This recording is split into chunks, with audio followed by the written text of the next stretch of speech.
something like the believers. We're going to implement the educational aspect of our program today. We're going to have a definitive explanation of Juneteenth from our beloved brother Shahid Abdullah, author, writer, developer, international traveler from this community. He's going to give us some insight on Juneteenth, inshallah. And once he's through, if you have some questions, submit them. I'm quite sure he can give you a definitive answer. So let's acknowledge our beloved brother, Imam, brother Shahid Abdullah. Takbir! Takbir! The stairs are just this way.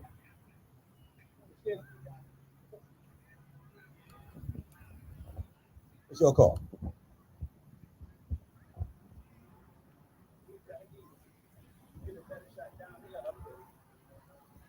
Either one is good. That one has the banner. That's fine too. No, that's fine. That's better. Which one is better? Better? Better is the stage. Stage.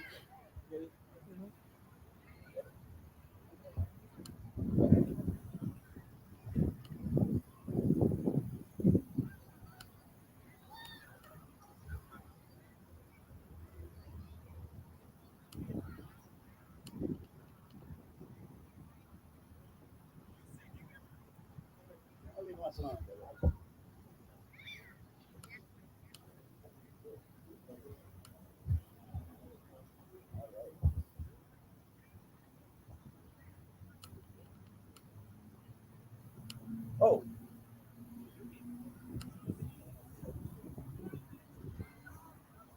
أعوذ بالله من الشيطان الرجيم بسم الله الرحمن الرحيم الحمد لله رب العالمين أشهد أن لا إله إلا الله وحده لا شريك له وأشهد أن محمدا عبده ورسوله. I greet you, all my beloved brothers and sisters, friends and families.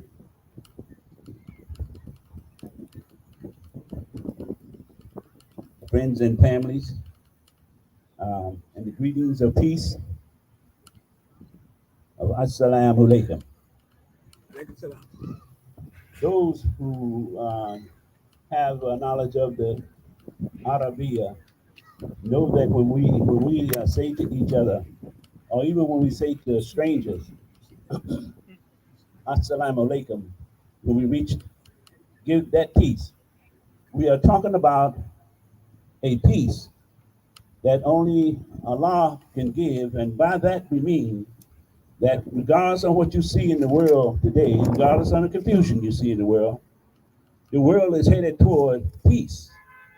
The world is headed toward peace. It's headed toward Deen al-Islam, and it's going in that direction, whether people are willingly or unwillingly, but it's moving in that direction because that's the best condition, the best situation, the best social atmosphere that can be for all humanity, because it brings about the peace in people. And we can get more progress, make more progress in peace than we can in violence and in war. My name is Imam Shahid Abdullah, the African Bilalian American griot. I research and tell the stories about the African American people from our beginning and how we are evolving as a culture. And that concept of evolving as a culture is the most important aspect about the African American people coming into the knowledge of themselves. If we do not come into the knowledge of ourselves and the value and the importance of understanding that we are a culture that's forming, that's coming into existence, we will get washed away with the sands of confusion that comes to a people who cannot come together. And people cannot come together if do not have a culture that's common amongst them. All the people on the planet Earth exist and continue to exist because they have a cultural base. They know who they are. They know where they evolved from. They know the language they speak. They know their mothers and fathers and sisters and brothers, all ancestors, to go all the way back, they say, to time. If we don't have that kind of connection, there's nothing to hold us together. the winds of emotion would just blow us apart. That's why you see the African American people today is running into such a problem of trying to unite.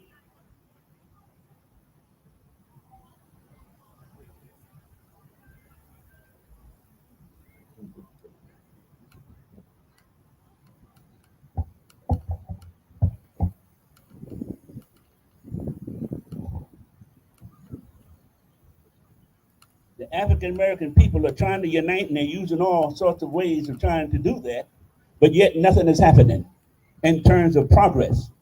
It doesn't make any difference whether we call ourselves Christian, Jew, or the Black Israelites, or Muslim. It doesn't make any difference. You can see all over the world, you see all those dominations, including Muslims, they are not together. And what holds most people apart is their culture. But if you don't have a knowledge of a culture, not only your people are apart, there's a good chance that the people can do what they call become extinct. We live in a country where the nature of people in this country, the Navajo Indian, the Apache, the Aztecs, the Iroquois, the Inca, all and most of all of those people have become extinct. They have become extinct. These are people who were millions of people. It was over 65 million Native Americans in America before the European began to develop his civilization. There's only about 4 or 5 of them left now. This part that we're in, New Jersey, there was the Lenape Native American, all the way from Connecticut, all the way down to Delaware. Now you can't even find a Lenape native on the street. You can't go to a place where they're commonly known because they've become extinct. And the reason they have become extinct is the same reason that all the other people become extinct, because they lost the contact with their culture. They bought the narrative the European was selling them, and they began to mix and lose themselves. That same narrative is existing today. And that same narrative can become what can cause the African American people to become extinct. We're here today celebrating Juneteenth.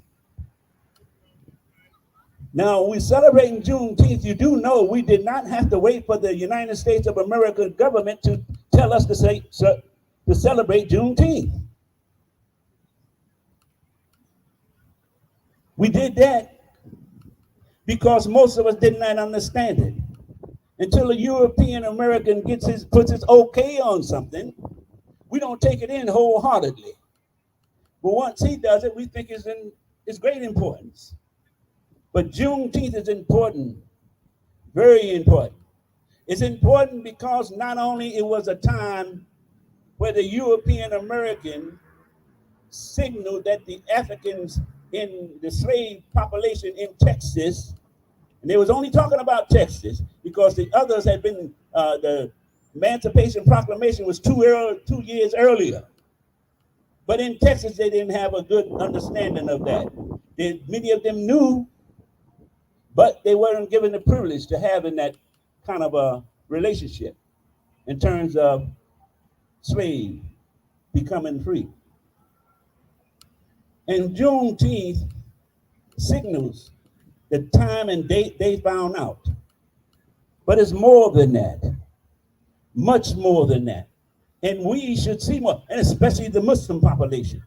The Muslim population that came through the Nation of Islam, came through the Honorable Elijah Muhammad, came through Imam Warati Muhammad, that Muslim community specifically have been conditioned mentally to be able to move into the future as a people who can embrace culture. That's what we're being made for. That's what Farad taught the Honorable Elijah Muhammad for. He taught him how to destroy in the mind of the African American people their belief in a white God. He taught them how to destroy that in their mind, in their mentality, take it down off their walls and become understanding the clear knowledge that they were a people. This is what Master Farad did. He destroyed the image of white supremacy in the minds and hearts of the African American people.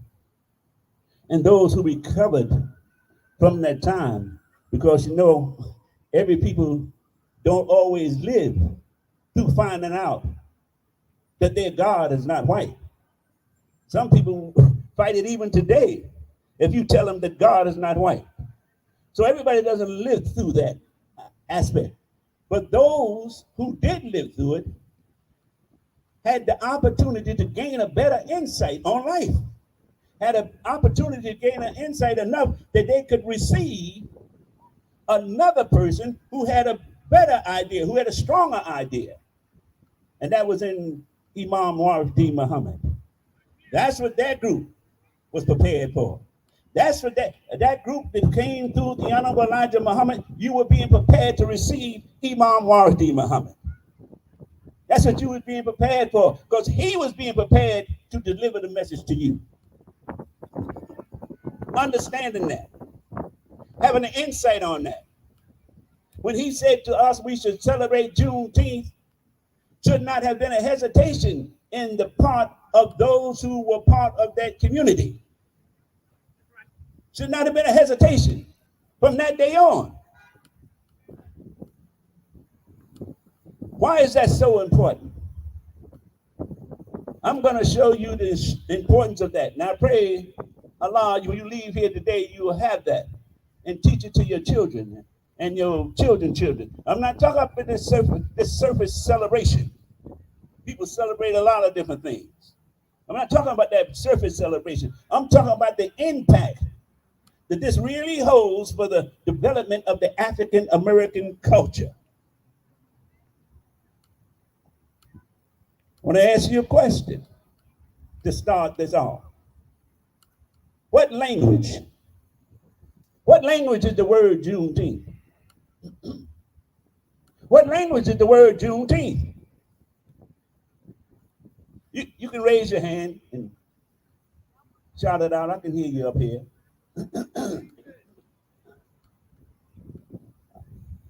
No, well, what language did your forefathers, what language did your ancestors speak at the time that the Emancipation Proclamation took place? What language did they speak? One said English. Any other? I didn't quite hear that, but let me expedite this situation simply by go ahead, you get ready to holler it out because he read some of the books, right?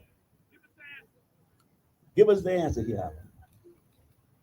I was thinking that some of you might have had the answer. The language we spoke, the language our forefathers spoke was Geechee, Gullah Geechee.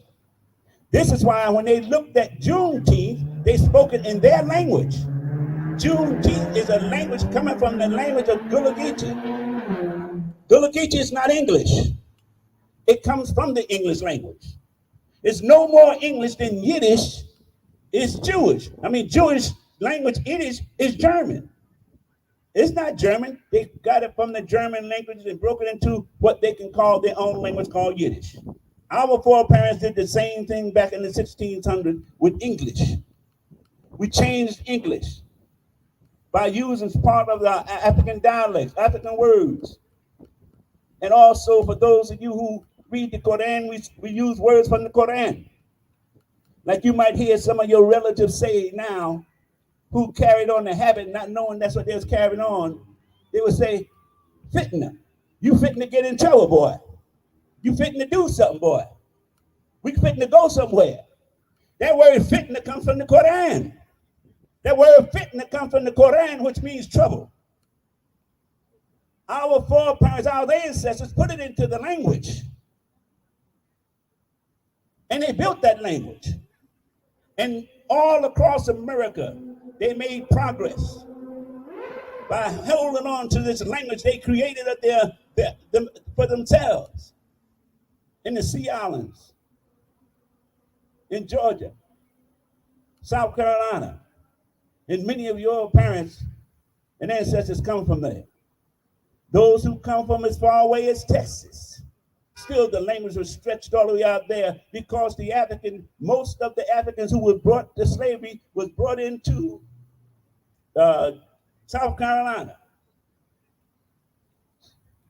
Out of all of the slaves that came to them, North America and South America, 5% of them came to the United States of America in South Carolina,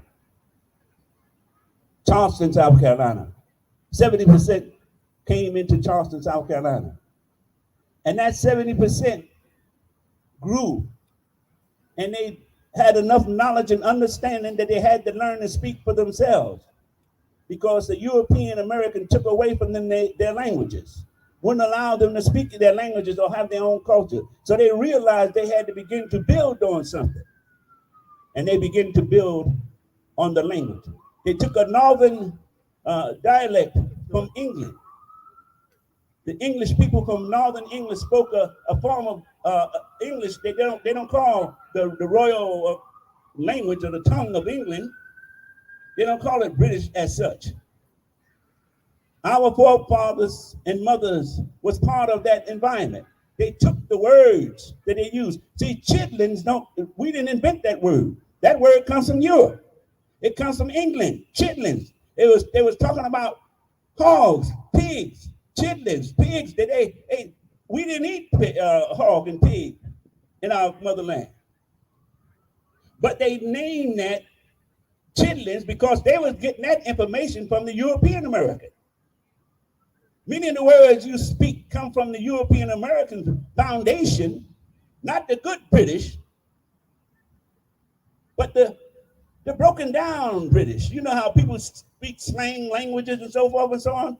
That's the British English that our foreparents were learning from. Then they incorporated their own concepts and ideas into it and began to make it a language that they could understand. They could understand, but the European American couldn't understand that. They thought they were speaking bad English.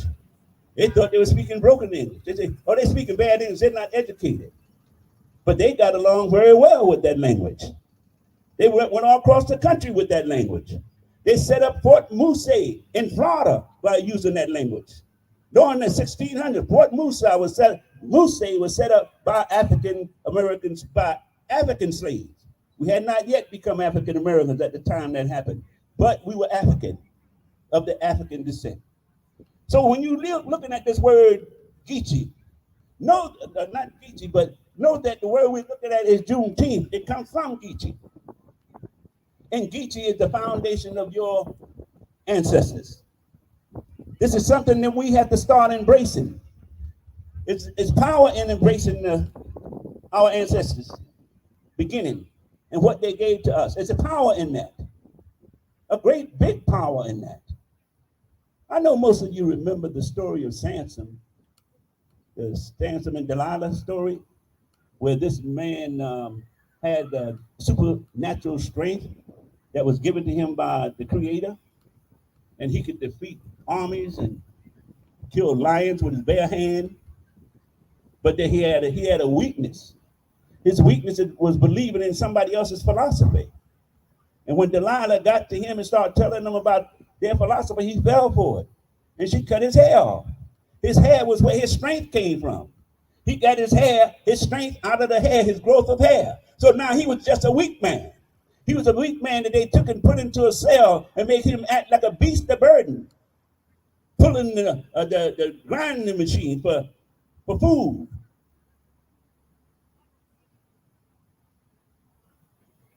Doesn't that remind us of something? Doesn't that sort of remind us of something when the African who was building pyramids, the African who was harvesting crop all over Africa, the Africans who went into Europe in the form of the Moors and made that a civilization, turned them into a civilized people, built beautiful buildings and all of that? Doesn't that sound like that those people were stripped of something? And we know what that word hair means. Hair represents knowledge. That's a symbolic term of it. Those of you who came through the teachings and pleasure of having Imam Muhammad to break down these languages to us, we understood those symbolic languages. Hair is knowledge. When the African was brought to America and his knowledge was taken, we became a beast of burden for the European American. But in that story of Samson, his hair grew back. And when his hair grew back, he grew strong enough to compete and destroy his enemy. Now you see in America, you see the strength of the African American is growing. I know many of you might not know that by the time of 1930, starting with the beginning of 1896, that's when a government there said that segregation was constitutional. From that time to 1932, the African American people became one of the richest and most powerful communities in America. You heard the term Black Wall Street, right? Black Wall Street in Tulsa, Oklahoma. That was one of the small developments. The Black Wall Street in Tulsa, Oklahoma was maybe 1/10, if that, of the development of the African American. We were flying planes, we were making cars. All of those things was happening. It showed that the power of the African American people was coming back. The African American people was gaining that strength that we had when we left Africa.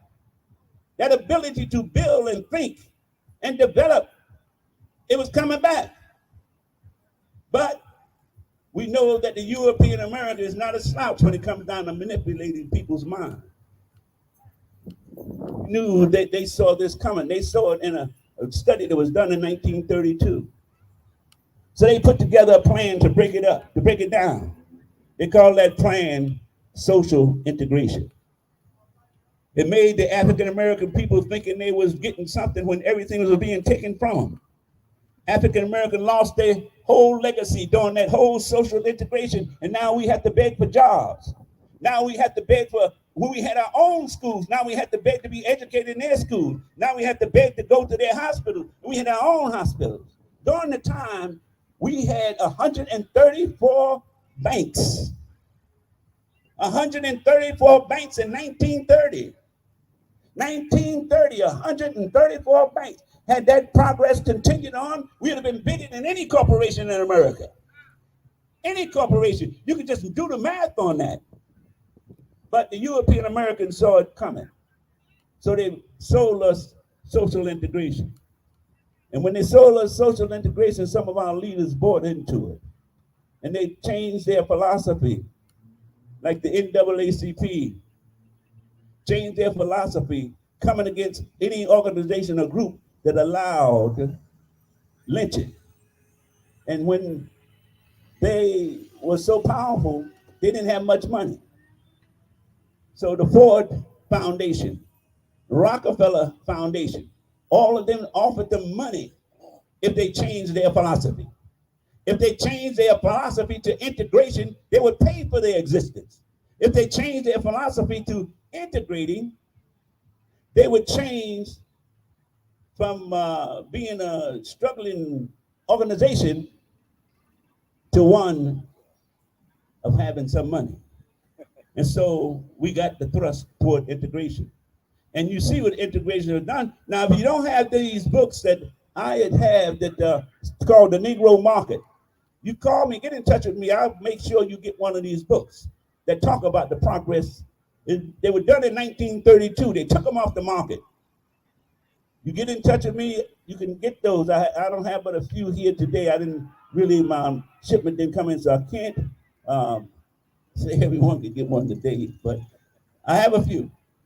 But the thing is, though, in that book, and those of you who do have this, you know what I'm saying is absolutely true, that we had grown to that development. And now, what is happening with the African American people, we're coming into our knowledge again. This concept of Juneteenth is just a sign. But this is not where we quit. We don't stop here. Don't think Juneteenth is our heaven. No, don't think Juneteenth is what we plan that that's our destiny. No, no. Juneteenth is just a sign. Juneteenth is just a sign of where we are headed, because the people who celebrated Juneteenth were Africans in Galveston, Texas. The other Africans were already free. They celebrated it as an outward birth that we are part of this same thing that the forefathers were part of. But it's not the end. That was not the goal. Juneteenth was never the goal for the African. What was the goal for the African American people started in 1776. The same time the European Americans' goal started. To become free. To become free from Great Britain. To become free from the King of Great Britain. That's when our parents' goal started. They threw their lot in with the patriots of the colonial times, to fight against the King of Great Britain. And when our foreparents threw the weight behind the patriots, that flipped the changing of the war. That gave the colonists a chance. It was more than a chance. It turned the tables against that great army from Great Britain. And in doing so, over 5,000 of our people, even more than that, this is the numbers they give out, but you can't trust these numbers that the European gives. Right. We have to dig for ourselves. Right. And you have people that professed to be freedmen, was one of the great writers, I mean, not great, one of the great patriots who fought against the King of Great Britain. You're going to have to study your history to get the truth. That's right. You're not going to get out of this particular thing we're in just by celebrating. The celebration is far off. Yes, sir. I heard the song Celebration years ago. It was beautiful.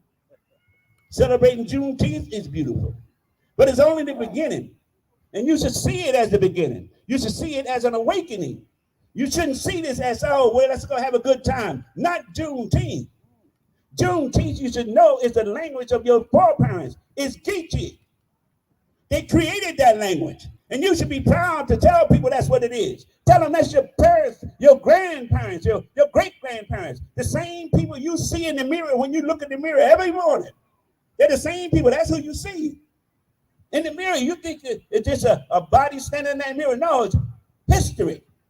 Years of history. Your blood, the spirit you have come from them. You're their offsprings. And you have the same power. And you have the same force and the same spiritual development that they had. This is the time for us to get up and really go to work. For what we were doing before was just being brought along. We were just being waking up. You say, get up, get up, get up. It's time. That's what we came through for these last 3 or 4 years, really hundreds of years. And Juneteenth is just another sign that we are waking up. Just don't go back to sleep. Know that now you must really begin to collaborate with one another. The African Americans must begin to collaborate with one another. Whether you be Muslim, Jew, or Baptist, or Methodist, it doesn't make any difference. African American people must learn they must collaborate with one another in order for their own freedom to become manifest. Our freedom is not manifest. We know that because we wouldn't be down there in Washington asking for some reparation. We asking for all these things we want better. That means our freedom is not manifest. If our freedom is manifest, we'll just operate. We'll just do things. Because it's not manifest, they don't use this language when I'm talking now because they don't want you to get alert. They don't want you to wake up. They want us to stay asleep. So they say, well, what is you want? How can we help you? Oh, well, we'll try to put something together and make that work for you. Well, everything is all right, isn't it? You need a little more money for your children. Speaking of children, I was listening to Shalazar Ali. She has some very powerful words about building an African American family. I think all of you, if you haven't read her book, you should read it. And if you haven't read it before, read it again. Because that's the foundation. She's laid the foundation. She said a lot of things that you may not agree with. I'm not concerned with them. What I'm concerned with, she laid a blueprint out how to build a family. And how to build a family comes very an essential part in making a culture strong and developing a culture so it can go into the future. Without a family, culture's not going anywhere. Individuals come together, two people come together, make a child. Then they come together, others come together. They form a community. And that community forms a culture, how they go relate to each other. And in having that culture, the culture depends on the family structure. And if that family structure is torn apart, the culture cannot survive. And that's why we have so much problems in the African American community today, is because our family structure. I hear on the radios Muslim organizations and Christian organizations complaining about the family situation, complaining about the children in the street, complaining about the drugs, complaining about all these things. But all those babies that grew up, all those kids you see in the street are our kids. Those kids came from the belly of our wives. These kids didn't just drop out the sky. They came from us. And because we were so busy listening to what the European America was shooting down our minds with this foolishness, we got away from rearing our children. We put them in the hands of the European American in their school system, in their church, and their obligations. They didn't have any obligation to raise our children. They knew that. But when we put it on them, they just turned their backs on them, and now our children are in the street. Not all of them, but enough of them that cause all kinds of havoc. Many of us has lost children to this kind of craziness that's going on out there. It's our responsibility. Yes, our responsibility. Don't think you have done your job because you're 54 years old and you have a child and your child have a child. No, you still got work to do. The work has just begun. You've just been prepared enough to do the work. You know, when it comes down to doing work, you have to prepare for work. To come down to do something, you have to be educated for it. You, the African American community, you have just been prepared over these years of the Honorable Elijah Muhammad, Imam Muhammad, and the time we are living in now, just preparing you to get ready to do the work. Alhamdulillah. This is what we've been prepared for. This is what we have been prepared for. This is what our grandparents and great-grandparents back in Georgia, South Carolina, speaking Geechee, this is what they had. This is what their dream was. Their dream was that one day we would wake up and see that power in building our own community begins with the culture. And our culture would come alive and give us everything we need. It's just a matter of doing the work that's before us. And if anyone thinks no work is before us, you're just not looking. Just not looking. You look at who you have running for president. You got one in office now who never want to do nothing for African Americans. Then you got one who's coming in office. He couldn't do nothing for African Americans. Then you have one who just left office, who just did as much as he could. He had to get off the scene because he didn't have no power. He didn't have the power. The power is in you. The power is in you. And I'm going to mention this. I want to mention this because it's so pertinent to what we're talking about. I know many of us think that we don't have the power. But you know, at one time in Mississippi alone, African Americans outnumbered any other group in America, including the European American, in terms of numbers, in terms of voting power. There are communities right here in this area where the communities like Roselle, for example, other parts, you have Elizabeth, and you have other parts where you have African Americans that have come together in such numbers that if they realize the power they have, they can turn any election. They can turn any election to the direction they needed for it to go. And if the people who they help get in the office do not help us with our problem and our needs, then they have a one term. We tell them they only have one term. You only have one term, we go throw support behind you. And I don't care who you are, I don't care what color you are. If you don't do things to make sure the African American people are free to live their life, just as every other person in America lives their life free, they have one term. We have to learn how to do that. We have to learn that politics is local. Politics are local, meaning that you gain control of the national office through controlling your counties, controlling your school system, controlling these small areas. And when it comes down to the national elections, some of you know this, many of you may not, that all the national elections are elected by what they call an electoral college, not the majority of the people. Not the majority is elected by the electoral college, which is 572 people picked from different parts of America. And they are the ones that determine who the president is going to be, who the vice president is going to be, not the millions of people who voted. They'll tell you this. I'm not just finding out this. You should know this. You heard of the electoral college, probably just didn't look into it. Look into it. This is power. This is where the power is. And look at Juneteenth. Look at Juneteenth as a beginning, not as an end. Look at it as a beginning.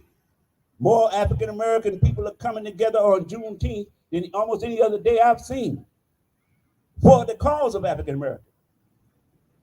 This is the beginning. So I want to thank you all very much for taking these few moments that I had something to say.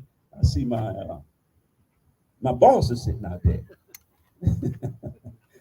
I want to greet you all again in the greetings of peace and thank you so very much. Assalamu alaikum.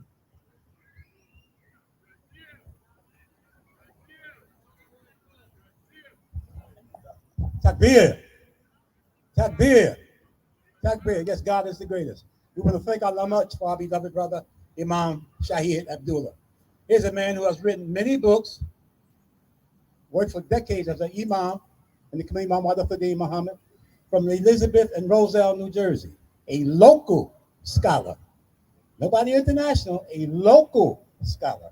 We should thank Allah much for people like him because he's not the only one, we have many. And we have to support them by purchasing the information that they put in book form to educate us to the things that he just spoke about. He spoke about so many wonderful things that we should be aware of as individuals and as a community. Now, moving right along, we're into the political section. We're going to bring forth a brother who's been out in the field for many decades, working hard for all people, specifically his own, but for all people. Many, many years ago, I'm going to say the Imam Ali Muslim, we used to have what we call appreciation dinners. We had them at the Robert Treat Hotel. And one day we had a committee who selected people to do this. And this brother's name came up. And we all immediately agreed, yes, this brother has to be a speaker at our program. This brother spoke so dynamically, so incisively, so emotionally, so spiritually. He reached out to everybody and touched our soul. He did such a good job that Imam Wadafadeen Muhammad, who was our leader at that time, still is, inshallah, said this man should work with me. This is how impressed he was with this individual. And we all know him. He's the chairman of POP, People of United for Progress, Brother Lawrence Hand, finally called Larry. Come on out, brother. Give him a takbir. Takbir. This man works hard for all people, specifically his own, inshallah. Brother Larry.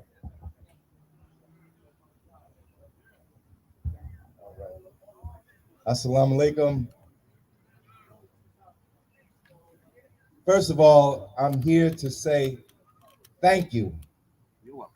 Many of you know that I ran for the United States Senate in the New Jersey Democratic primary that was held on June the 4th. Yes, sir. And during the campaign, I went to various communities throughout New Jersey, including the Muslim community. Probably in the last 6 months, I was invited to speak in more mosques than I had in my entire life. I spoke in mosques all over New Jersey, here in Newark, and all over in New Jersey. So first of all, the first goal was I had to get on the ballot. And to get on the ballot, I had to get 1,000 signatures. So I approached various people to help me get signatures, and many brothers and sisters from the Muslim community came forward and took my petitions and took them out to the mosque, took them into the community.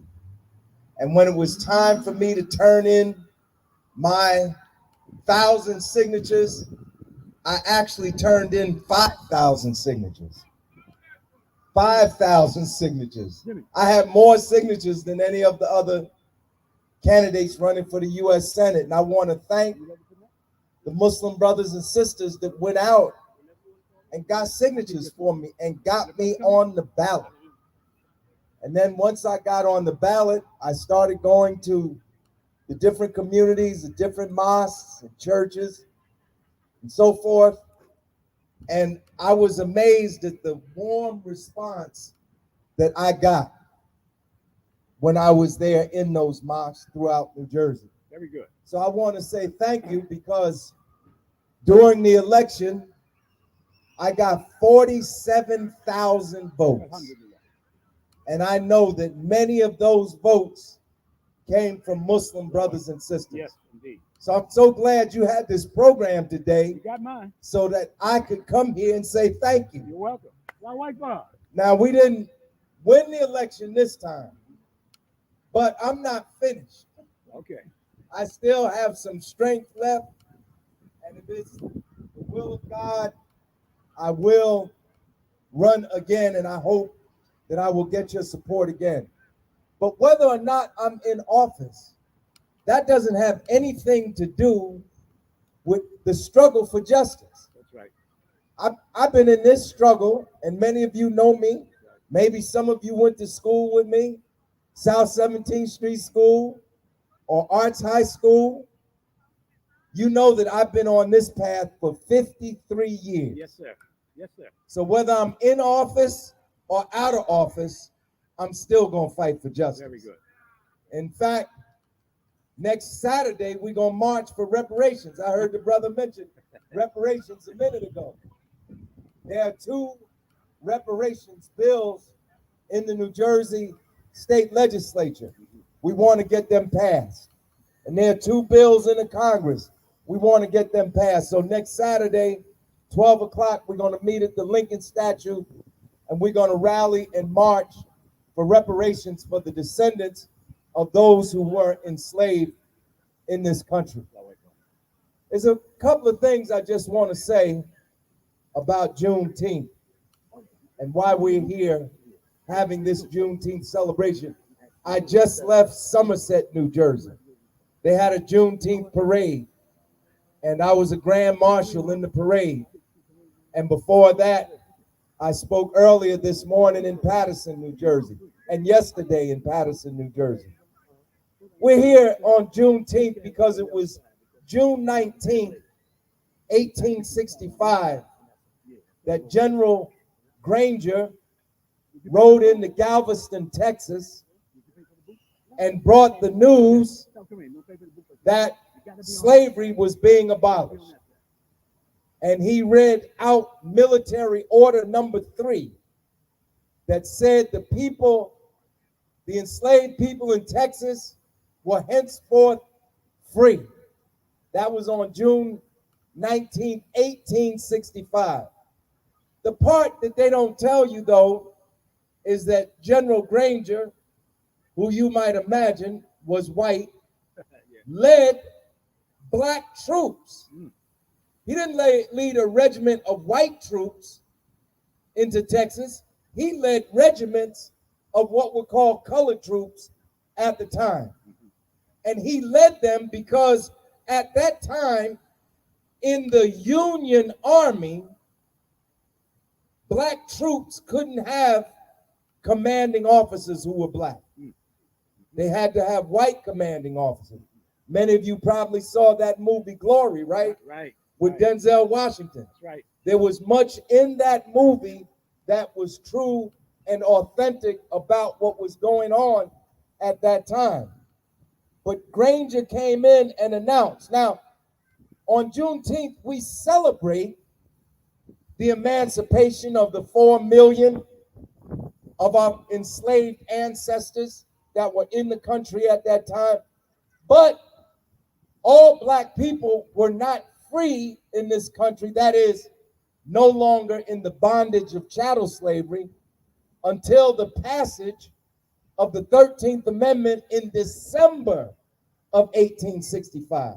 See, Juneteenth was a celebration initially in Texas about what happened in Texas. But because we really didn't have a national holiday, as they do in other countries, to observe the abolition of slavery, like our brothers and sisters do in the Caribbean, August 1st, Juneteenth began to take on the meaning of a holiday beyond Texas. People began to celebrate it throughout the Southwest, and eventually, sister who was in New Jersey this week lobbied the president and got the president to sign it and got Congress to pass it and make it a national holiday. But actual emancipation doesn't happen until the passage of the 13th Amendment in December of 1865. Now, brothers and sisters, at that time, to amend the Constitution, and still to today, you need a 3/4 majority of the states to do anything with the Constitution, to add amendment, to change it, whatever. So you needed 27 states to pass the 13th Amendment. So they got the 27 states. But guess what state was not in the 27 state majority to abolish slavery? New Jersey. That's right. New Jersey was not among the 27 states after the Civil War to abolish slavery. Now you might say, well, wait a minute, that doesn't make sense. New Jersey was in the North. Wasn't New Jersey part of the Union? Yes, New Jersey was part of the Union. Well, why didn't New Jersey pass the 13th Amendment? Well, that's because New Jersey did not even observe the Emancipation Proclamation. Everybody know about that, right? Abraham Lincoln issues the Emancipation Proclamation, September 22nd, 1862, becoming effective January 1st, 1863. When Lincoln issues the Emancipation Proclamation becoming effective 1863, the state of New Jersey nullified, you hear what I said, nullified Lincoln's power to emancipate slaves in this state. See, a lot of people, we send our kids to school and our kids come back home talking about the slavery that was in the South. The slavery was not a Southern institution, it was a national institution. That's right. At the time of the Civil War, 1860, the year before the Civil War begins, 1861, New Jersey had 14,500 registered slaves on the books in this state. Perth Amboy, New Jersey, was the second most active slave port on the east coast of the United States. Slaves were brought in through New Jersey went down. You heard that term, sold down the river. It went down to Delaware, to the colony of Delaware, to Maryland, to Pennsylvania, and points thereafter. This was a slave state. That's right. And the sympathy for abolition of slavery was not very strong in the state of New Jersey. In 1860, Lincoln did not win New Jersey when he ran for president. And he did not win New Jersey in 1864 because the majority of white people were opposed to abolition. You might ask the question, why? Well, look at the economy of New Jersey at that time. Right. One of the major industries of New Jersey was textiles. What is textile? Cloths. What do you need to make cloth? You need cotton. The cotton came up from the south, they turned it into cloth, and they sold it back down south. A lot of money was being made from slavery.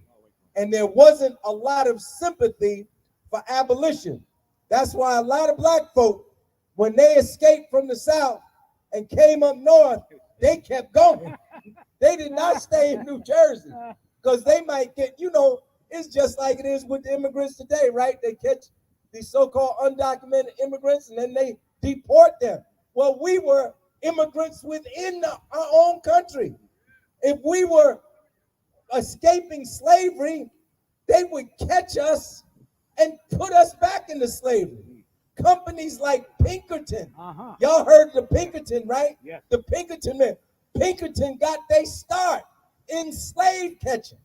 And even if you were a free black person, that you saw that movie, what was it, 12 Years a Slave? Right.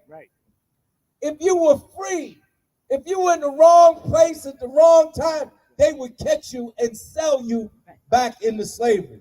New Jersey was not the place to be. So what happened in 1860, they talk about how rich this country is. It's rich. Who made it rich?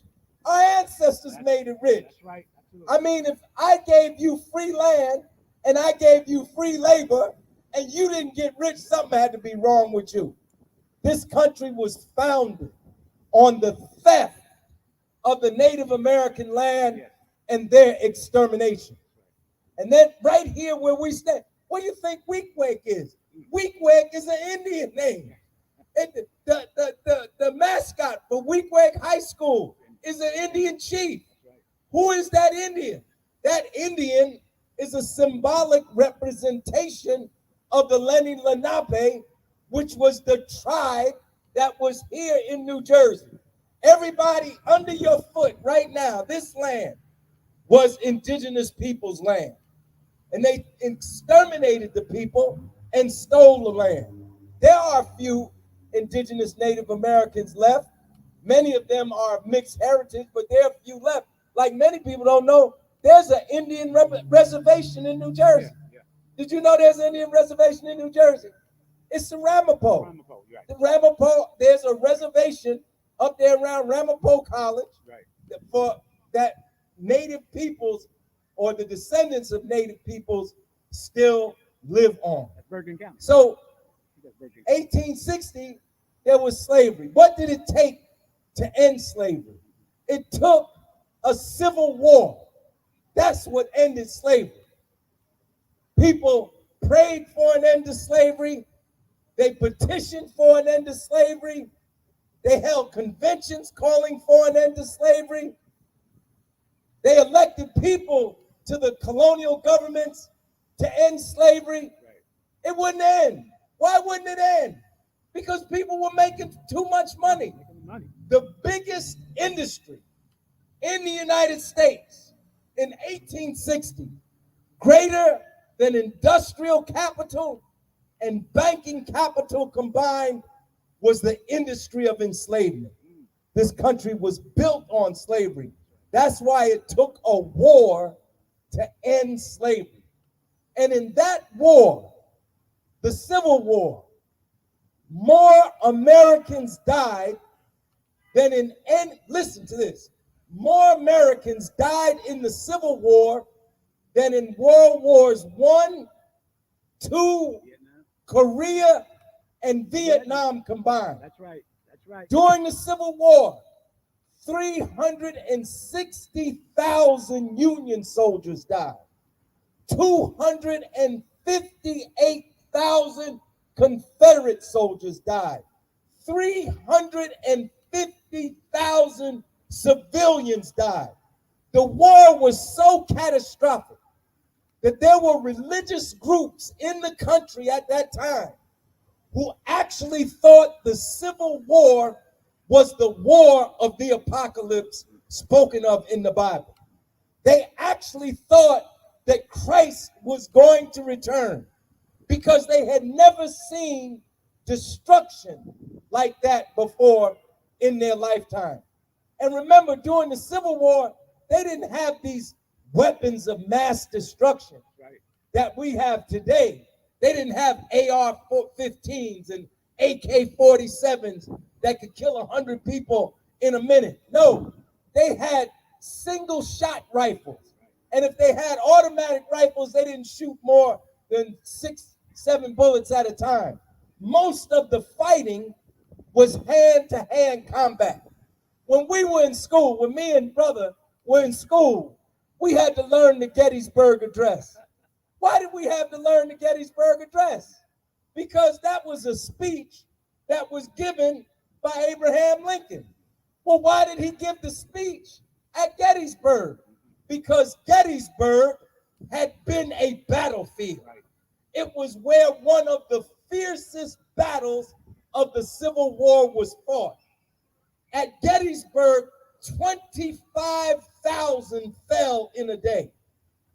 In Antietam, which happened a couple of weeks after Gettysburg, 30,000 fell in a day. And when I say fell, most of that was hand-to-hand combat. You see them old rifles they used to have? What they have on the end of them? A big long knife. What was it called? Bayonet. A bayonet. Why did they have a bayonet on the rifle? Because when you ran out of bullets, you had to have a weapon. So they put a knife on the barrel of the rifle and you had a weapon. It was hand-to-hand combat. Lincoln, the North, was not winning the war. It was not winning the war. And Lincoln was in danger of not being reelected. And so people were saying, well, what does Lincoln have to do to win this war? So people like Harriet Tubman and Frederick Douglass and Thaddeus Stevens and others, they went to Lincoln and they said to Lincoln, you have to put arms, not these arms, but rifles in the hands of those who have the greatest interest in winning the war. And this is why Lincoln issues the Emancipation Proclamation. It wasn't a document to free black people. It didn't free all black people. If anybody would read the Emancipation Proclamation, it offers freedom to those that are in the states, the counties, and the parishes that are in rebellion. And the enslaved person had to escape from slavery, escape from their masters. They had to cross Confederate lines, find the Union Army, and join the Union Army. And if they survived, they would get their freedom. But listen, as crazy as all that sounds, 220,000 black men joined the Union forces. 220,000 escaped from their masters. But not only did the enslaved join the Northern armies, free black people joined. In fact, I saw a statistic just this week that said maybe the number was as high as 78% of the black men that were free enlisted in the Union Army. That's something to think about, because they were already free. Why would they risk their lives? Because they had a sense, even at that time, of peoplehood. that we were one people. As Frederick Douglass said, we all rise together or we all fall together. And so many of the free colored men also joined the Union Army. And they turned the tide of the war. But you never hear that. You only hear that the North won and the South lost. The South don't even believe they lost. How Donald Trump 3 years ago tried to overthrow the government. They killed the cops. They kicked in the door of the Capitol, ran up in the Capitol. What flag were they carrying? Right. They were carrying the Confederate flag. That's right. That you can see, you must have seen it. Right. Am I the only one that saw it? That's it. Did you see it? Yeah, They yeah. were in the Capitol in the this is 2021, January 6th, 2021. They physically, violently attacked the Capitol and ran up in there with Confederate flags and Nazi flags. Yes. Just 2 weeks ago, schools that had removed the names of Confederate generals, the school boards put the names of the Confederate generals, Stonewall Jackson and Robert E. Lee, back on the schools. This is the situation that we're faced with today. Yes. That these people, some of them think they never lost the war, and whatever it is they lost, they want to get it back, Right. and they want to take us back. But I don't know about you. I'm not going We back. ain't going back. I am We not ain't going back. We ain't going back. It's going to be a fight. Yes, right. I'm not going back to Jim Crow. I'm not going back to slavery.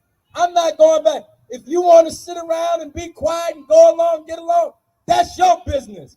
But I challenge the real freedom fighters to stand up and fight, because that's where we are today, brothers and sisters. We as a people are faced with an existential crisis. That's right. Here I am, a child of the Black Power movement.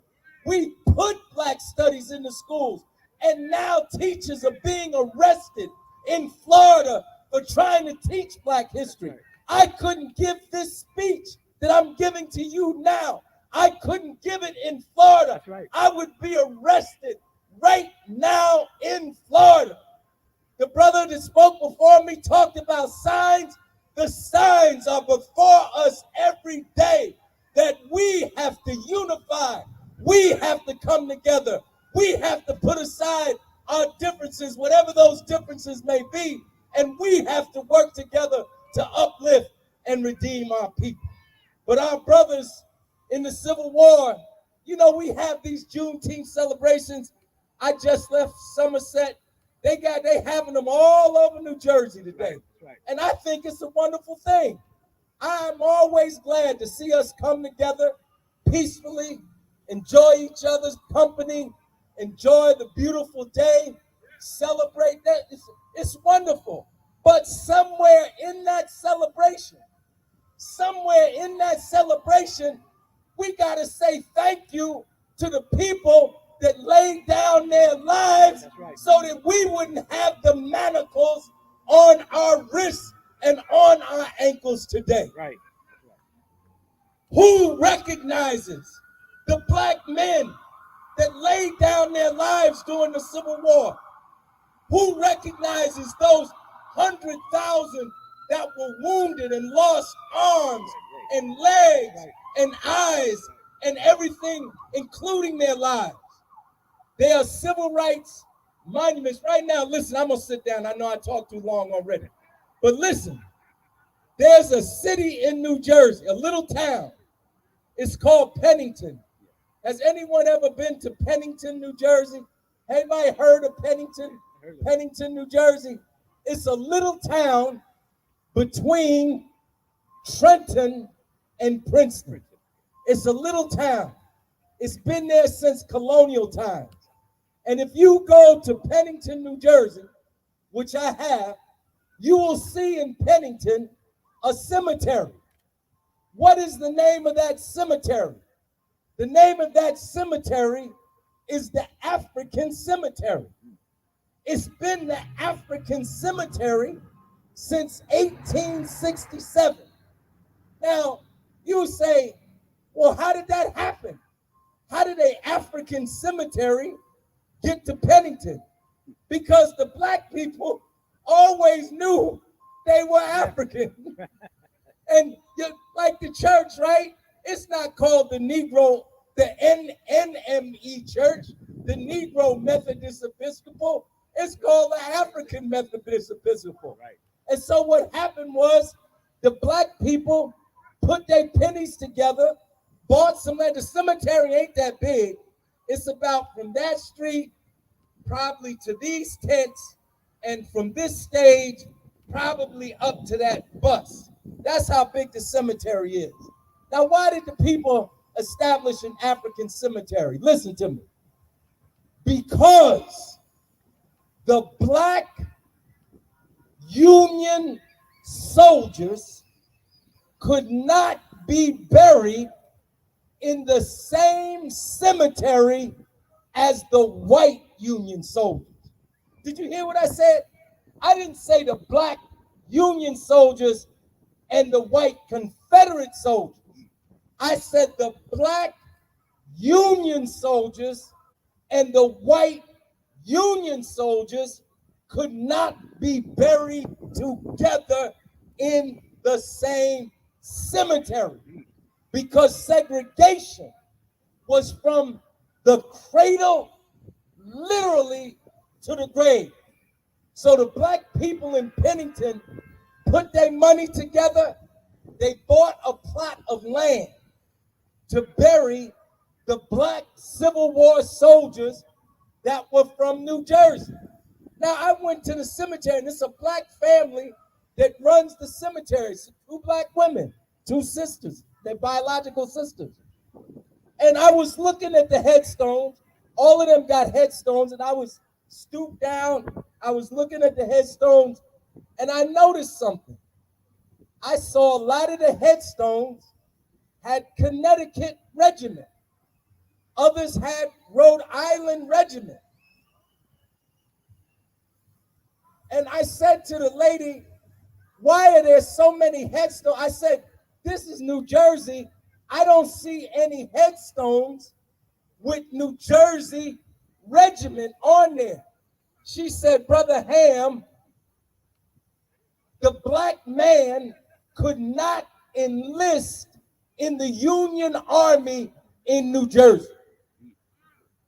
They had to go to Pennsylvania, Connecticut, Rhode Island, but they could not enlist in the Union Army. In the Union Army.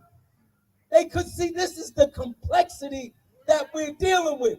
We think just because they wanted to end slavery that everything was hunky-dory. No, Lincoln said, if I can preserve the Union with slavery, I will.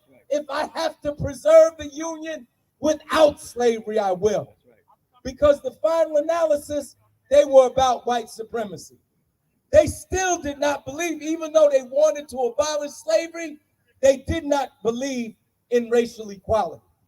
So these were the contradictions that our people had to navigate. Like I hear people talking today about the lesser of two evils in terms of, we always had lesser of two evil choices. All the time. I mean, look at the brothers that joined the Union Army. Did you know the black soldiers didn't get the same pay as the white soldiers in the Union Army? Sometimes they didn't get any pay at all. Sometimes they didn't get boots. They didn't get full uniforms. They got rifles that didn't work. But they weren't fighting for Lincoln. They were fighting for their people.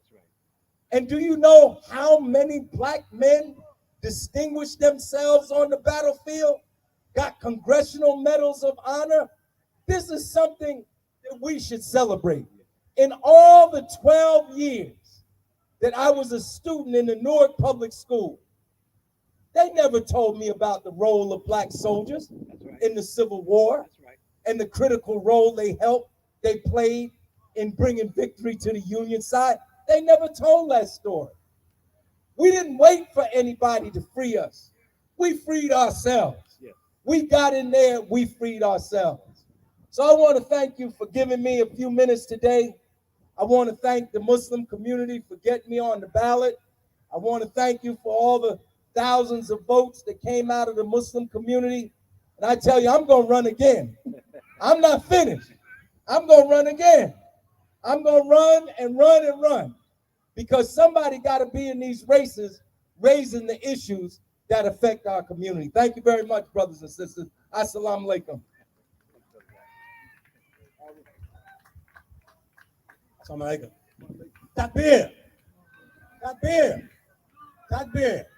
Now, you know, those of us who went through the educational system in the North or whatever, we didn't get this type of knowledge. Between Shaheed Abdullah and Brother Lawrence, we didn't get this in school. We know we didn't. So we appreciate that. Alhamdulillah. Now, since we're talking about politics, we're going to speak of our own political organization established right here in Newark out of the Islamic community, Muslim League of Voters. We're going to bring forth the chairman, our beloved brother, Jimmy Salon. Takbir from the Muslim League of Voters. Let's hear it. Takbir. It's our own political arm.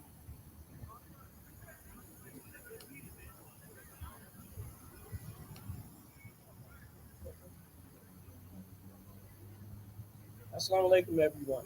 Today is Juneteenth. I've been celebrating it. It's actually on June 19th. When I first heard about it, it was from my grandfather. They were from rural Georgia. They called it Emancipation Proclamation Day. And growing up, for my family, wasn't a lot to talk about it.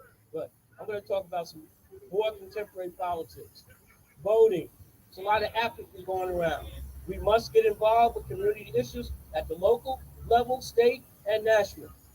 The best way to curb apathy is voter registration. Muslim League of Voters has a table over there. More to the You mic. can register to vote. Give me more to the mic. People often register to vote, but not as much as they should. This is certainly not good enough. When you register, don't register to vote, register and vote. You must vote for everything on the ballot. Don't be fooled by the so-called liberals and conservatives how they're telling you not to vote, because they're doing that right now. Vote in. Some candidates are banking on you people not voting. For me, it's the extension of the uncommitted movement. A lot of people say, well, can I not vote for the president in November? Yes, you can, but what good is it going to do? Or it's just plain apathy.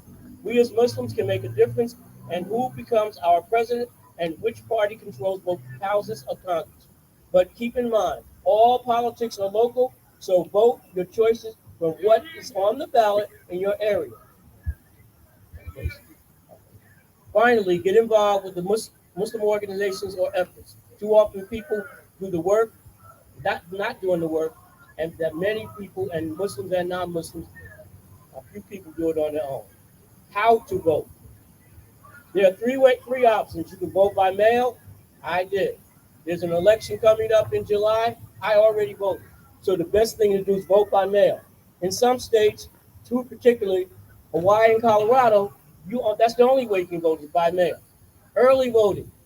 Now, I think about the 8th of July, there's going to be early voting for 4 days. It's going to take you up to July 16th. I'll talk about that as well. As part of the voter suppression efforts, the number of days and locations have been altered. It should be suggested that organized souls to the polls again with these will get people out to vote. Voting on election day as well. Get to your polling place before it closes. Get there early. Make sure no one is apathetic in your community. Make voting a weekly announcement at Juma and other times. Man, you got to do that. Please talk about voting. I go into messages and I see voter registration forms, vote by mail forms, but let the people know, because you sometimes have different people that come to Juma and they don't know about voting.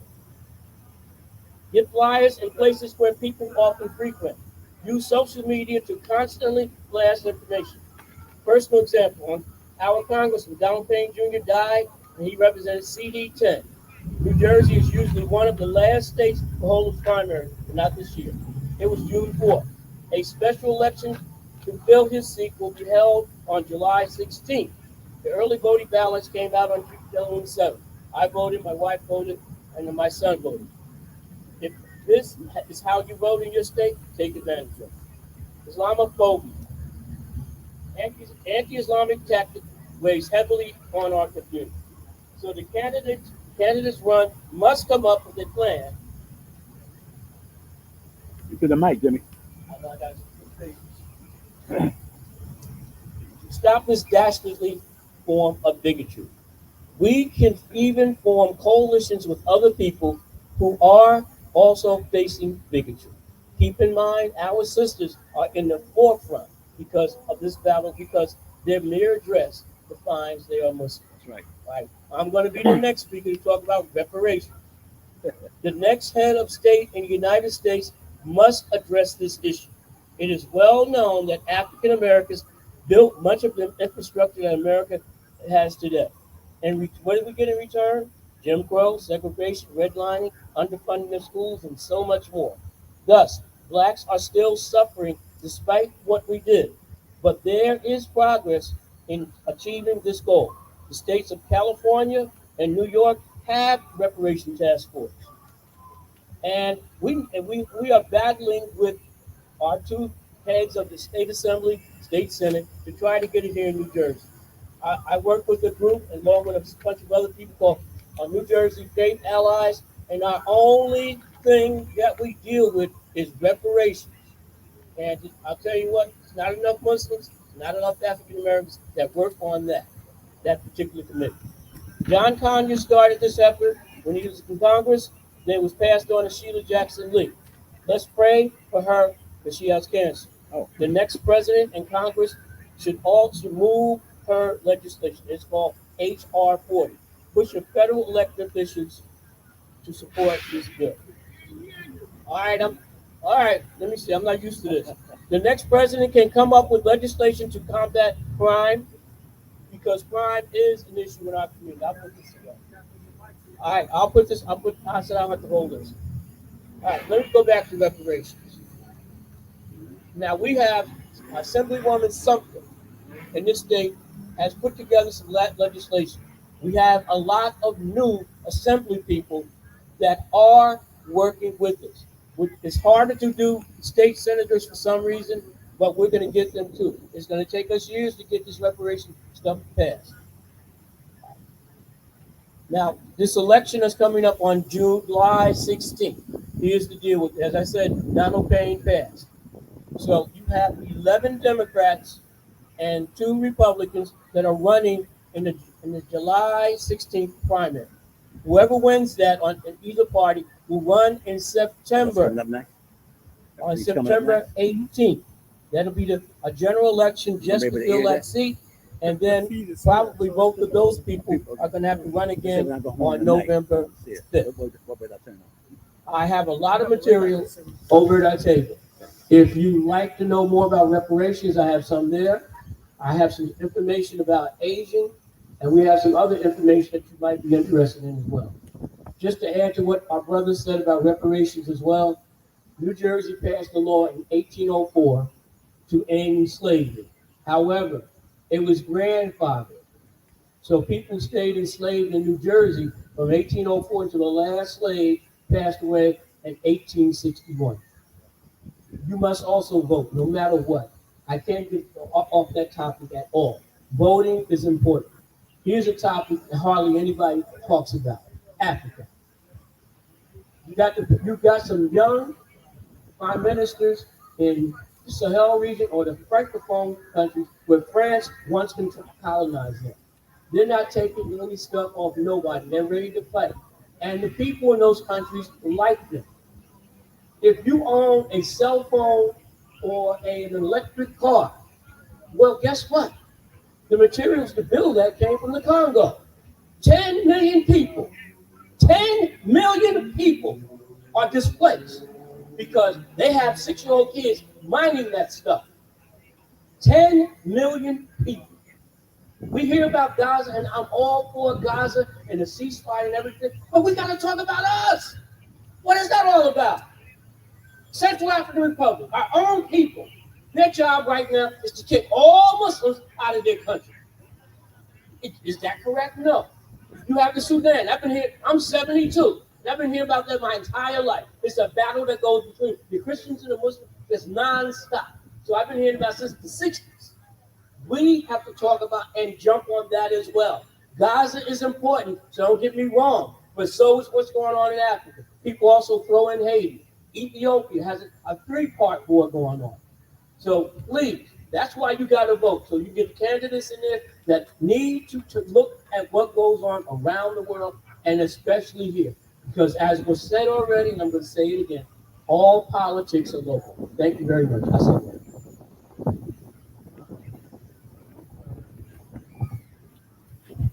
Michael, let's give our beloved chairman, give me some Muslim legal donors, a top bid. This organization is very important. It's very important. This evolved from our concept of the voting process. Now next, our beloved brother Imam Abdul Alim Razak. He has a very interesting subject called the enslaved Muslim. Now Muslims supposed to be free. We're supposed to be practicing freedom, justice, and equality. But this man says he's going to speak on enslaved Muslims. Very interesting topic. Brother Imam Razak. Assalamu alaikum. Shukran. Assalamu alaikum.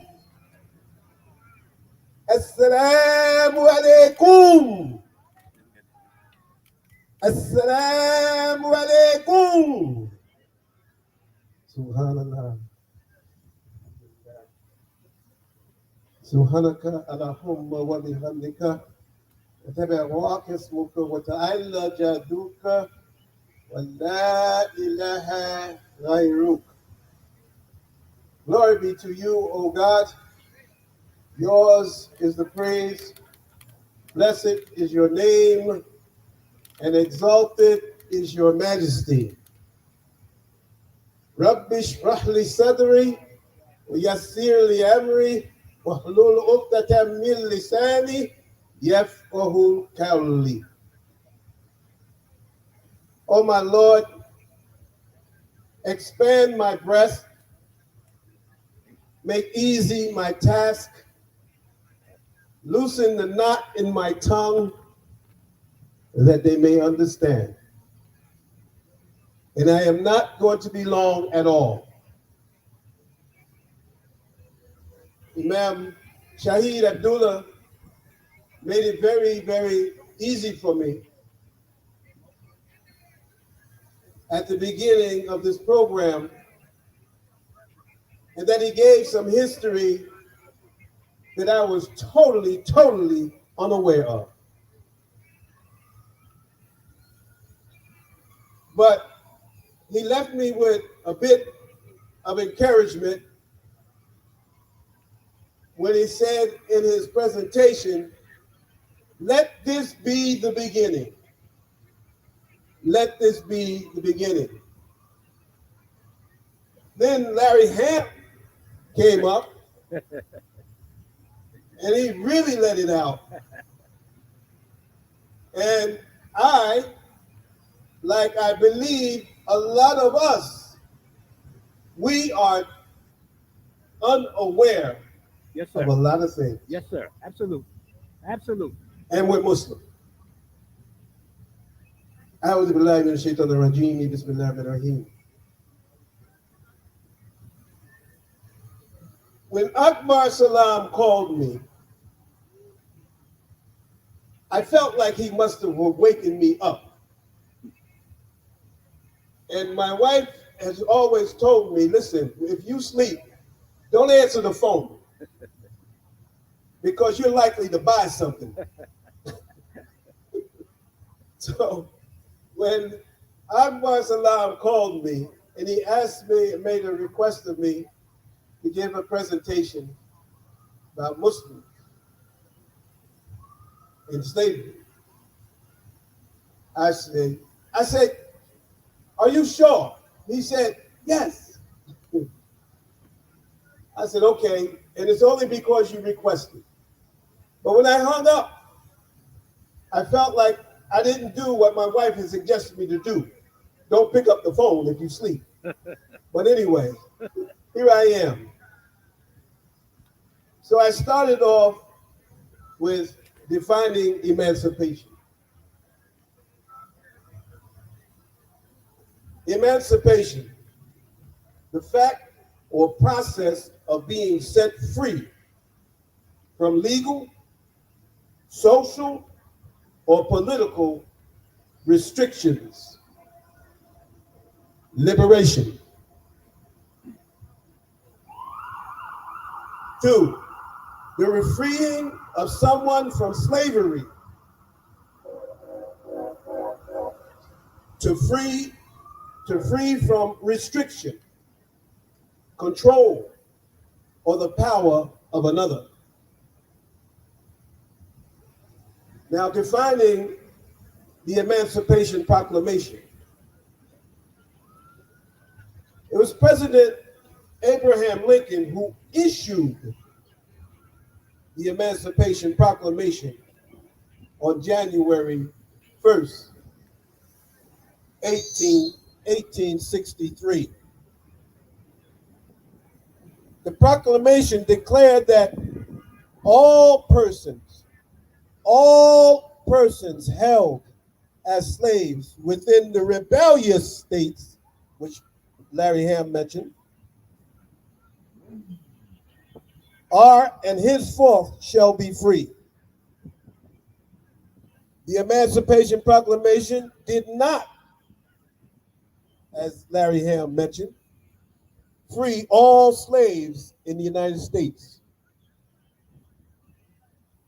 President Lincoln drafted the Emancipation Proclamation as a matter of military and diplomatic necessity, but also because of his growing recognition of abolition as a matter of moral necessity.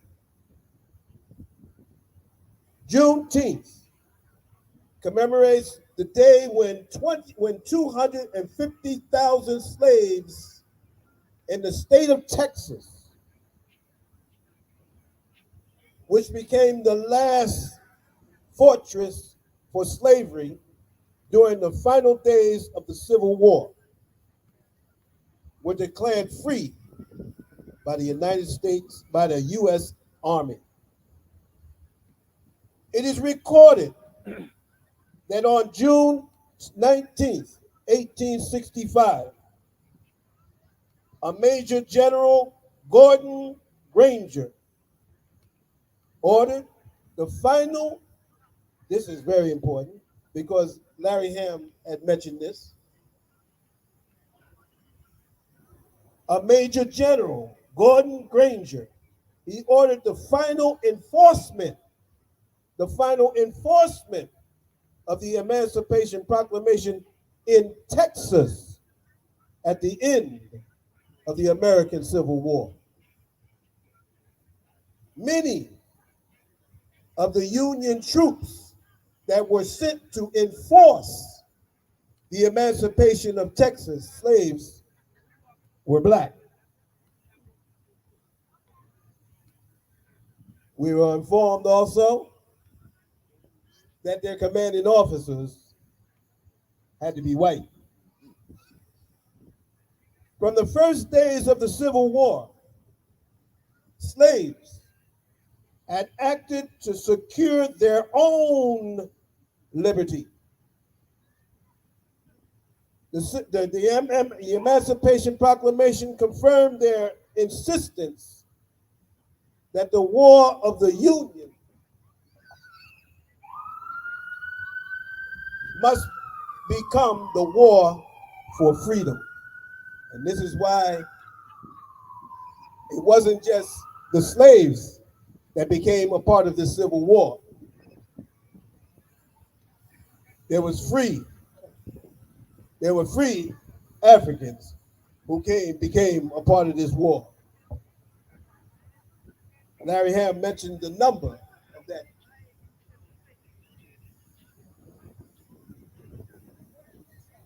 It added in their enlisting themselves and making this a war for freedom, it added a moral force to the Union cause and strengthened the Union both militarily and politically. In 1865, Juneteenth became a Texas celebration after thousands of Union troops, many of them, well, in Texas, from what is recorded, all of them were black men.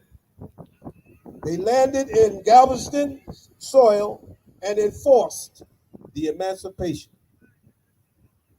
Confederates there had remained in rebellion after the emancipation was proclaimed in 1863.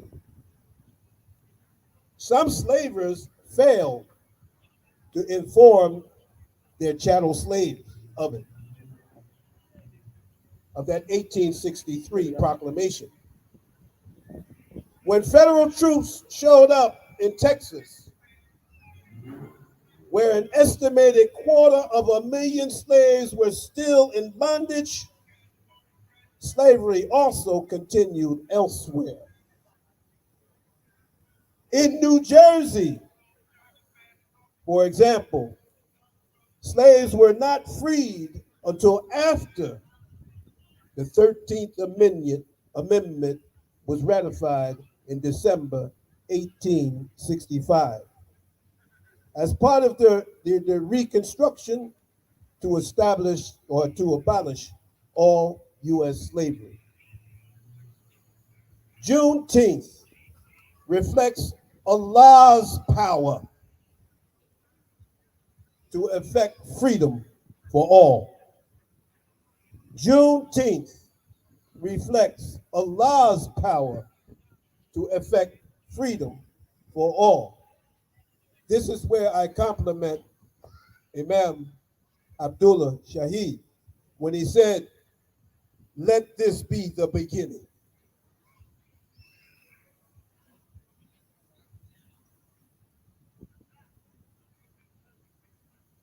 The remembrance of Allah is central to this celebration of Juneteenth, and we have to begin to start showing up in greater number, because there we have committed folks, believers in our community who want to raise our consciousness of the need to not only come together, but to fight for true freedom. Alhamdulillah Rabbil Alameen. Juneteenth celebration today, the Jubilee, all are about freedom. It's all about freedom. Somebody's child was freed. Somebody's mother got freed. Somebody's grandfather experienced being freed. And we need to know more about it. We need to begin to start establishing that culture that Imam Abdullah Shaheed was referring to. Redemption. Juneteenth, it exists for rejoicing, reflections, and reaffirming redemption, because the blessings of freedom are for all. Redemption, we need to know the definition.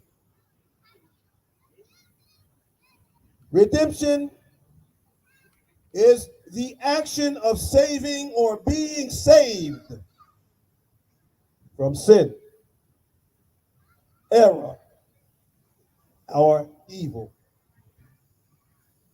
The actions of regaining or gaining possession of something.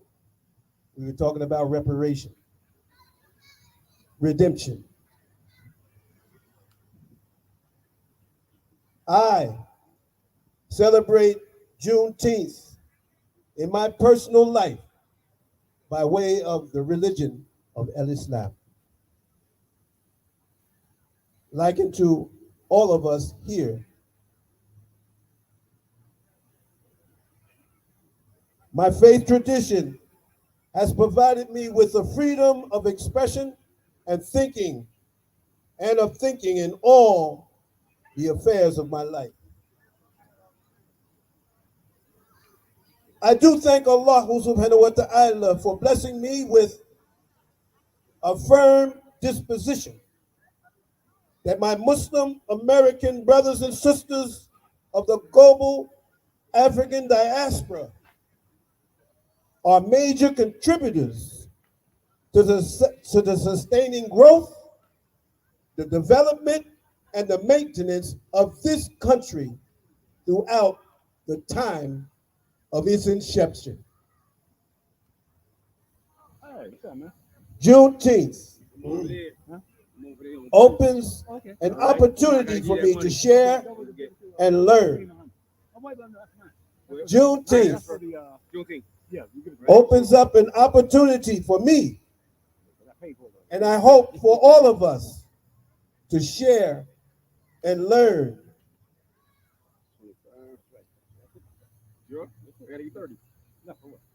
Share and learn of the many contributions we have as a people of the African diaspora.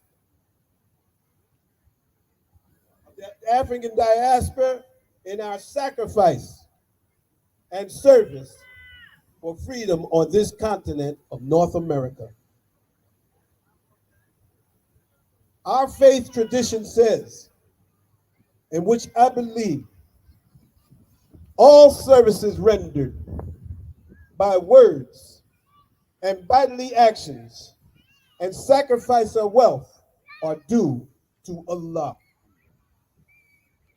At this particular stage, I don't know, and I have to admit to you, everyone here, I don't know of the names likened to Larry Ham and likened to Imam Abdullah Shaheed. But again, Imam, I thank you for saying, let this be the beginning.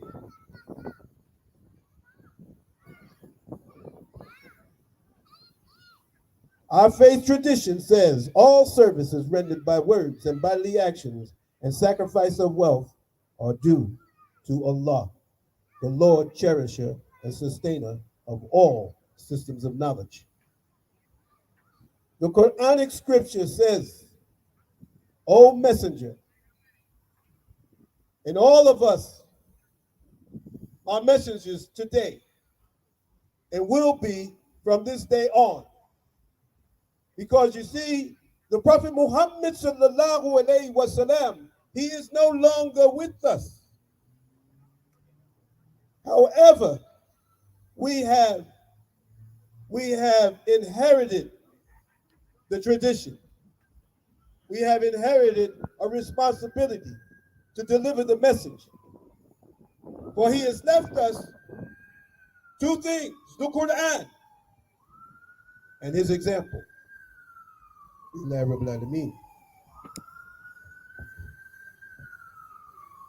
So here it is, Quranic scripture says, O messenger, proclaim the message which has been sent to you from your Lord. If you do not, you would not have fulfilled and proclaimed his message or his mission. And Allah will defend you from men who mean mischief. For Allah guides not those who reject faith. And with that, in recognizing Juneteenth, and this being the beginning, we have to set some records straight.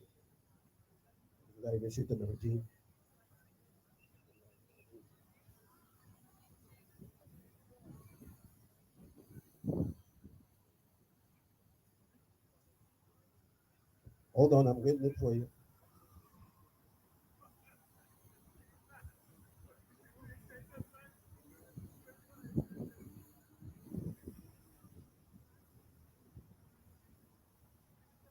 This is from an area that I pay close attention to on a daily basis.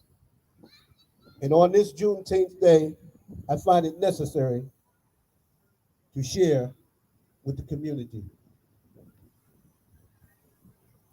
It may be thought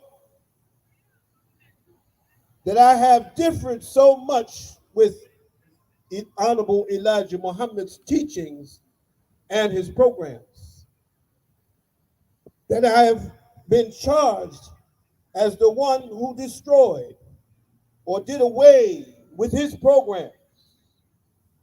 That is not correct. I am, however, the one who changed the thinking of his following. I thank God for the help I got to do that.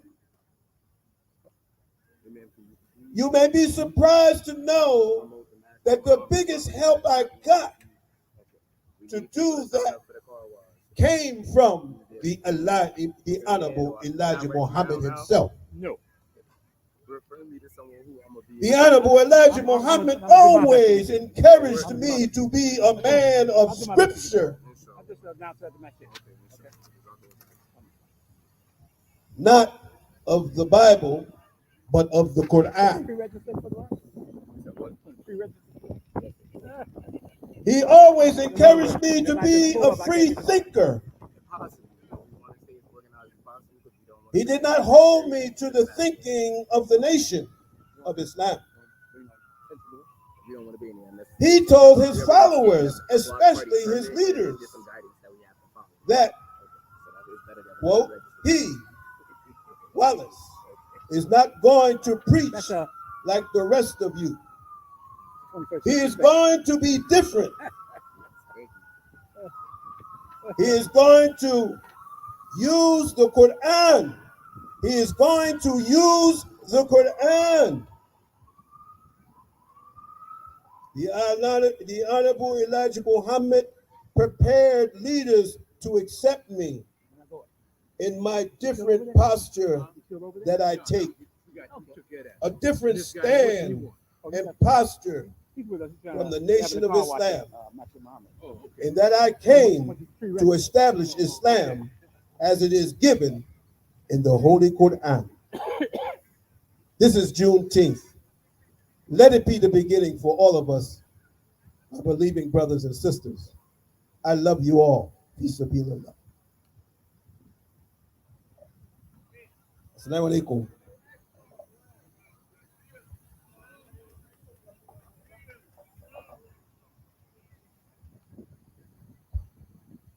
Assalamu alaikum. Takbir for our beloved brother Imam Razak in Jersey City, New Jersey. Big city. Hundreds of thousands of African Americans and Hispanics over there. And they're doing a wonderful job, along with Masjid Muhammad, brother Imam Adib, who's not here yet. Now we're going to have a brief musical interlude. But before we do that, to my left, you on the right, what do we have over there? Vendors. Vendors who paid $50 to get that spot, believing, inshallah, that you're going to go over there and spend some money. Spend some money with the vendors, because next year they may not want to come. So after you relax, you sit down, get up and just take a walk over and see what they have. Wonderful wares for us. So please, brothers and sisters, support the vendors. So when we have a program next year, they still want to come back because they made at least their money back. Please. We're going to have our beloved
One, two, one, two, one, two.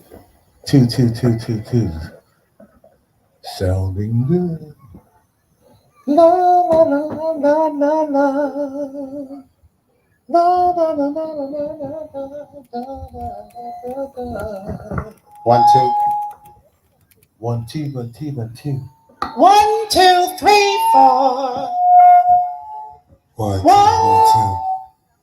1, 2. 1, 2, 3, 4.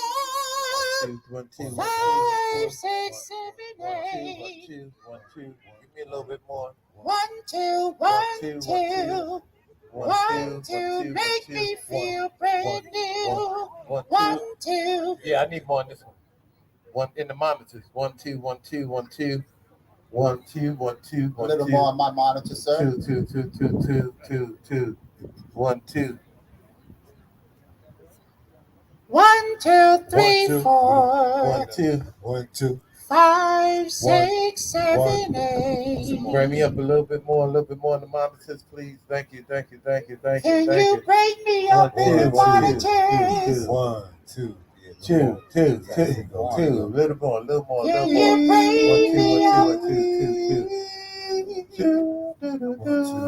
Bring me up some more. 1, 2, 1, 2. There you go, right there. I'm good. A little more for me, sir. You make me feel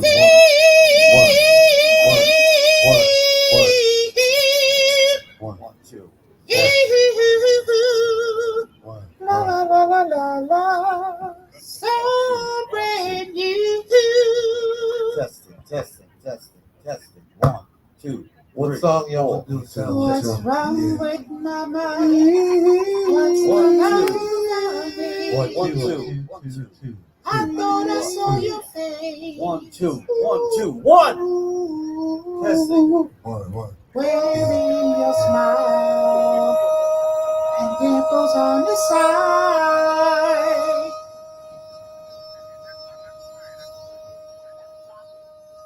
One, two.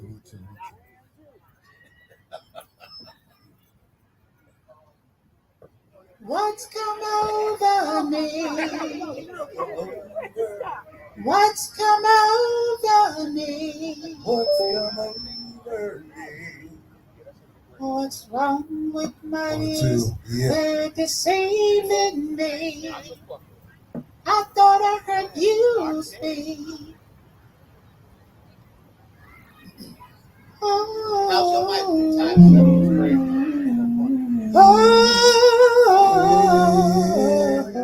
Riffing it. Can I get some 1, 2, verb on this a little bit? Flat. Yes, sir. Verb on all of us, sir. 1, 2, 3, 4, 5, 6. Breaking up can really break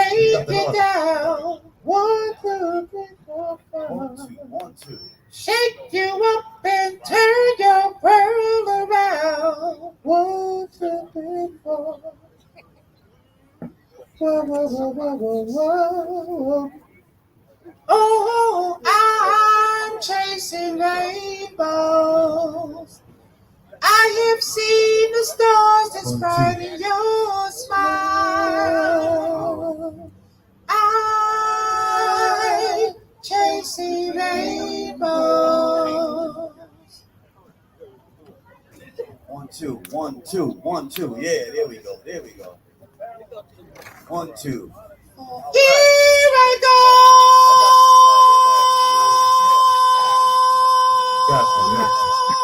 I'm trying. Chasing rainbows.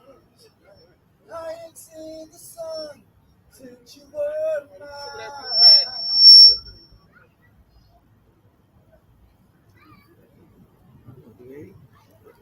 Your love is spinning me around, trying going on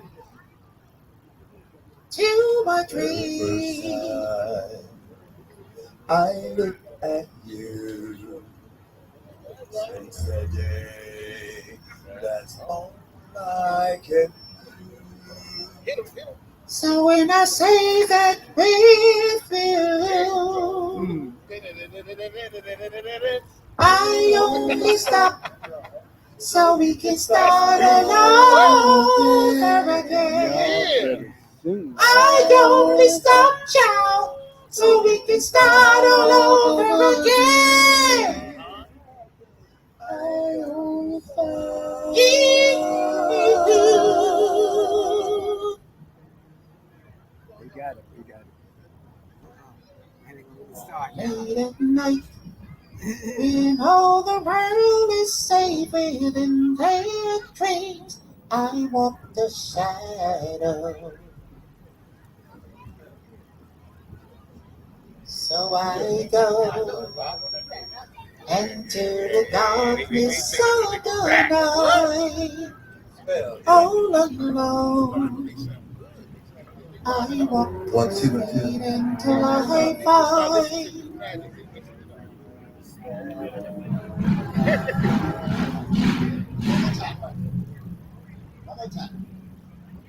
must have put a spell on my mind.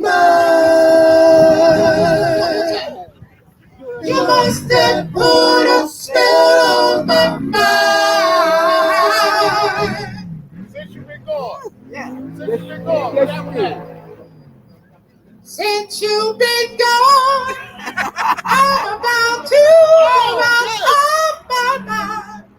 Remember when love was mine, all mine. And since you've been gone, I'm about to run off my mind.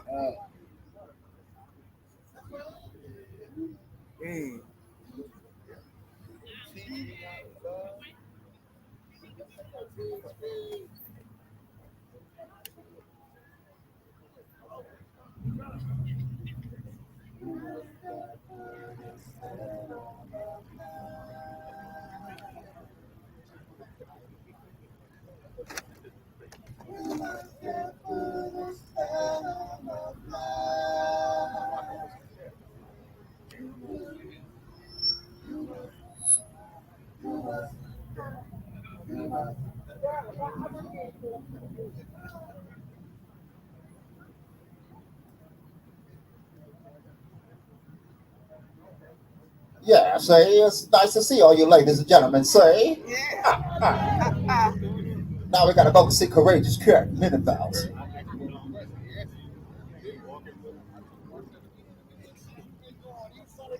Only they would know about Courageous Cat.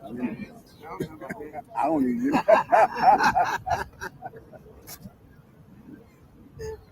Now they made a song about you, Neil Sedaka. Oh, Carol, I am such a fool. Remember that?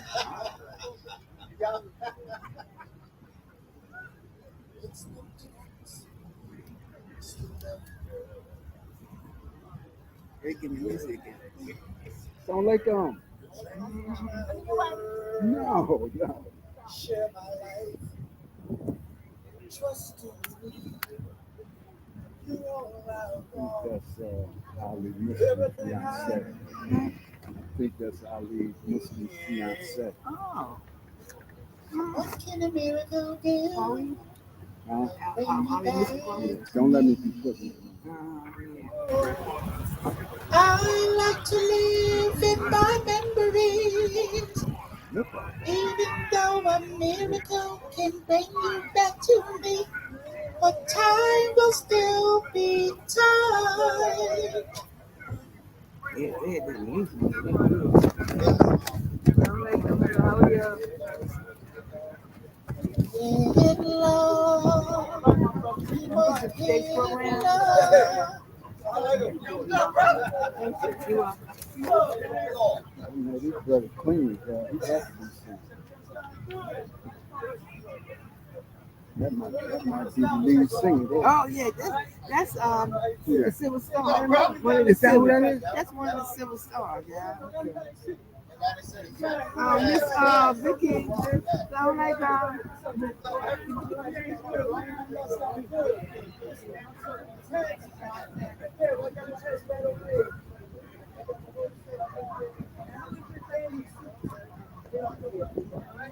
Brother man, are you going to be selling any of these videos? It's to the committee. They have Huh? the committee. Have it. The committee will have them? Okay. How many times you tried to We recording, so it picks up the sound here. Okay, alhamdulillah.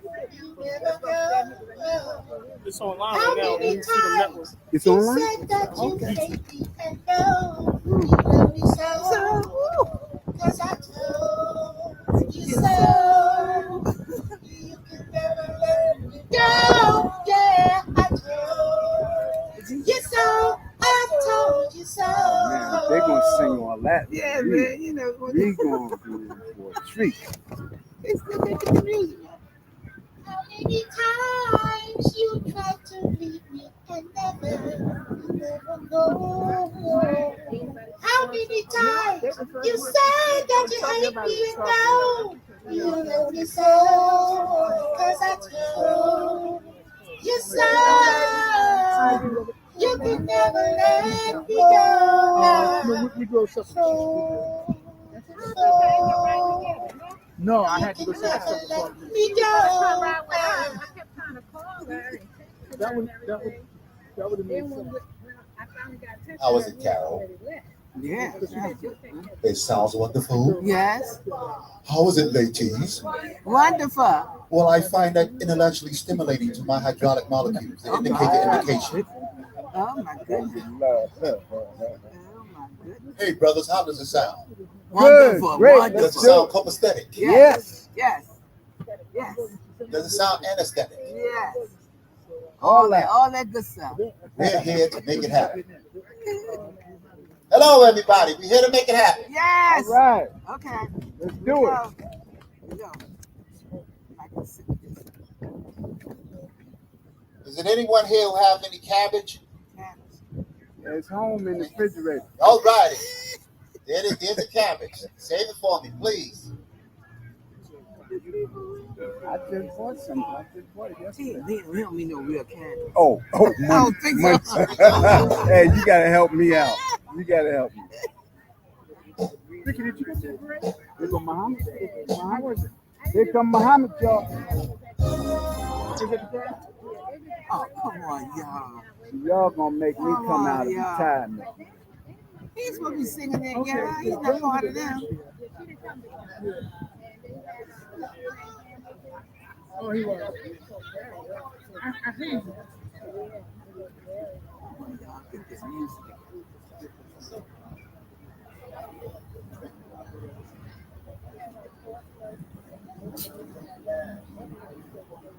Love has truly been good to me.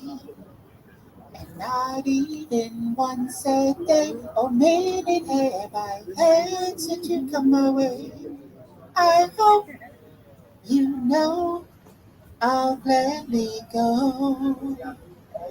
Anywhere you take me, it's so amazing to be loved. I follow you to the moon in the sky above.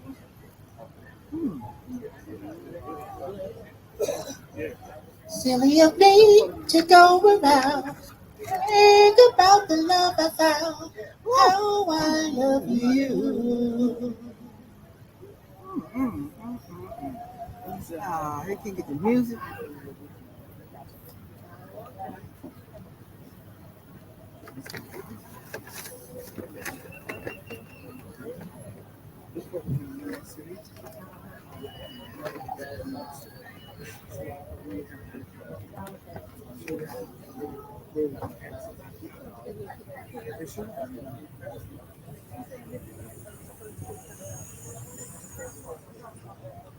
I have a check to give to you before the huge amount that's in the car. Okay. It's for the Ramadan session. Oh, I would have had it to you earlier, but Vicky said, not give it to them. you know better No, I'm than just that. joking. I'm about to say, I'm just joking. But- You I don't have are it the to remind me. word, I'm trying to you are the music, Okay. you're the song that rings over and over again in my head. You are the words. And there's a penny for your thoughts, a nickel for a kiss.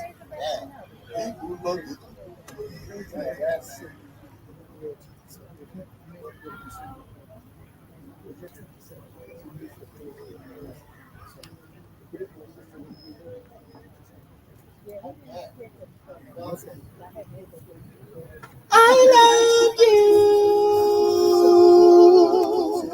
for so many reasons. Which I love you for so easy.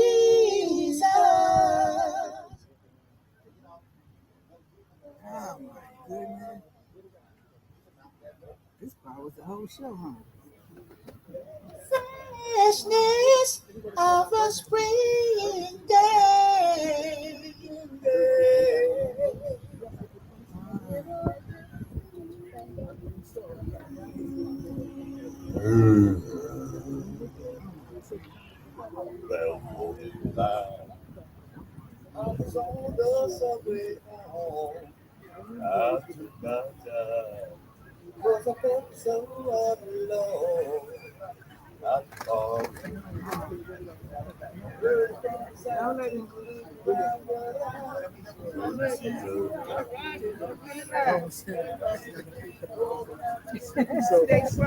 Nowhere to go. It hurts me so. I guess I leave it alone. The games people play. I know they just can't stop it.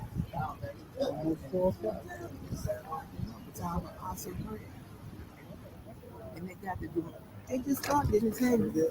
They got to do. Installed our men here. I don't know if she's coming back, but she might be some supporter. Abdul over there. He over there. And when the Harvey's not here in the jelly posse, there's a lot of entertainment, man. So they got to put this show on the road.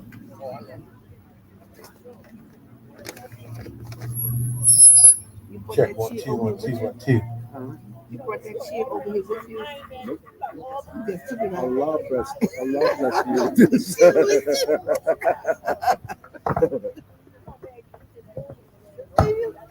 Smile, though your heart is aching. Smile, cause your tears are breaking. Come on, y'all. Is your chair still over there? Yeah. I sit here and talk. Mona Are you going to get a Lisa, shoe? Yeah, Mona Lisa, man. I'll be right back.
Something strange is happening. I just can't get myself together. Look out the way you must have put a spell on my mind. You must have put a spell on my mind.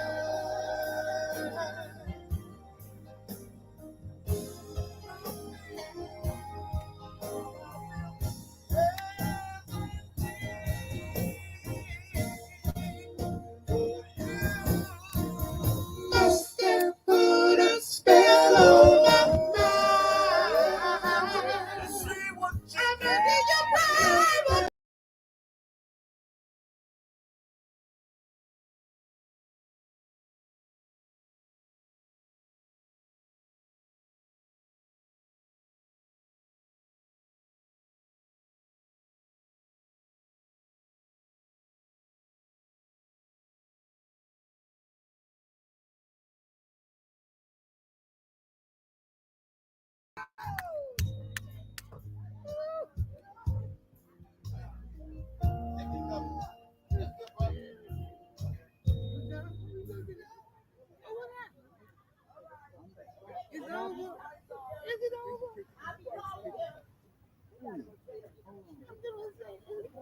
Oh, I'm going to say. Wait a minute, what happened? They going to change. That was the practice. Oh, that was the practice. Got us all hyped up. I thought we was. I don't want to. They going to put on their outfits? I guess so, yeah. Well, what the hell? I'm all hyped up, ready to get into the thing. I didn't really. I didn't. They're not figuring, sure. Ain't when they're going to change, you know. For what? Change. They looked pretty good to me. We gonna stay here? Yeah, I ain't going to this spot here. Well, I'll be right back. I'll take this stuff. You gotta put something in there. Hey, don't know about what this. Let me put this here. Yeah, well, no, put the window below it. Put it in that bag like that. I know they do. There you go. They're coming, the persuaders are coming. The temptations are coming. Smokey Robinson. You got all the. You said Smokey was good, right? You saw Smokey. Okay, so. He takes care of himself. Yeah. You know what I mean? You ain't got to look the finger do anything, right? Just concentrate on Brother man, you don't know nothing about that. He said you right.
Alaikum assalam. Y'all in the right place.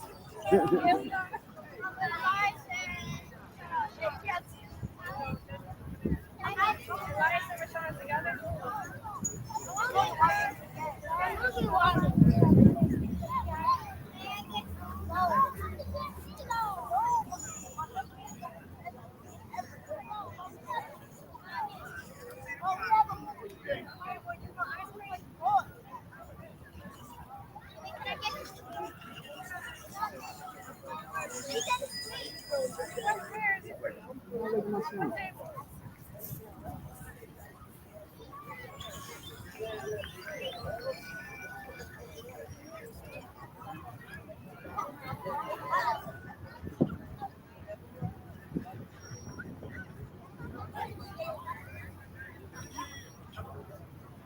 She says she has.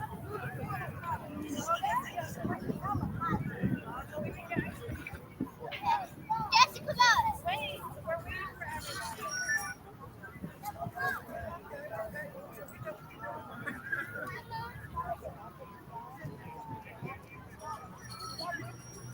Assalamu alaikum, everyone.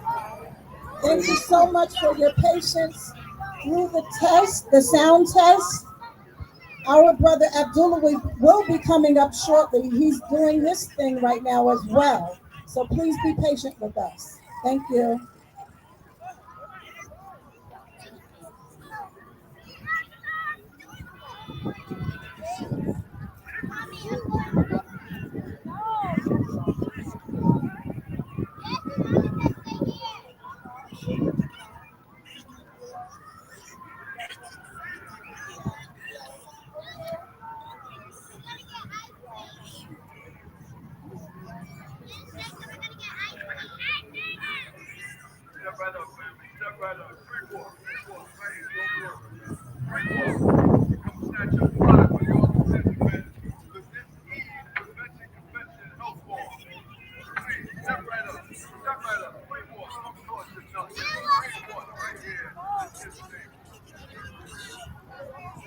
Huh?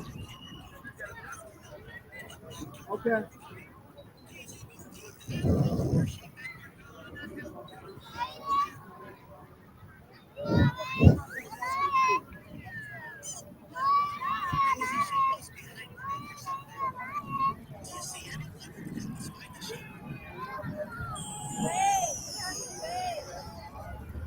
Assalamu alaikum, everyone. It's beautiful to see everyone out this afternoon. I pray to Allah subhanahu wa ta'ala that all the vendors are going to have success. Please, please, please visit all the vendors. It would be such a blessing for you to do so.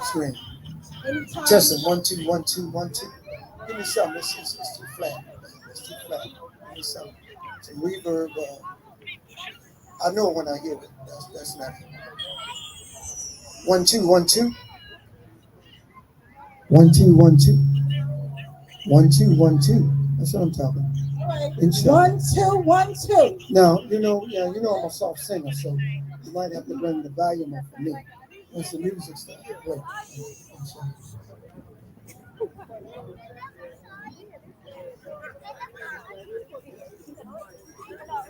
Okay.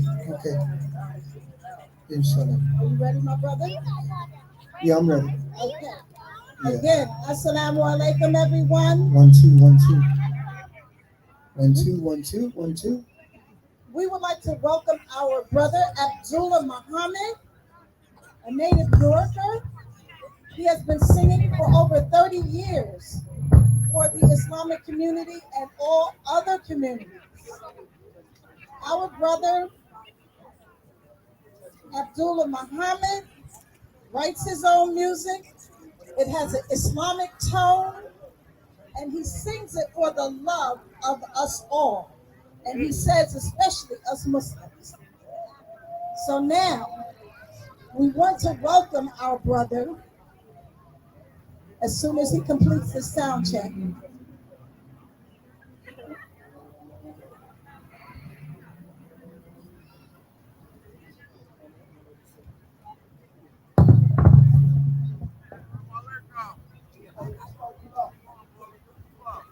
We want to welcome our brother Abdullah Testing 1 Muhammad 2. Yeah, this is good. Testing 1 2 1 2. to the Yeah, stage, yes. Testing 1 2. looking sharp as a tack. His wife and I were talking, and I said, "Sis, look at that brother." And I was like, "Oops, I'm sorry. 1 2 1 2. I forgot." And she was like, "Sis, don't worry about it." So we all must attest that he looks very handsome today, right? I mean. Okay, brother, we're ready for you. Are you ready for us? All right. Alhamdulillah. Show your love. Assalamu alaikum rahmatullah wa barakatuh. Inshallah, we thank Allah for blessing us to come together on this beautiful day that He has provided for us. My name is Abdullah Muhammad, born and raised here in this beautiful city of Newark, New Jersey. I've been doing this music for 30 and some odd years. I write, I arrange, and I also, from time to time, arrange like 10% of it. When I take it to the studio and give it to the engineers, they do what they need to do with it. So with no further delay, start that track, brother, please.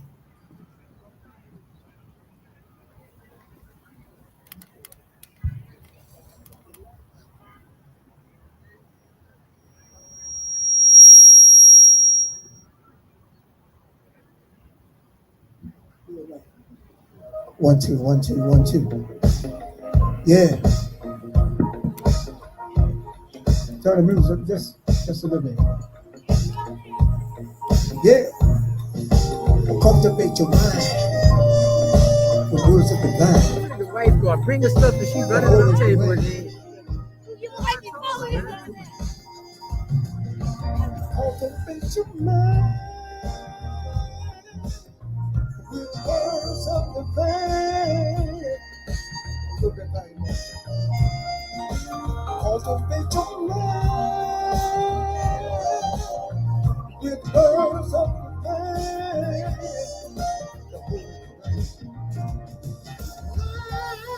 Says to you, cultivate me in every way. Life says to you, cherish me in every way. Life says to you, embrace me in every way. Life says to you, be devoted to me. Don't forget me here, bro. Every day. Sit down and get it. My day, look. Right here, bro. That's right there, bro. With words of the vine, the Holy Quran. Well, y'all can leave this up here, right? What is it? with words of the mouth.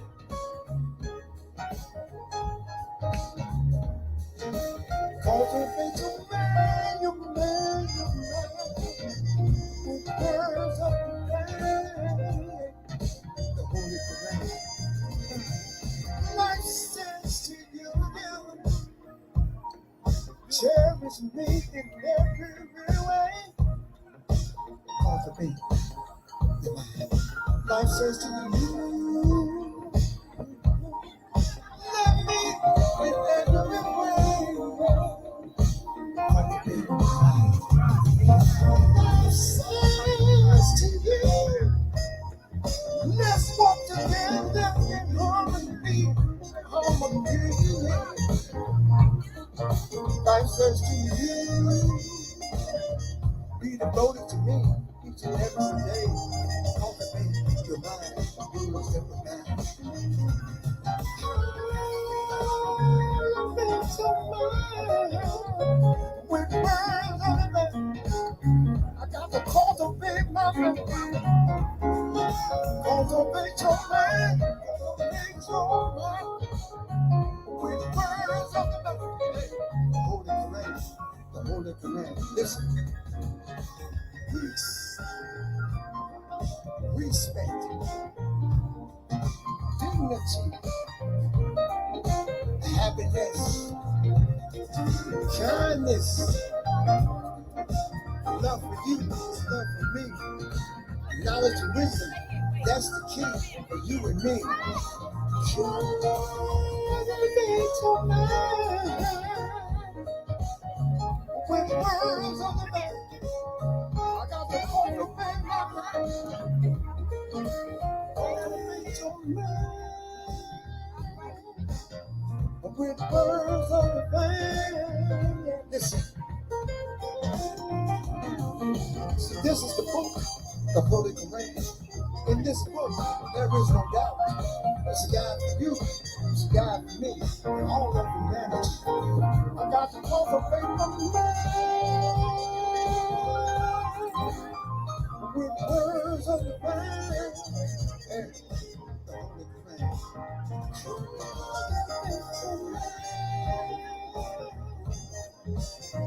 With words of the mind, the Holy Quran.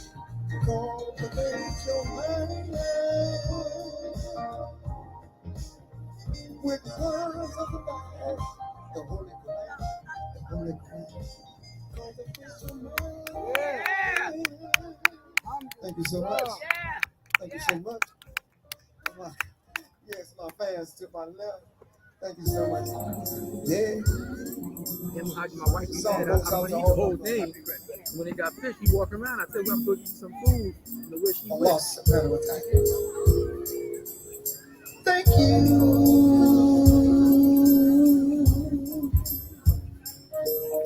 Oh,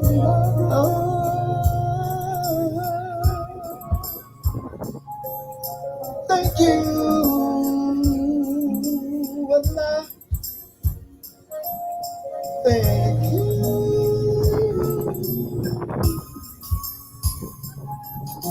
Thank you. Allah. For the love you placed in my soul. Thank you, Allah, for this deep and this land. Thank you, Allah,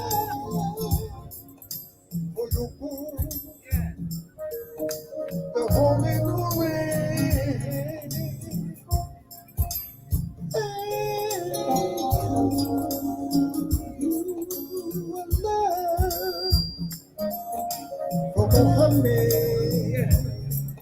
The Rasulullah, I just can't thank you enough. I can't thank you enough. I just can't thank you enough. Oh, Allah, I just can't. I just can't thank you enough. Thank you for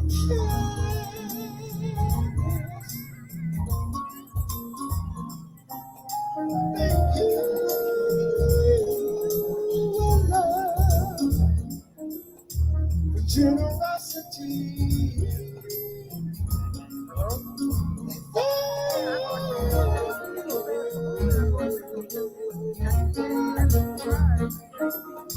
For happiness and joy, happiness and joy. I'm right about to knock you out.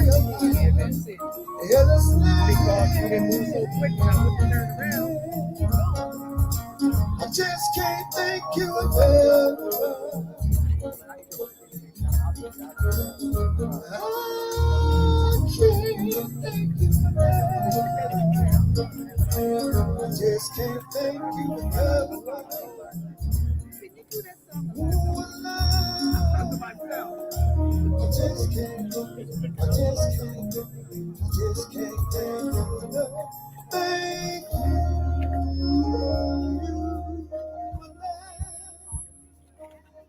Peace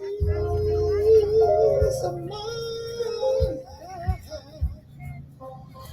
Thank you.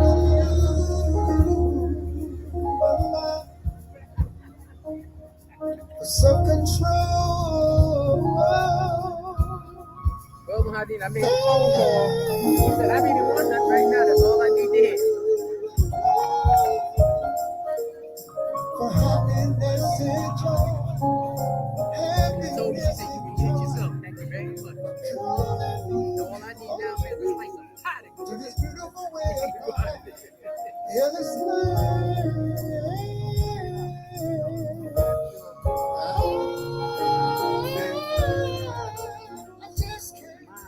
I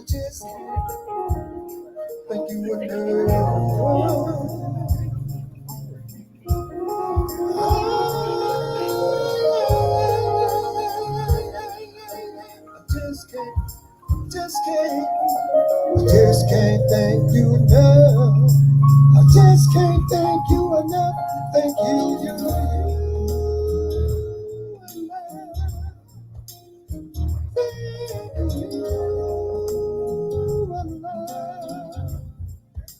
I just can't thank you for generosity,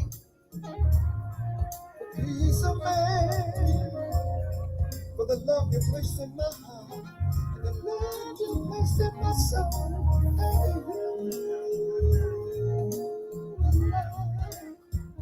Yeah. Thank you so much. Thank you. I just can't thank you enough. Right. I saw my brother in the back in the thing there. He was doing this. What you saying? Bring the mic up. The sound. Okay. Bring the sound. Allah says to us in the Noble Quran, Ayah 5. This is Surah 5, Ayah 3. He said, this day I perfected for you your religion, and I completed my favors upon you, and I chose Islam as your way of life. Islam is the way.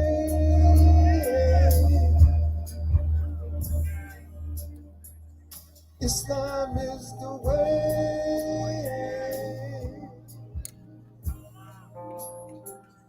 Islam is the way.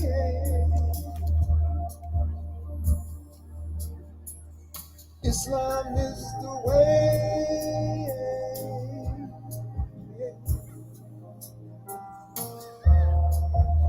Allah says that this day I perfected for you your religion, completed my favors upon you, and you chose endless life as your way of life.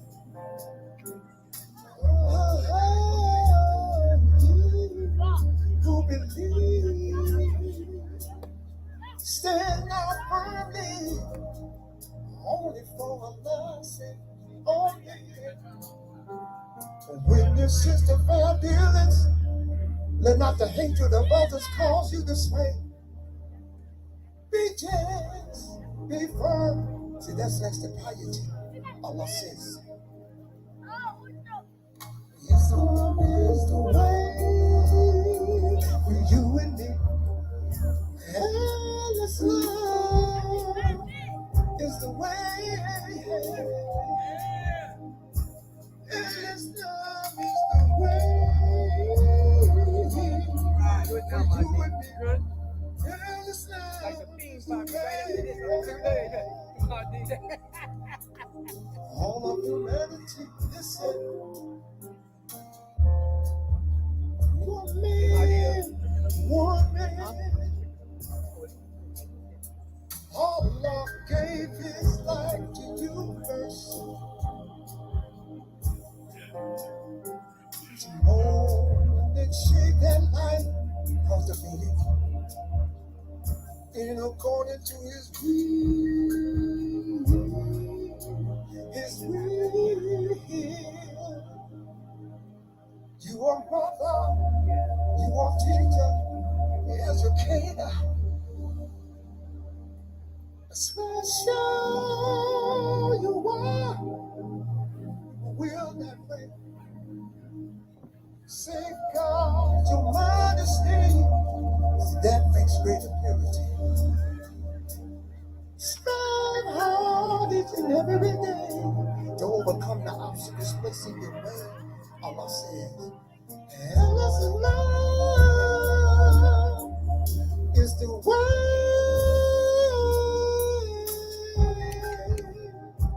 for you and me. Endless love is the way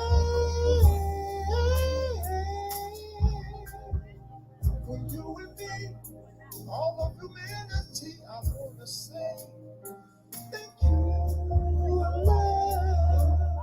Oh, thank you. Thank you, Allah.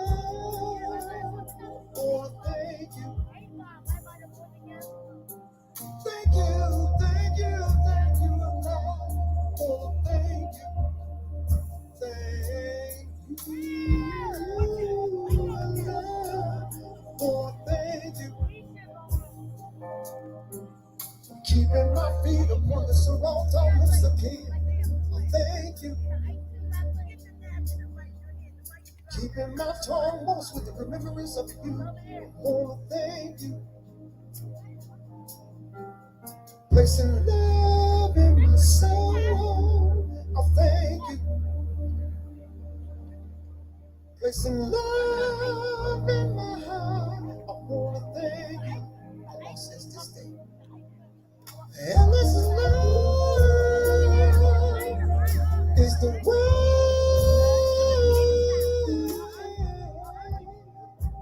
for you and me, all of humanity. Endless love is the way for you and me, all of humanity. I want to say thank you, Allah. Oh, thank you, thank you, thank you, Allah. Oh, thank you, just can't thank you enough. Thank you, Allah.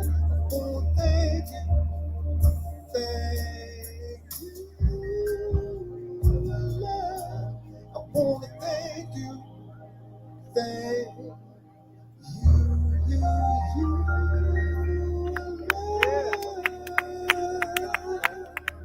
Thank you. Only for Allah's sake. Only for Allah's sake. Thank you. I just want to give thanks and praise to Him for at my age and still able to do what I do. It's by His will and by His commission. Turn that track down just a little bit.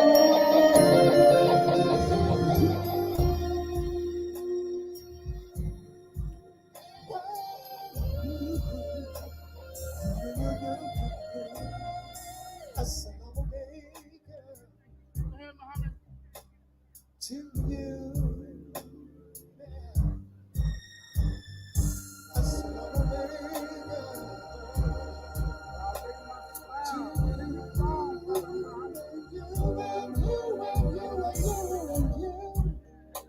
so that means peace be unto you, that means universal harmony. That means that you have a good day. And it also means I respect you, my brother, my sisters. And I just want to say to you, Assalamu alaikum to you. Do it. Assalamu alaikum to you.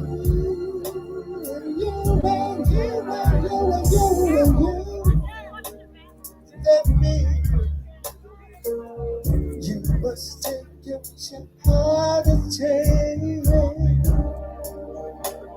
Don't hesitate before it's too late. Before it's too late. And if you wish to obtain success in this life and in the next, you must make your peace with the love that met you today. Assalamu alaikum to you. So much love in my heart. Assalamu alaikum to you.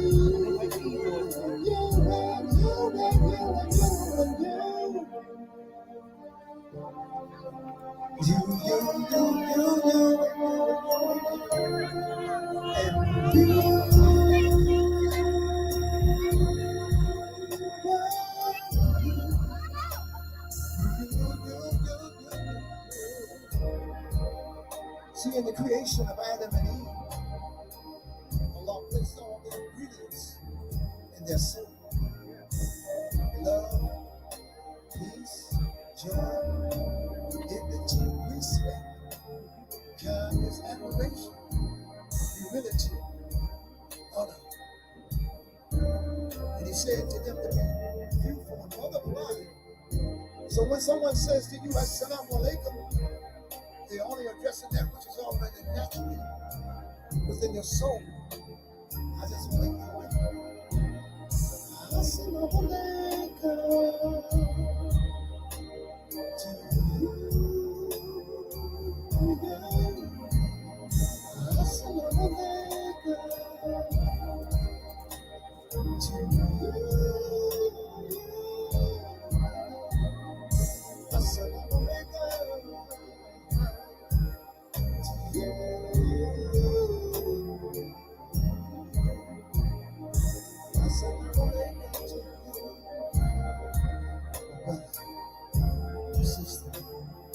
Peace be unto you.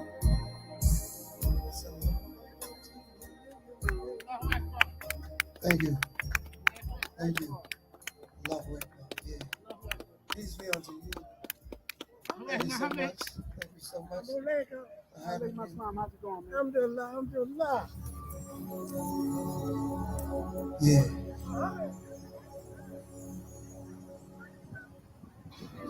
Yeah, bow down your head to Allah before it's too late. Bow down before it's too late. Before it's too late. Before it's too late. Before it's too late. Allahu Akbar.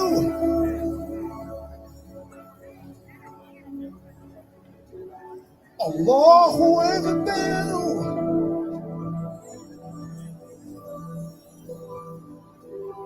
Allahu Akbar.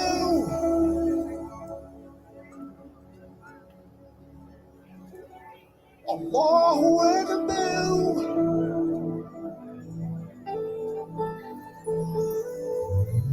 Bow down your head to Allah.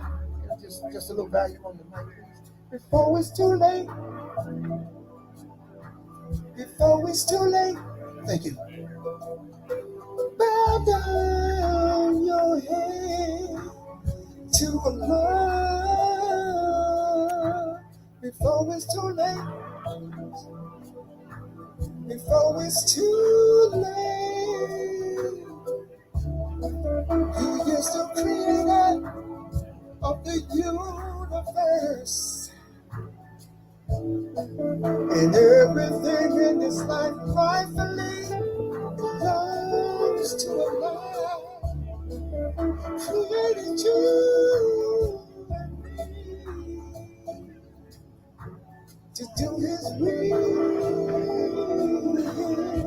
His will. He laid out the way for you and me. Just look at you now, how beautiful you are. See everything in the universe, surrender to His will. Right now, don't hesitate, only for Allah. I'll say, bow down your head to Allah. Right now, before it's too late, before it's too late, bow down your head to Allah. Before it's too late, before it's too late. See everything in the universe. Surrender to Allah's will. Sun, the moon, and all of the stars, even the birds in the trees. Surrender to Allah's will. Oh, you believe. Surrender to Allah's will. Every breath that you take, every step that you make, surrender to Allah's will. Bow down your head to Allah. Before it's too late, before it's too late, bow down your head to Allah. Before it's too late, before it's too late. Listen. See, tomorrow is not promised to you and me. Don't hesitate to remember today. See, the food that you eat, and the water that you drink, and the air that you breathe. Surrender to His will. Bend down your head to Allah. Before it's too late. Before it's too late. Bow down your head to a love before it's too late. Before it's too late. Allahu Akbar.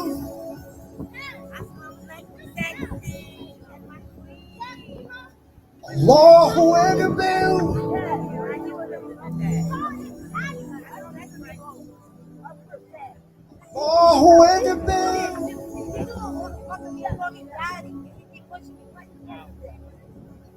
Allahu Akbar.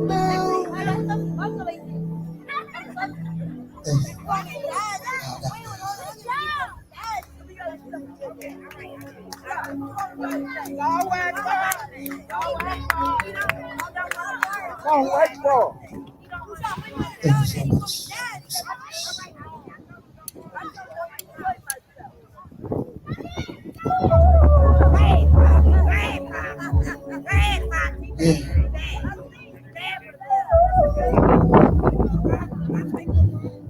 One, two. Just keep being the way you are. Just keep being the way you are. Just keep being the way you are. Just keep being the way you are. You are marvelous. You are wonderful. You are loved. You are kind.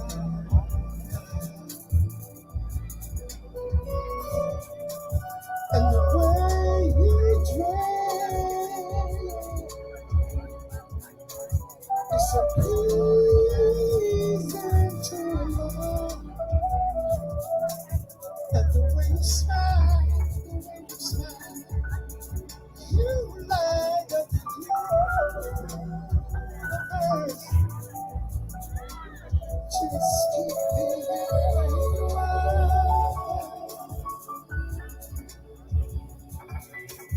Oh, Lord, just keep being where you are. All for the Lord's sake. You are special.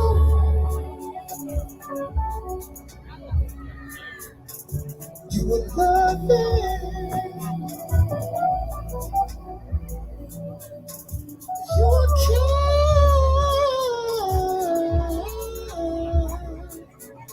in everything that you do. Yes. You bow down 5 times a day, and you give to Zakat, and you fast for the Ramadan, only for Allah's sake. Just keep being the way you are. For Allah's sake. Just keep being the way you are. You are only for Allah's sake. Just keep being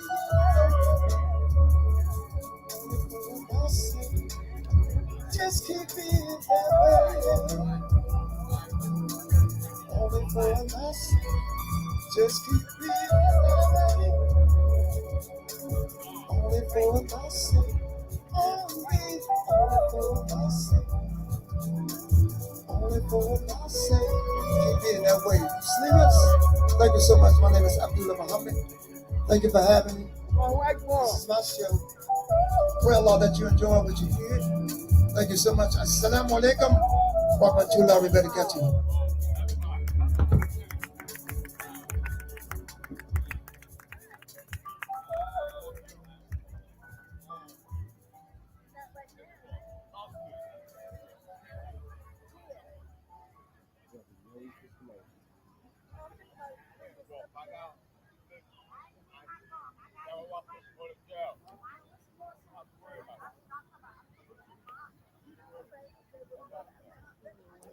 Assalamu alaikum, everyone.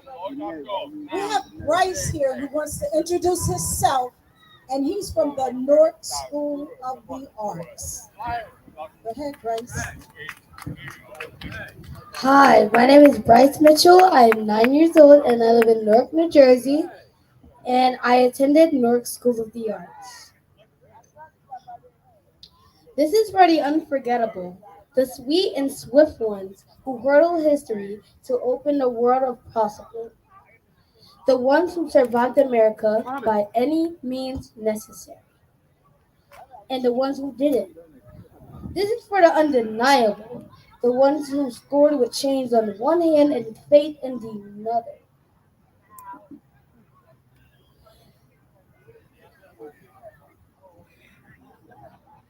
Oh, it went off. Take your time, brother. Hold on. And Bryce.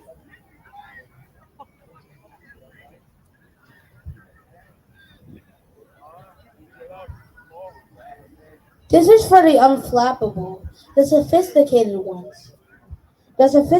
ones who box adversity and tackle vision, who shine their light for the world to see and don't stop till the break of dawn. This is for the unafraid, the audacious ones who carried red, white, and weary blues on the battlefield to save an imperfect union. The righteous ones, marching ones, who sang, "We shall not be moved because Black Lives Matter." This is for the unspeakable. This is for the unspeakable. This is for the unspeakable. This is for the unlimited, the unstoppable ones, the dreamers, and doers who swim across the big sea of our imagination to show the majestic shares of the promised land. The Wilma Rudolphs, the Muhammad Alis, the Althea Gibsons, the Jesse Owenses, the Jordans and the LeBrons, the Serenas and the Sherrills, the Reese Whitleys and the undiscovered. This is for the unbelievable, the we real cool ones. This is for the unbending, the black as the night is beautiful ones. This is for the underdogs and the uncertain, the unspoken but no longer untitled. This is for you, and you. This is for us. Yes. Yes. Yeah. Come to love.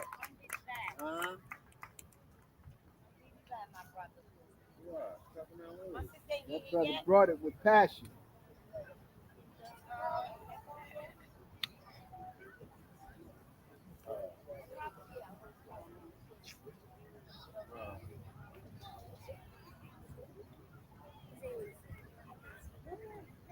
Every time you come.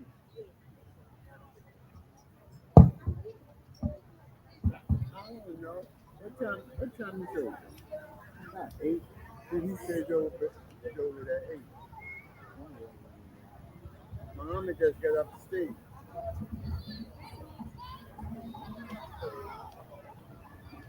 That's easy.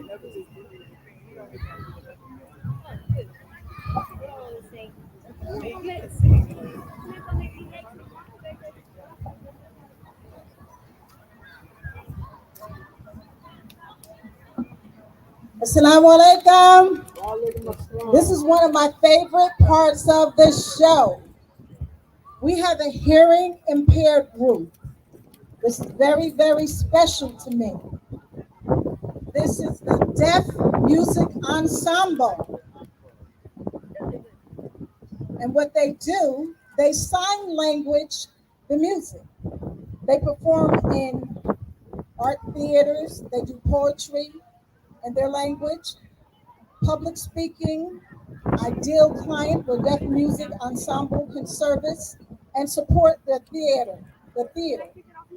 film gala, award ceremonies, live music performances as today, and they teach the American Sign Language.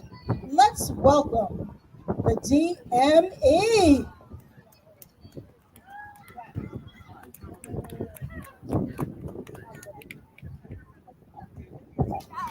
Let's follow them, everyone.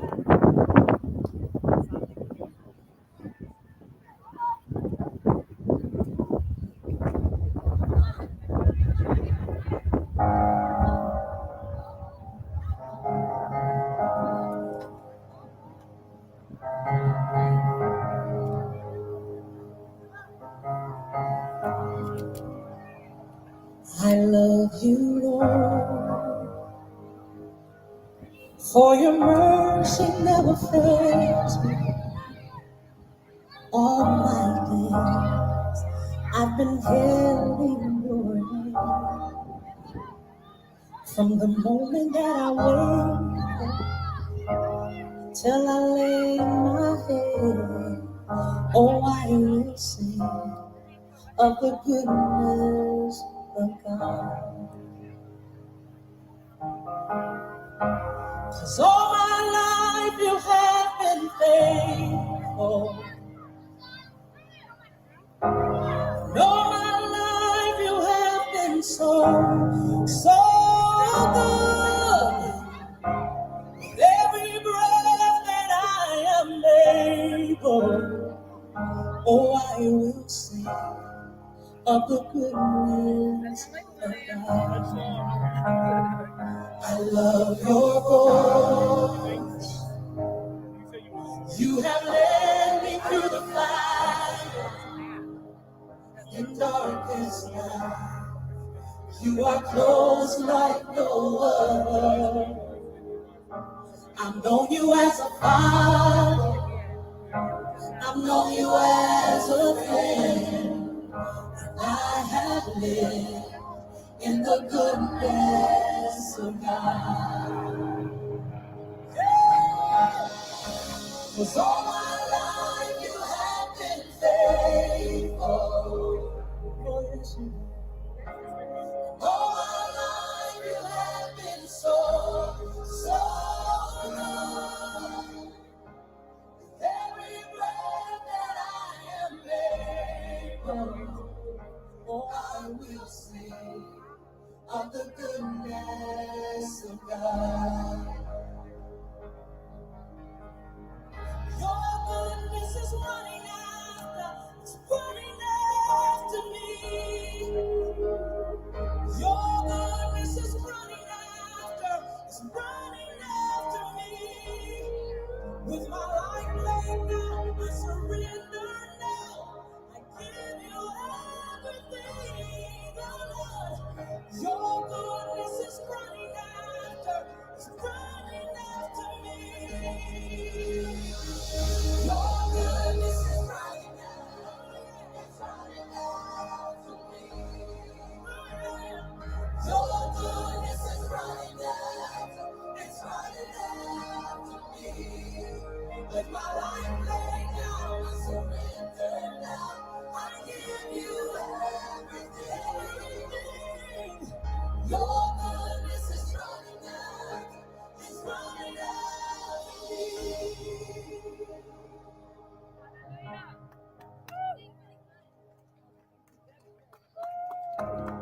All my life you have been faithful. All my life you have been so, so good. With every breath that I am able, oh, I'm gonna sing of the goodness of God. I'm gonna sing.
There's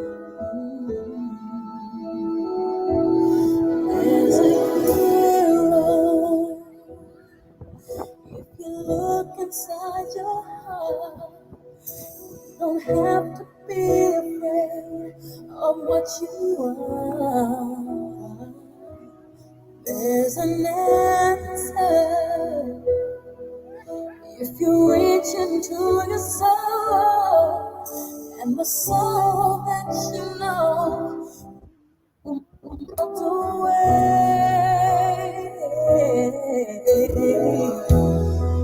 And then a hero comes along with the strength to carry on, and you cast your fears aside, and you know you can survive.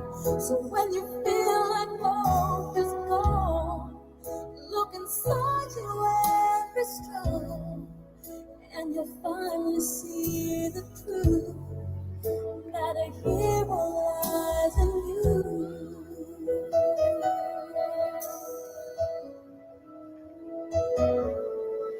It's a long road, and you face the world alone.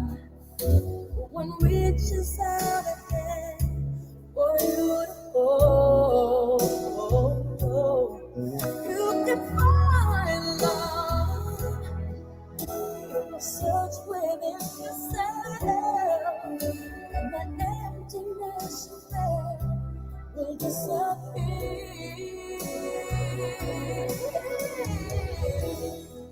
And then a hero comes along with the strength to carry on, and you cast your fears aside, and you know you can survive. So when you feel like hope is gone, look inside you and be strong, and you finally see the truth, that a hero lies in you.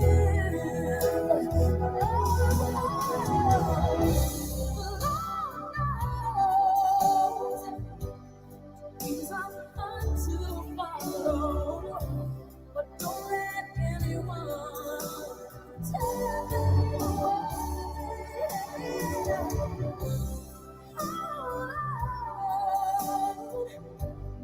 There will be tomorrow.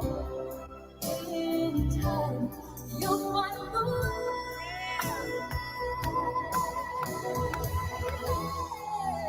And a hero comes along with the strength to carry on, and you cast your fears aside, and you know you can survive.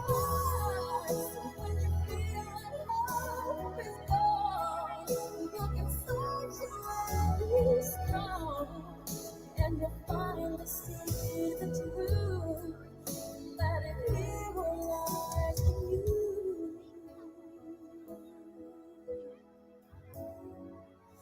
That a hero lies in you.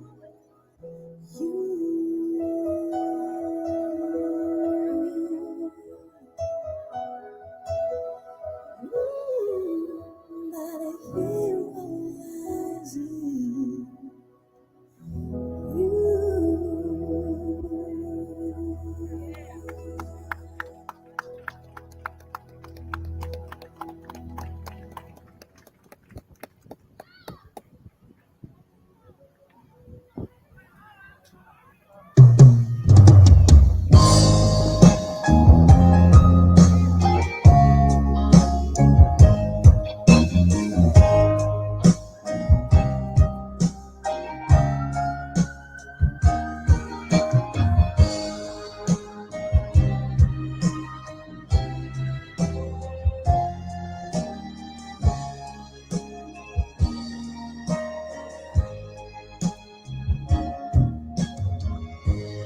Members only, it's a private party.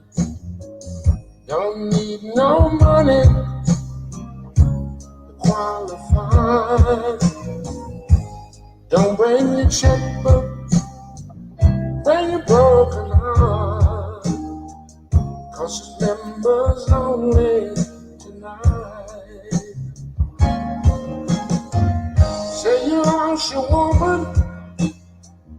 say you lost your man. You got a lot of problems in your life. Well, they throwing a party for the broken hearted, and it's members only tonight. Go tell mama, go tell daddy, red or yellow, black or white. Go in a party, oh, for the sad and lonely. It's members only tonight. Members only, it's a private party. Don't need no money to qualify. Don't bring your checkbook, bring your broken heart. 'Cause it's members only tonight.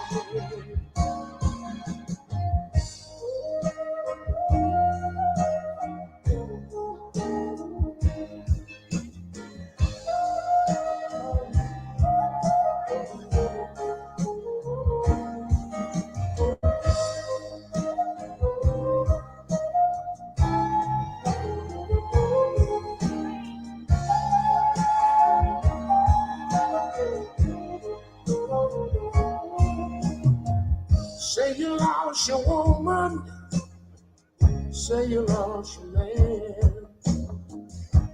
You got a lot of problems in your life. They're throwing a party for the broken hearted, and it's members only tonight. Go tell mama, don't go tell daddy, red or yellow, black or white.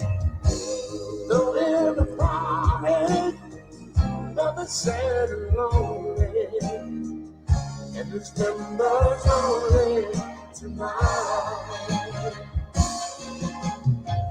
'Cause it's members only tonight. 'Cause it's members only tonight.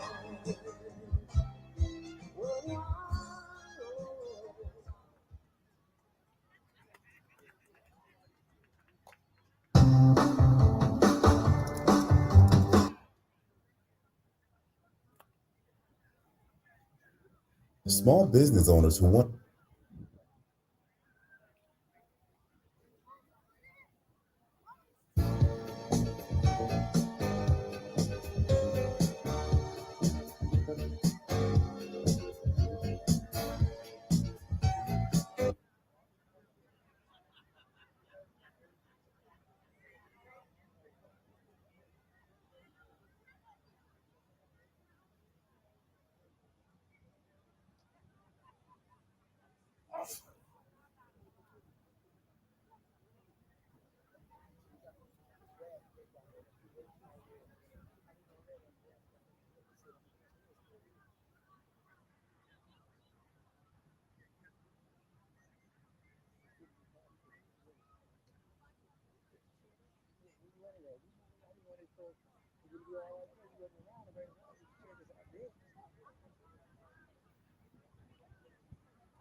I didn't see him.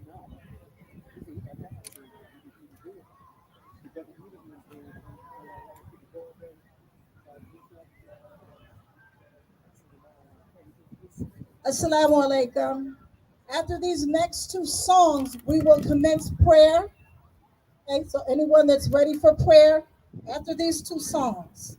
Shukran.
gone by. And we fly just like birds of a feather. I want to know all of the people around us, they say, can they be that close? Just let me stay for the record. We're giving love in a family dog. We are family.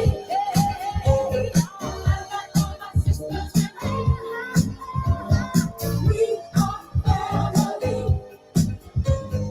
Get up, everybody, and say, we are family. I got all my sisters with me. We are family. Get up, everybody, and say, living life is fun, and we just begun to get our share of this world's delight. High hopes we have for the future, and our goals inside. We know we don't get depressed. Here's what we call our golden rule. Have faith in you and the things you do. You won't go wrong. Oh no, this is our family too. We are family. I got all my sisters with me. Sing it to me. I can hear you now. Everybody say, ooh, we are family. I got all my sisters with me. We are family. Get up, everybody say, we are family. I got my sisters with me. I got all my sisters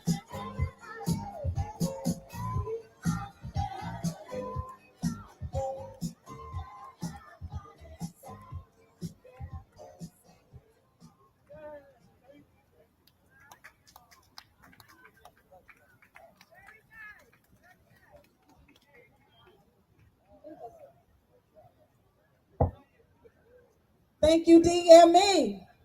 Everybody give them a round hand of applause, please. Please, can we give them a little bit more? It's time for prayer, everyone. All those that are ready for prayer, please join us. Please, don't miss those blessings. Who fixed that one? Who's over there? Brother Abdullah Muhammad is going to call the Adhan for us, everyone. Alhamdulillah, Rabbil Alameen.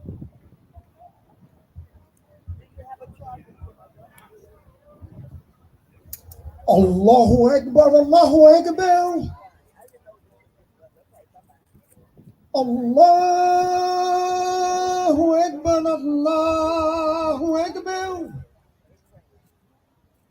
Ashhadu an la ilaha illallah. Ashhadu an la ilaha illallah. أشهد أن محمدا رسول الله. أشهد أن محمدا رسول الله. حي على الصلاة. حي على الصلاة. حي على الفلاح. حي على الفلاح. الله أكبر الله أكبر. لا إله إلا الله.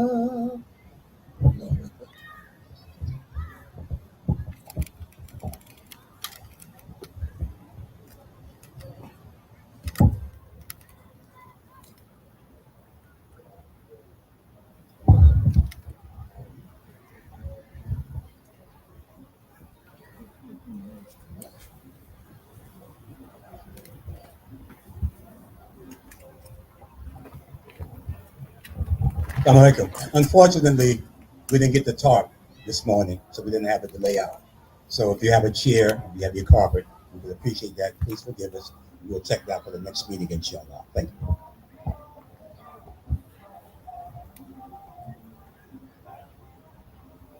Please make your ranks.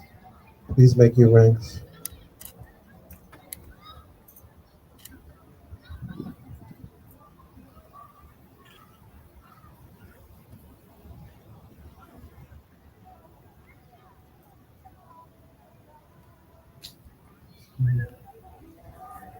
As though try to make your ranks as straight as possible.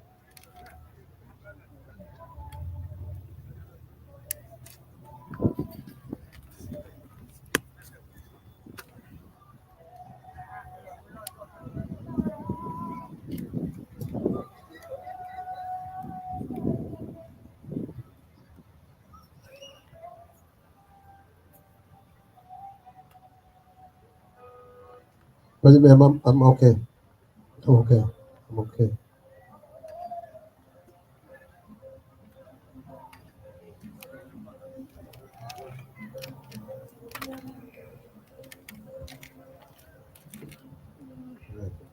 Alhamdulillah.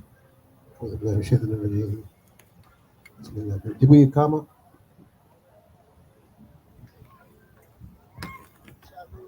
Rasulullah, Hayya Salat, Hayya Falak, coming to Salat, coming to Salat.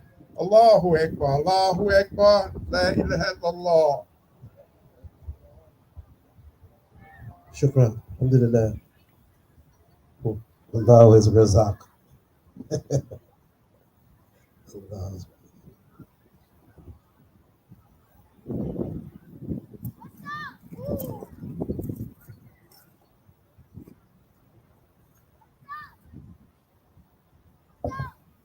Allahu Akbar.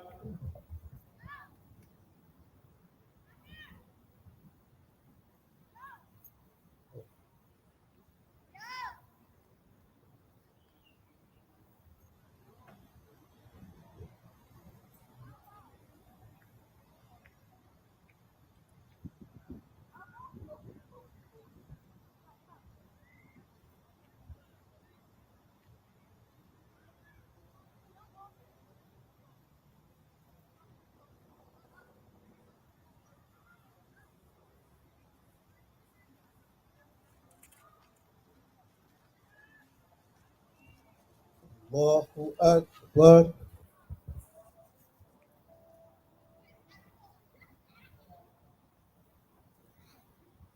سمع الله لمن حمده.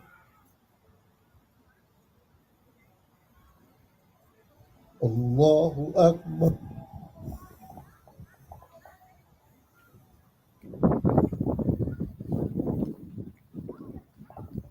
الله أكبر.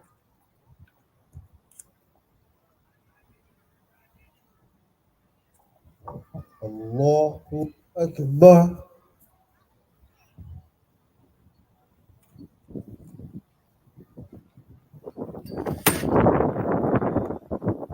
الله أكبر.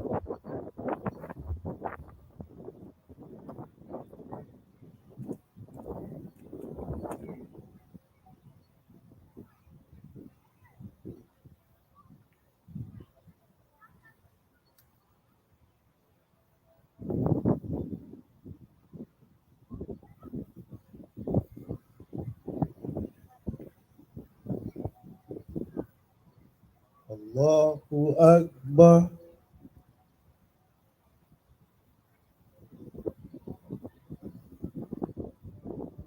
سمع الله لمن حمده. الله أكبر.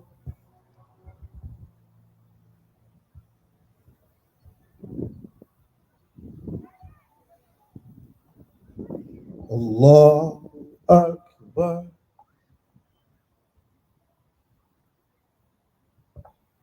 الله أكبر.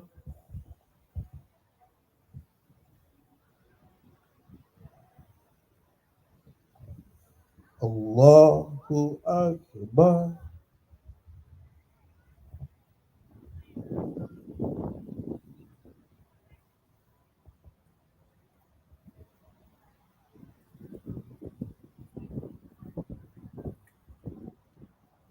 Allahu Akbar.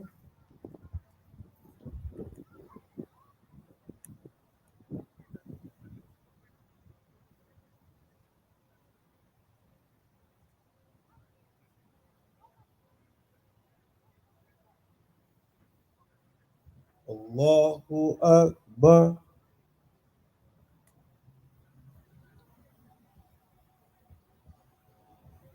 Ya Allahu liman hamada. Allahu Akbar.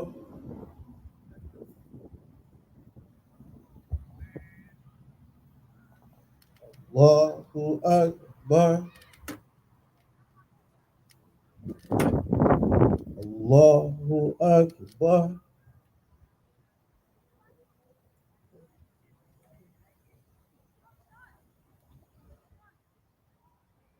Allahu Akbar.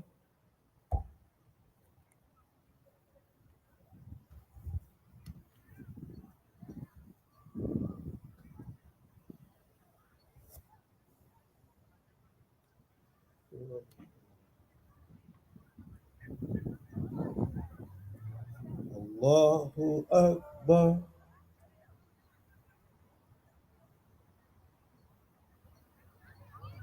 Ya Allahu liman hamada.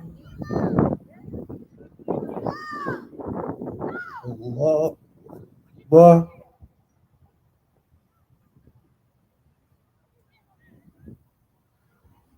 Allahu Akbar. Allahu Akbar.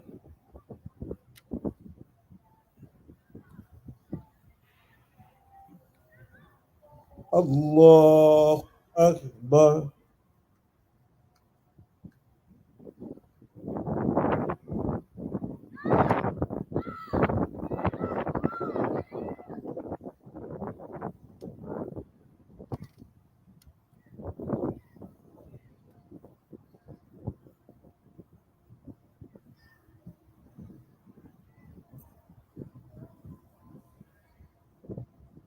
السلام عليكم ورحمة الله. السلام عليكم ورحمة الله. استغفر الله استغفر الله استغفر الله استغفر الله.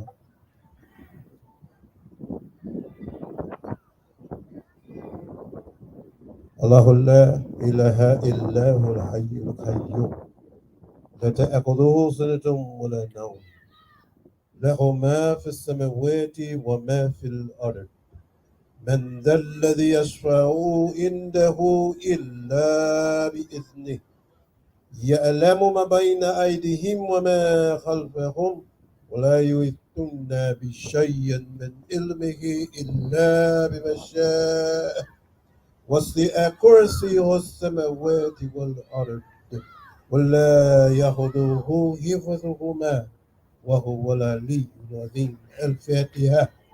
بسم الله الرحمن الرحيم الحمد لله رب العالمين الرحمن الرحيم مالك يوم الدين إياك نعبد وإياك نستعين اهدنا الصراط المستقيم صراط الذين أنعمت عليهم غير المغضوب عليهم ولا الضالين آمين. السلام عليكم.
Assalamu alaikum. For all those who need to use the rest area, you got what to my right.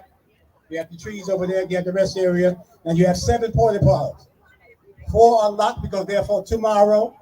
3 are open, but the rec hall up the hill, you can make it on time. They open till 7 o'clock. Now, as we said before, please support your vendors. We support our vendors to my left. They pay $50 for that space. At least help them get their money back. Let them get their investment back, inshallah. We owe them that much. So the programs are going to continue. Don't go nowhere. But we have a nice lineup. Please, brothers and sisters, support our vendors is very important. Thank you. Assalamu alaikum.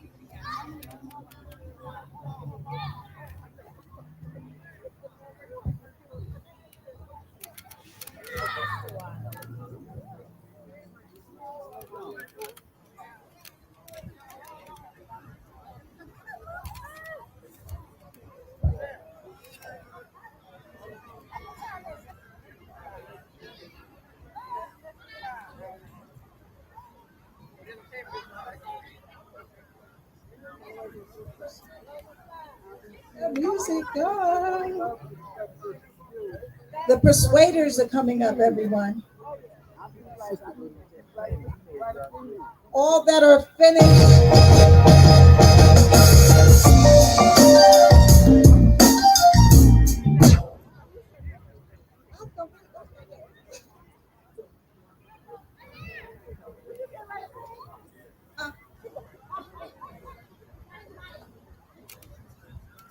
I don't even have a day job, but I better keep whatever it is, right?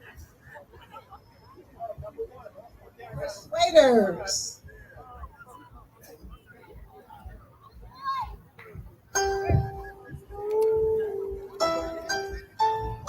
Let's go.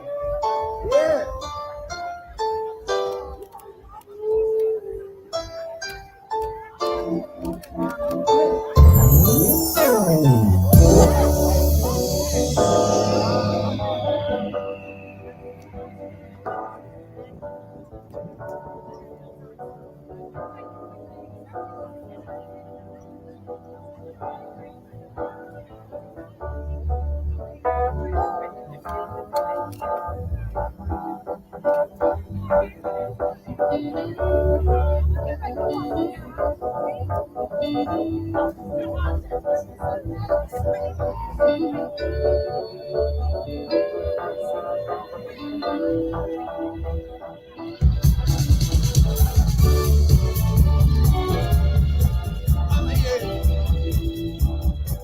Come on. How you doing? Come on, do it. Put your hands together. Help us sing, y'all.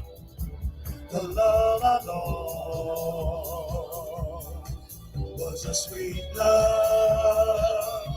The love I know was complete love. The love I know I will never, never, never again. I can remember planning, building my whole world around you. I can remember hoping that you and I could make it all through. But something went wrong, I don't know what it was. We loved each other, we just couldn't get along. Take a good look at me, I'm in misery. Can't you see the love, the love, the love, the love, the love, the love, the love. Yes, it was. The love I know. The love I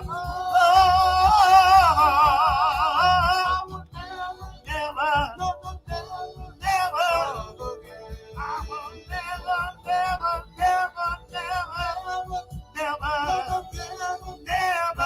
never, never, never, never, never. Come on, put your hands together, do it. Come on. Let me tell you, she was a sweet love. And I'm so sorry I lost her. I never find another one like her. I'll never find someone, never, never, never, never, never, never, never, never, never, never. She was a good love. She was a sweet love. Oh, never. All right. All right. How you doing? Newark, say hello. Here it is. Brooklyn meets Newark, y'all.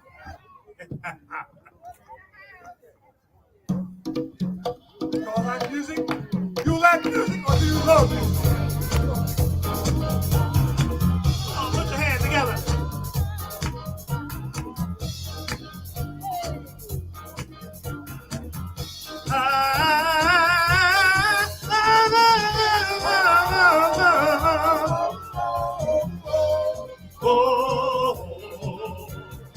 I love music, any kind of music.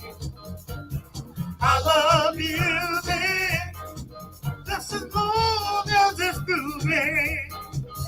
I'm so happy to be in complete harmony. I love you, girl. When I'm dancing and romancing, I'm enchanted by the things that you do. Walk. Nothing can be better than a sweet love song. So sweet, so mellow, mellow. When you got the girl that you love in your arms. Honey, I love you, yeah. Music is the healing voice of the world. Yeah. It's understood by every man and woman, boy and girl. And that's why I say I love music. Come on, help us out, y'all. Sweet, sweet music. I love music. Just to know that it's good. Everybody say, I love.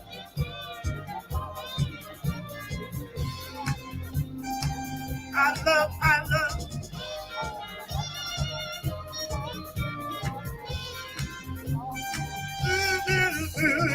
Music makes the atmosphere so fine. Lights down low, and baby, we know. Especially when you got a cold glass of wine. Mellow wine and song.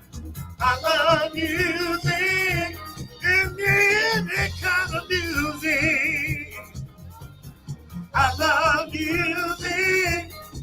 Just to know that it's moving. Help me sing. I love music. Funky music. I love music. Down home music. I love music. Reggae music. I love music, sweet soul music. Like that?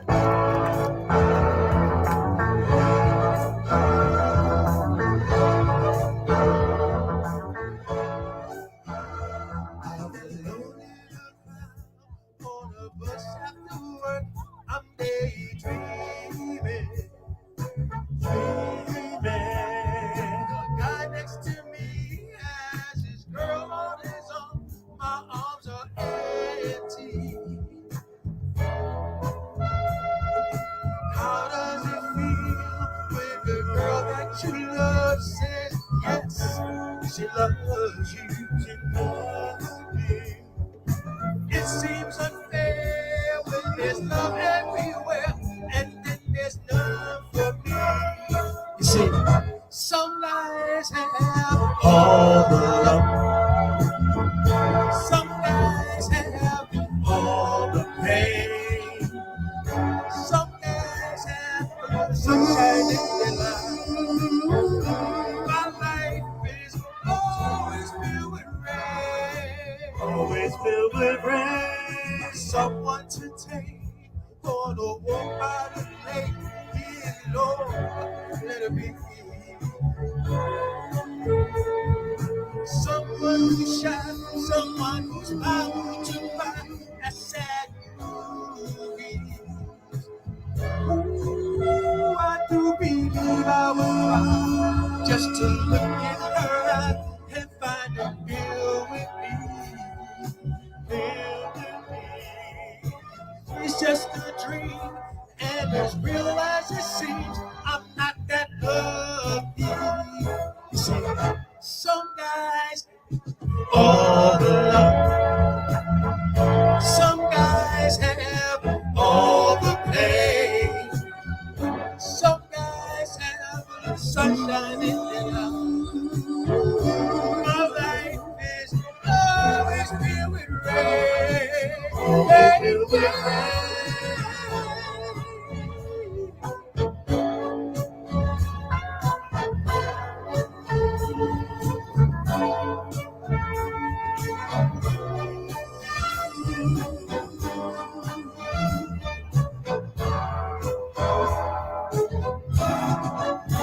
It's just a losing game. It's a losing game. Some things have gotta change. Some girl will give my love a try. With my love, she have a roll with that.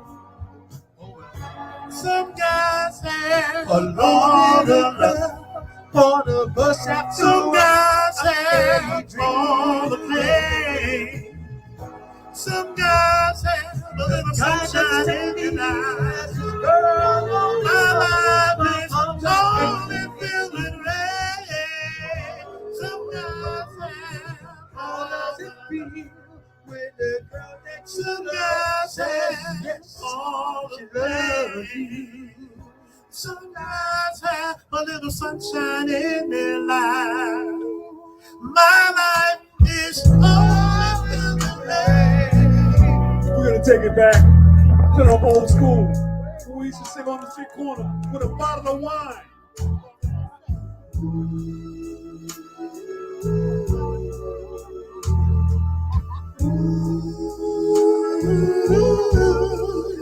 You're prettier than all of the world. Yeah, I'm so proud.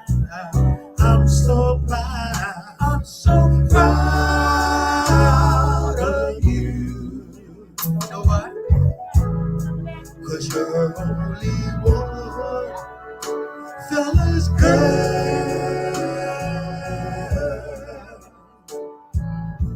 And I'm so proud. I'm so proud. I'm so proud of you. I'm so proud of being loved by you. And it would hurt, hurt to know if you ever were untrue. Sweeter than a taste of a cherry, so sweet. Yeah, baby, I'm so proud. I'm so proud. I'm so proud of you.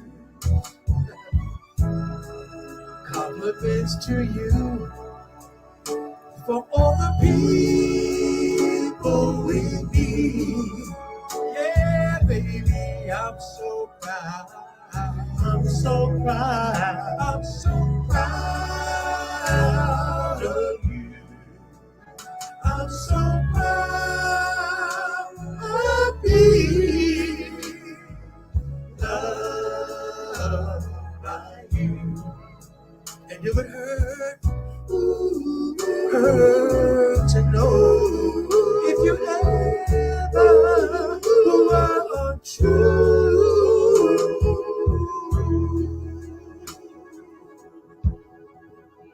Yeah, sweeter than taste of the cherry so sweet.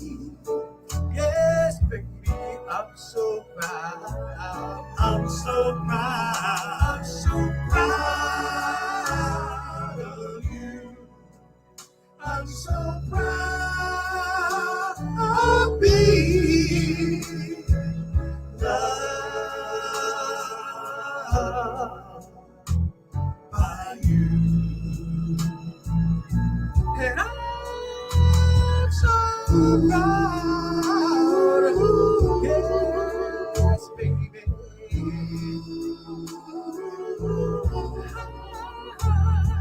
So proud of you.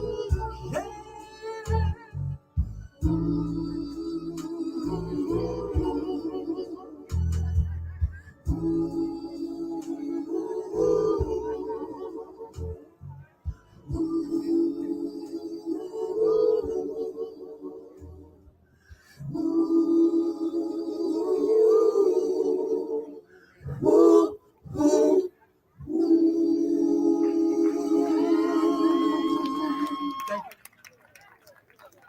Lance Officer, ladies and gentlemen. Give him some.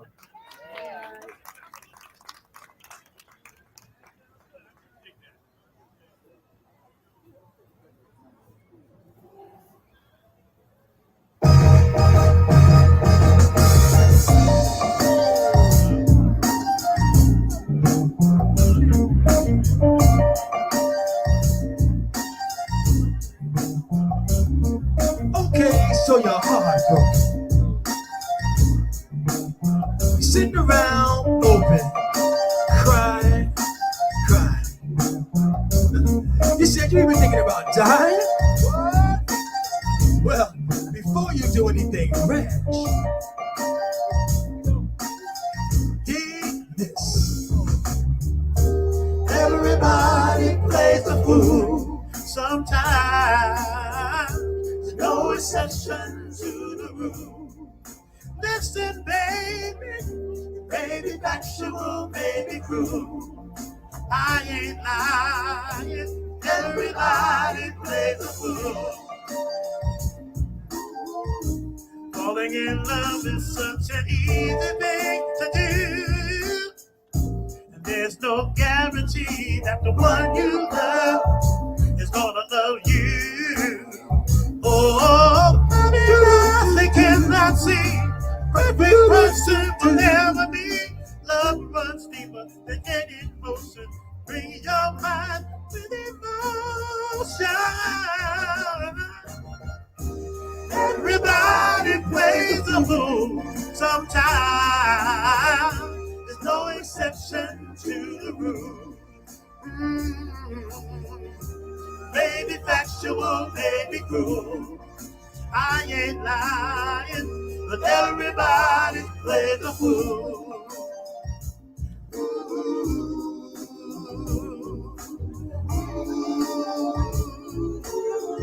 How can you help it when the music starts to play and your ability to reason is swept away?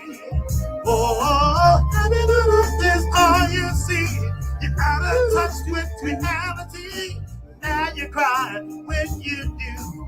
Next time someone cries for you. Yeah, yeah. Everybody plays the fool sometimes. Use your heart just like a tool. Listen, baby. Never told you the song is true. I ain't lying. Everybody plays the fool.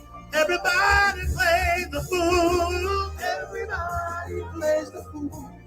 Everybody plays the fool. No exception to the rule. No exception to the rule. Baby factual, baby cool. I ain't lying. Everybody plays the fool.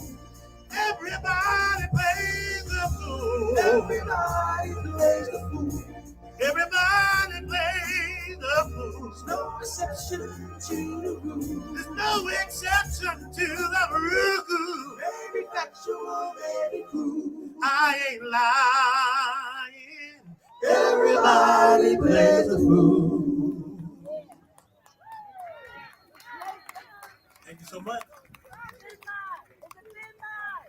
Zeke is in the house. Zeke. What's up, baby? Listen, we got a couple of celebrities here. We got Zeke. Between what? And we got my man Tony. Both from the escorts. How you know that? How do you know? How do you know how thick that line is? I've been around. Oh, I'm just asking. Y'all ready?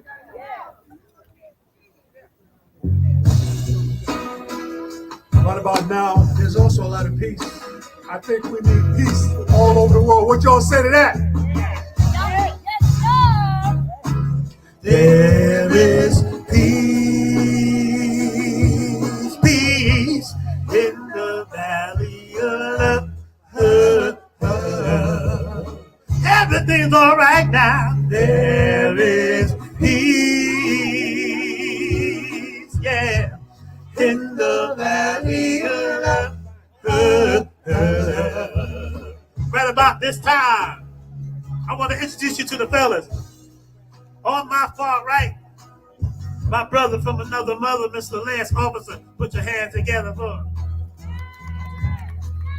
Standing in the middle, Mr. Greg Rowland. Put your hands together.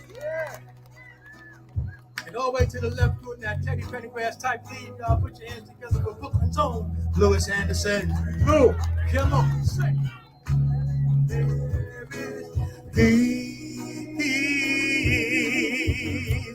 in the valley of love.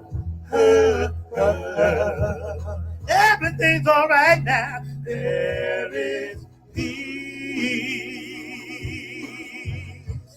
in the valley of love. Ain't nothing like peace. There is peace, peace in the valley of love. Yes, it is now. There is peace in the valley of love.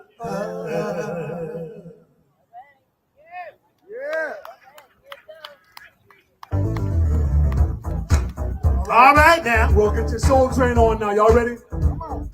Ladies, it's about time for you to show your bad mamma jamminess. Where my bad mamma jammers out here? Yeah, come on, y'all. Let me see. Yeah. There you go. Oh, There you go. yeah. Oh, yeah. There you go. There she go. Watch it now. Look at her. She's a bad mamma jammer. Come on, where my mamma jammers? Just as fine as she can be. She's a bad mamma jammer. Oh, yeah. Just as fine as she can be. Her body measurements are perfect in every dimension. She's got a figure that sure enough gets attention. She's poetry in motion, beautiful sight to see. I get so excited viewing her anatomy. She's built, she's stacked, got all the curves that men like. She's built, she's stacked, got all the curves that men like. Come on, help us out, y'all. She's a bad mamma jammer. I can't hear you. Just as fine as she can be. You know you're fine, you can sing, that's all right. She's a bad mamma jammer. Just as fine as she can be. Looks like she's bulging through the clothes she wears. Her essence of beauty, holding her lovely hair.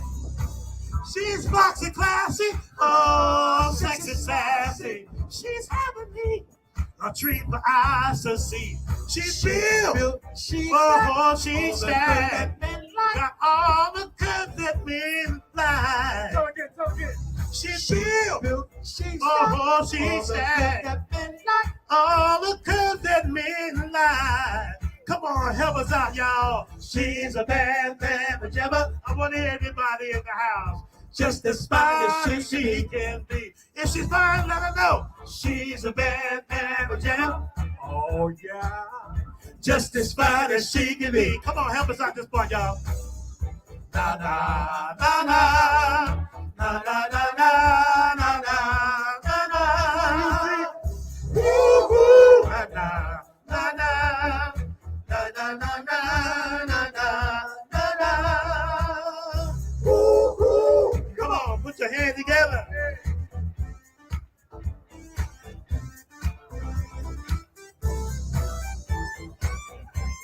Come on, come on.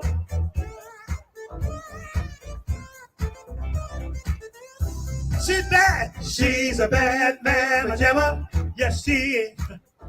Just as fine as she can be. Yeah, yeah. She's a bad man, Gemma. Yeah, yeah. Just as fine as she can be. She's a bad, bad, bad man, Gemma. Just as fine as she can be. Just as fine as she can be. Na na na na. Na na na na na na na na. Woo hoo. Na na na na. Na na na na na na na na. Woo hoo. Na na na na. Na na na na na na na na. Woo hoo. Na na na na. La la la la la la la la. Woo-hoo. Yeah, thank you so much. That was fun. All right, now, Bama Jammers, y'all don't go nowhere. No, we're not finished. We're not finished. We having fun in the show. Y'all having fun? Y'all having fun? Yeah. There's this the swear song. I can't forget the name of the song. You know it. You know it. What's the name of the song? It's a thin line. You gonna sing with us? Yeah. You gonna sing? Who else gonna sing the song? Yeah, with we us? all down. All right. I'll be waiting for you.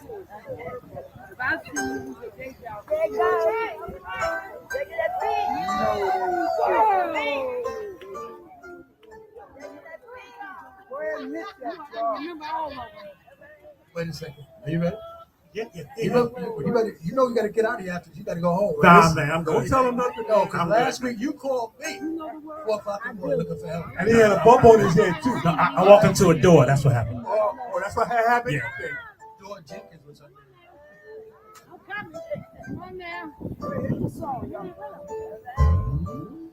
It's a thin line between love and hate. It's a thin line between love and hate. It's 5 o'clock in the morning. I'm just getting in. I knock on the door. A voice, sweet and low, says, "Who is it?"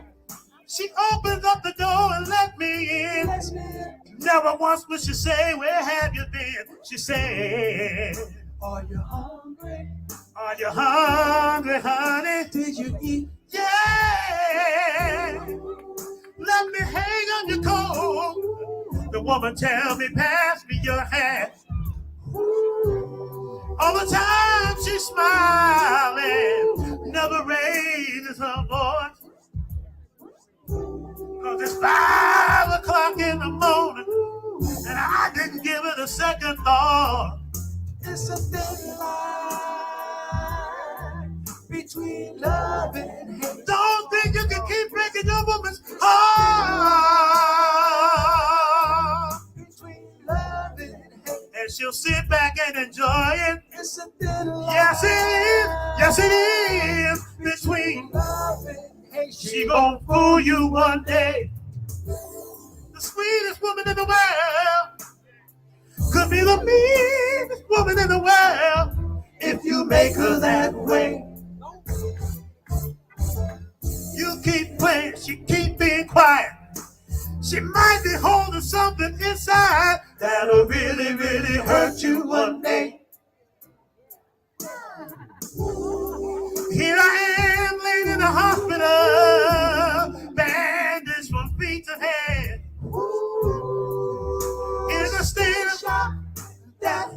just that much for being dead.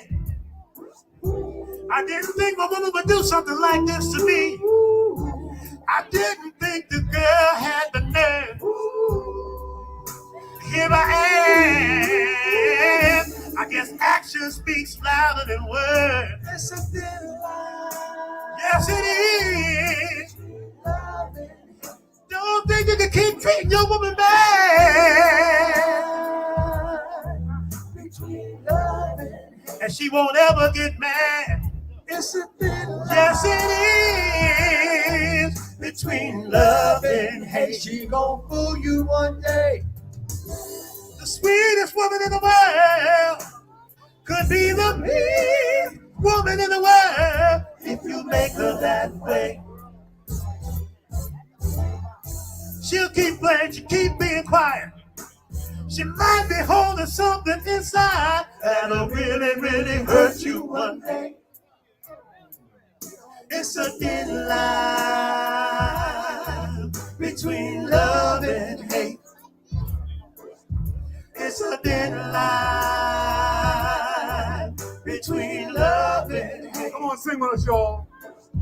It's a thin line between love and hate. I want to hear you. It's a thin line between love and hate. It's a thin line between love and hate.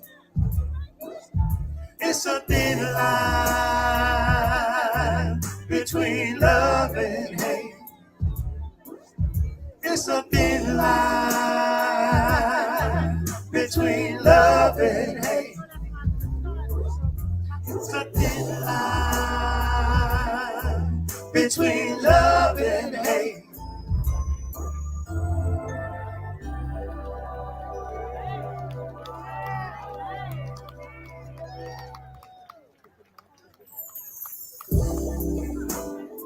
Ladies and gentlemen, Mr. Lance Officer. Thank you. Greg Rollins. Louis Anderson, y'all give it up. We're gonna do it one more time. We want you to sing with us. That was your turn. That was your Here we turn. go. It's a thin line. Between what? One more time. It's a thin line. Come on. Thank you. Thank you. You better persuade us with you. The Thank you bad so boys much. out of Thank New you York. so much. Thank Thank you.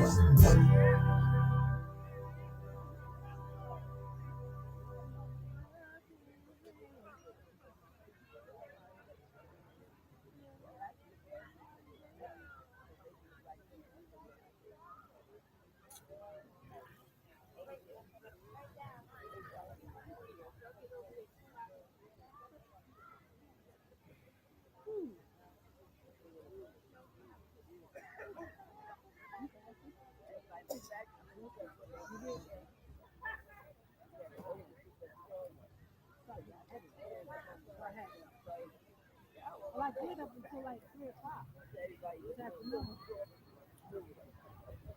They taking pictures. Y'all better let them come on and get on the stage. I know the you know.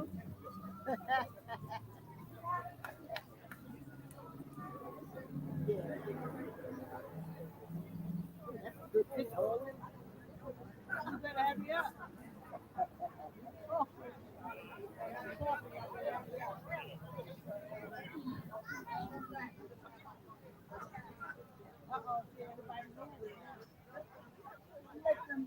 Nas, can you hit the music, please? And he said, could you turn it up a little? Ladies and gentlemen. Ooh.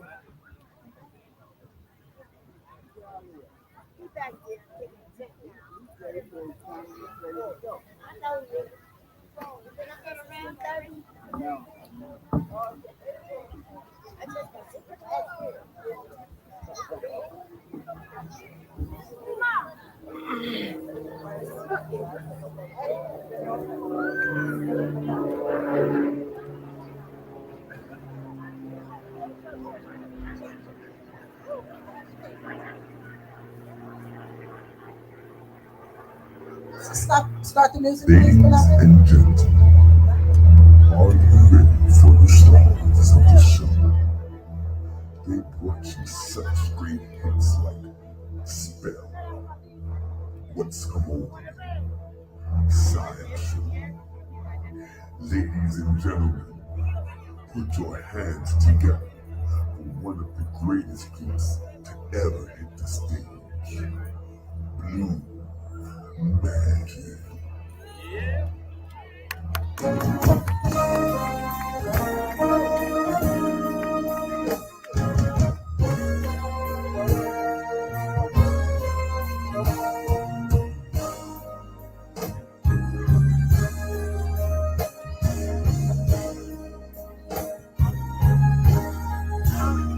Hey, ma'am, I gotta get a copy of this one.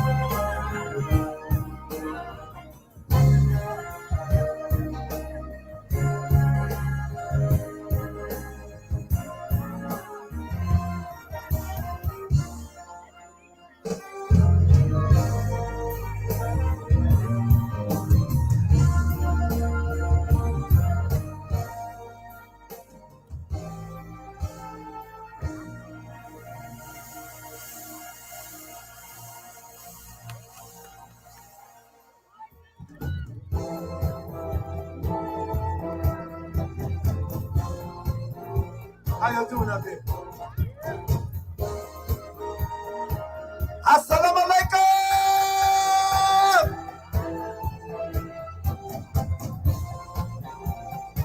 How you doing?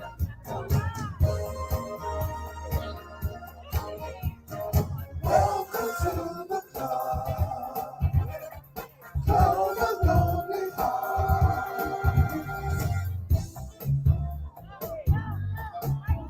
The grass was greener, but you're back crying to me, 'cause you want sympathy from me. Did you think that I would take you back just because you're crying? But now the joke's on you, 'cause your heart has been broken too. Welcome to the club. Welcome to the Holy Night City. Welcome to the club of lonely hearts. Welcome to the club. Now you see how sad it feels to be here all alone, with only a picture to hold on to. You don't know which way to turn, 'cause the one that you love is gone. When you buy, you didn't care if I lived or died. So now you see for yourself how it feels to be left behind. Welcome to the club. Welcome to the Lonely Night City. Welcome to the club of lonely hearts. Welcome to the club. Now you see how sad it feels to be.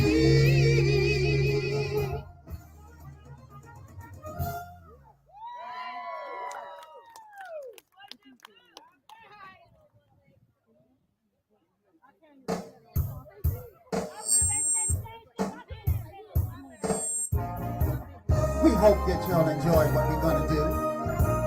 How's everybody doing?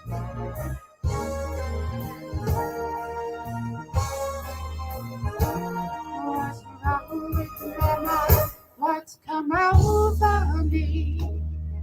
I thought I saw your face. Wearing your smile, and it was on the side. What's come over me? What's come over me? What's come over me? What's come over me? What's wrong with my life? Where is free. Calling my name, I must be insane. I just can't explain what's come over me. Yeah. What's come over me, baby?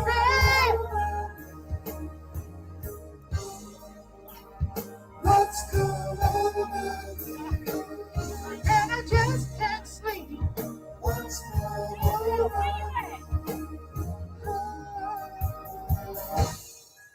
I told you guys they was gonna be here today. Again, you always been yes. I did never spend a year, but instead I spent a time with you. Tell me what am I going to do?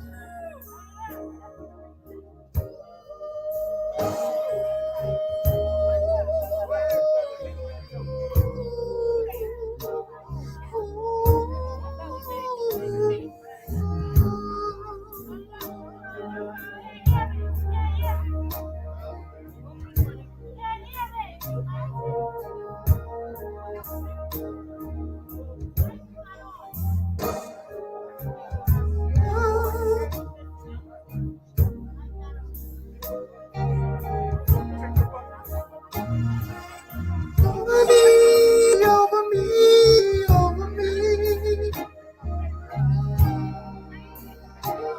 And I just can't sleep. What's come over me? Over and over, and I just can't sleep. Tell me, what's come over and over, baby?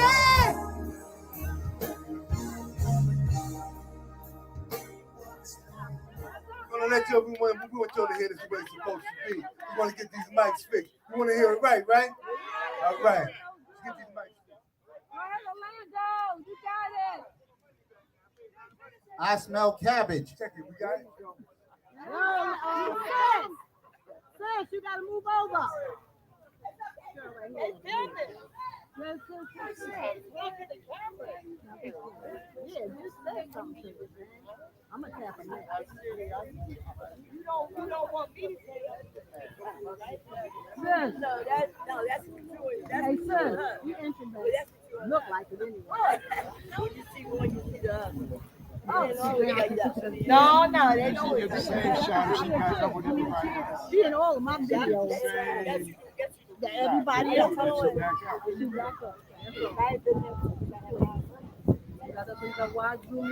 Maybe I want my daughter to recognize. You better recognize so you get off that. You just need to get in line with the other people. I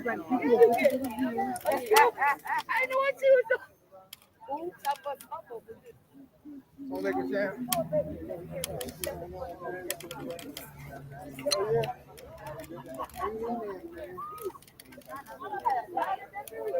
Yes.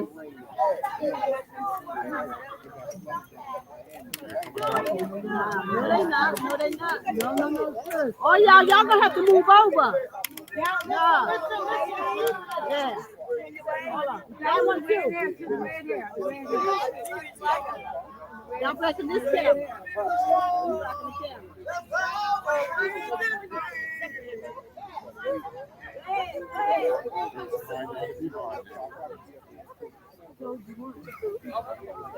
I'm sorry, you can just let me know. I did let you know. No, you said over here. You said somebody said in the chair. Y'all gotta like line up right in there. You can't go up. Because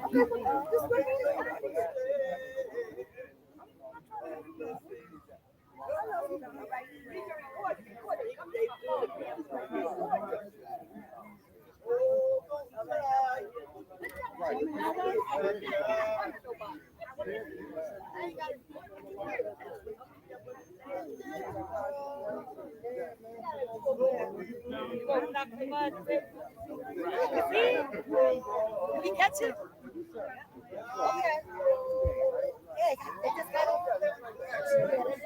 Oh, damn. 1, 2. And we got one on. Get that over there. 1, 2. they got one on. Pass the mic. Check. No, because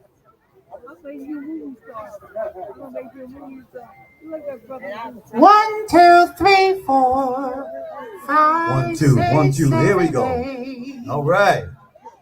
All right. We back on. 1, 2, yeah. Okay, no front row. Yeah, both of y'all gotta move over so we can get the view. 1, 2, 1, 2, 1, 2, 1, 2, 1, 2, 1. Yeah. Everybody good? All right. Thank you. You can start that track back from the top again. Can we get that one more time, lady?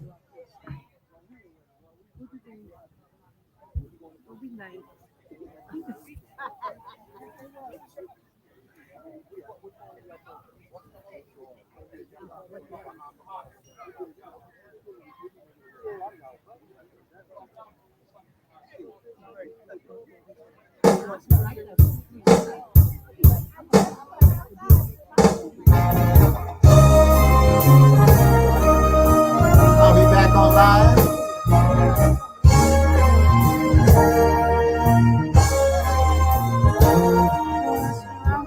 Mama, what's come over me?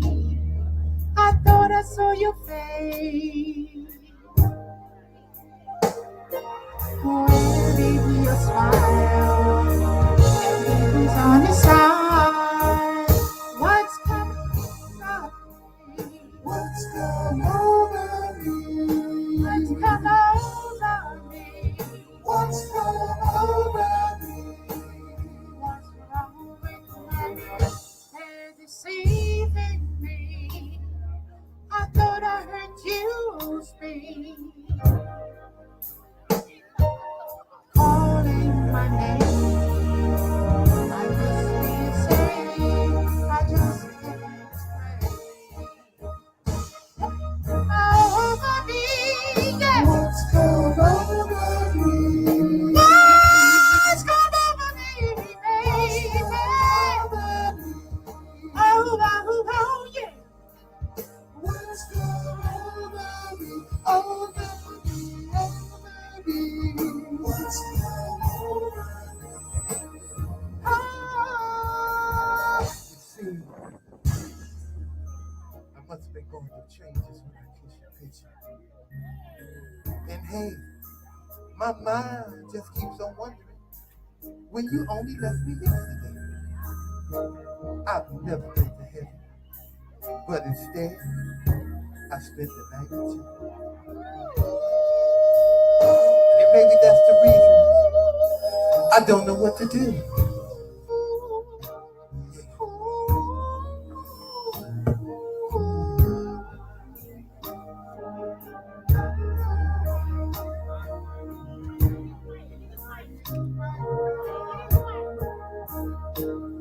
Oh, too much. Oh, to stop now. What's Over me, over me, over me. Oh, and I just can't sleep. What's come over me? All over me, and I just can't sleep. Over me, over me, over me.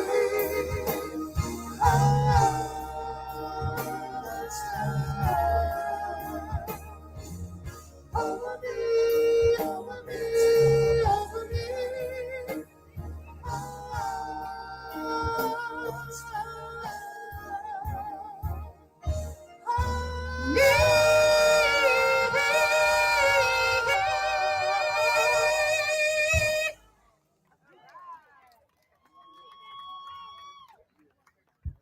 check it? Let's make sure we still good. Yeah, my mic is going off and on, y'all. Half of it I can. Yeah. I'm still good. We good. We still good. 1, 2, 1, 2. All right. Keep it going.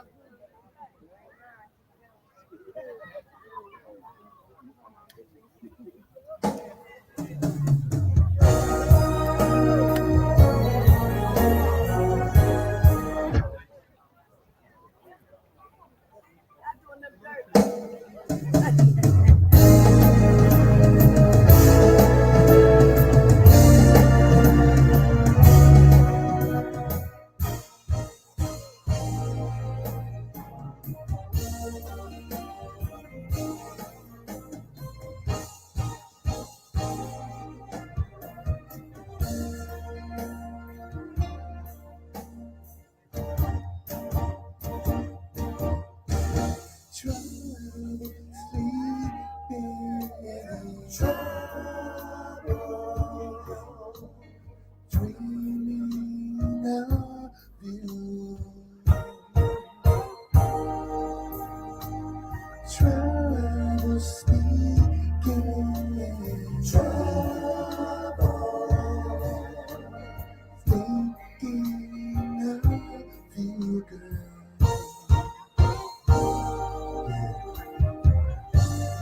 Something strange is happening. I just can't get myself together. Look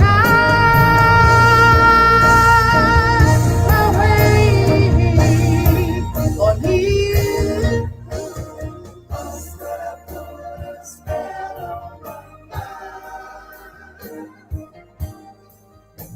You must have put a spell on my mind. You made a new man of me. Now I feel heavenly. For you must have put a spell on my mind. You see what you did. Your pride, baby.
Because I'm under your power, baby. I'm under your power, baby. I'm under your power.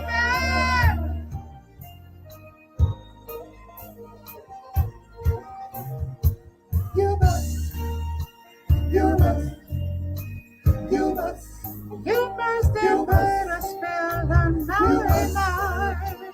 Spell on my mind. You make me feel my love. You must have you know it, baby. You must have put a spell on my love. You must.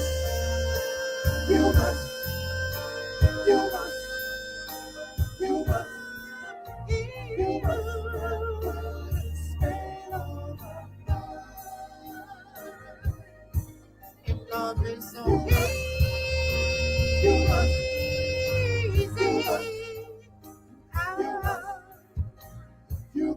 have put a spell on my mind. You know it, baby. Thank y'all very much. Are you liking it? Spell on my mind.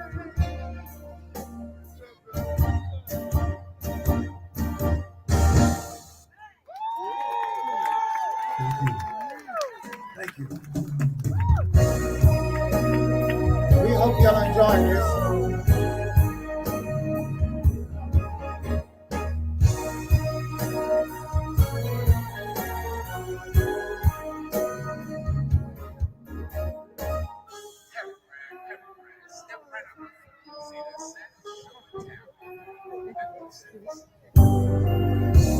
Step right up, hurry, before the show begins.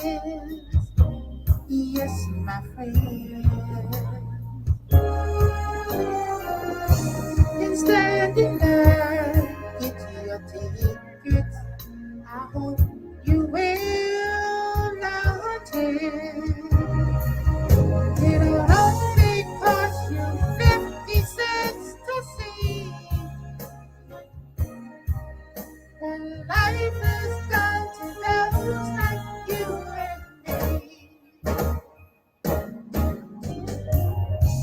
See the man with the broken heart. You see that he is saved, and he hurts so bad, so bad, so bad. And see the girl who is lost, the only love she ever had. It's got to be the most saddest show to see. Satisfaction's guaranteed.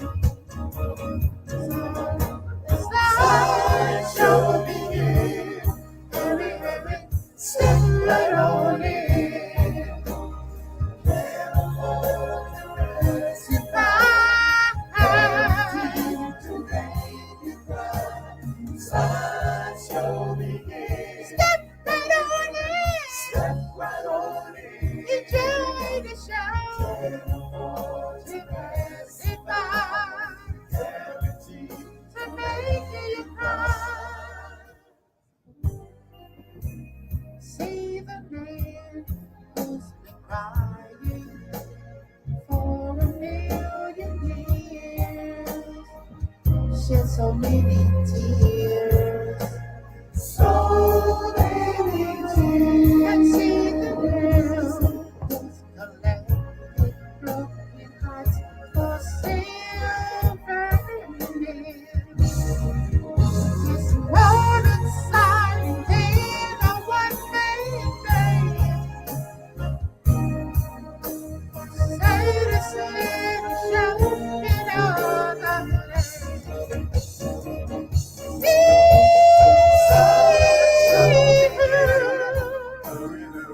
Step right on in.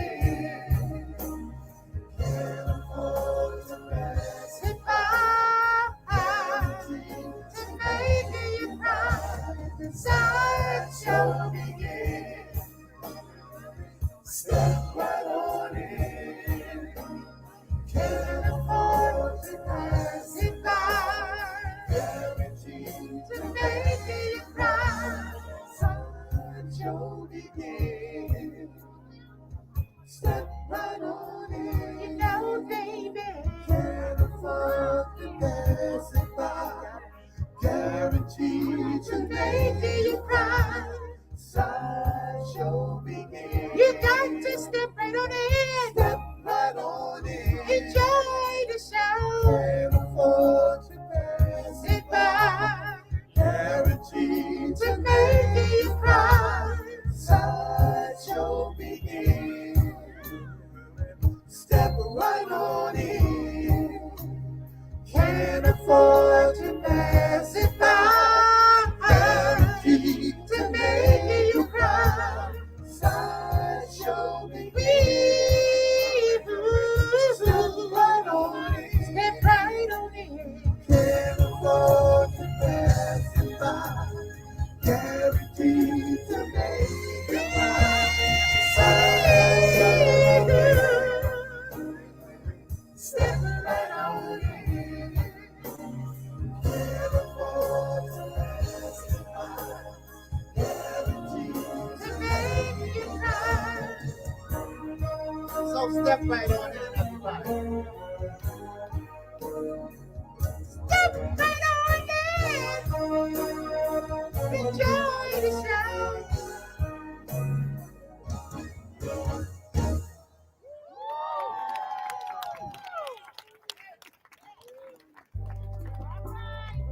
Thank you so much.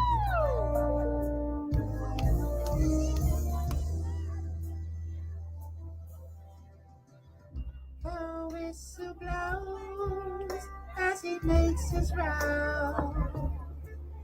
He's in every town. Western Mississippi.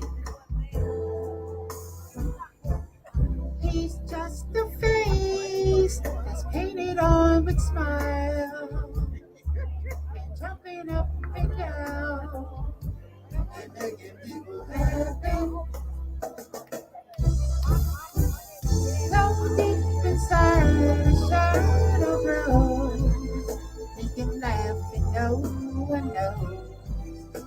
a lonely man inside. Sing it. Life is a three-ring circus. All of the ups and downs of the carousel that I know so well. Everybody sing along. Life is a three-ring circus. Just one little ride on the merry-go-round.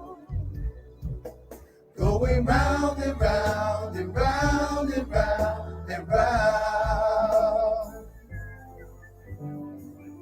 He does the dance like the minstrels did, just to please the kids and keep the people laughing. But no one knows that beneath the clothes and his turned up nose, there lies a lonely beggar. He needs the love he spreads around, but the life is just a cloud till they bring the curtain down. Sing it. Life is a three-ring circus, all of the ups and downs of the carousel that I know so well. Come on, everyone, sing along. Life is a three-ring circus, just one little ride on the merry-go-round, going round and round and round and round and round.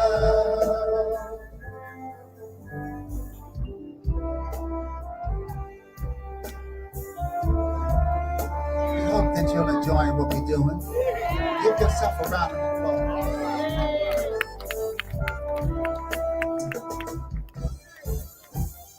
How he needs the love he spreads around.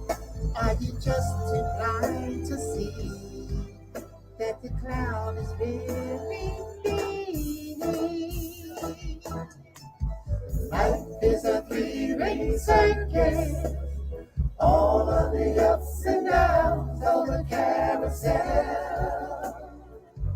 that I know so well. So the beautiful fellas now. Life is a three-ring circus, just one little ride on the merry-go-round, going round and round and round and round and round, going round and round and round and round and round. Y'all know it. Help me sing along. Sing along. Going round and round and round and round and round. Come on. I know you can do better than that. Come on. Going round and round and round. All right. That's what I'm talking about. One more time. One more time. Going round and round and round and round and round. And going round and round and round and round and round. Going round and round and round and round and round. Yes, going round and round and round and round and round.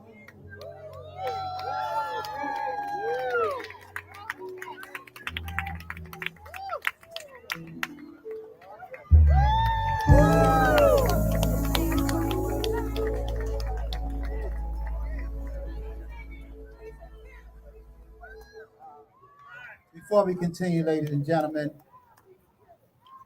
we'd like to introduce the members of the group, please. And we'd like to pay homage to one of our founders, two of our founders, Richard Pratt and Keith Beaton, who are no longer with us any longer. And it's because of ladies and gentlemen as yourself that we're able to continue. We're all getting older. I'll be 74 in November, and I'm still here. You know, so All right, brother.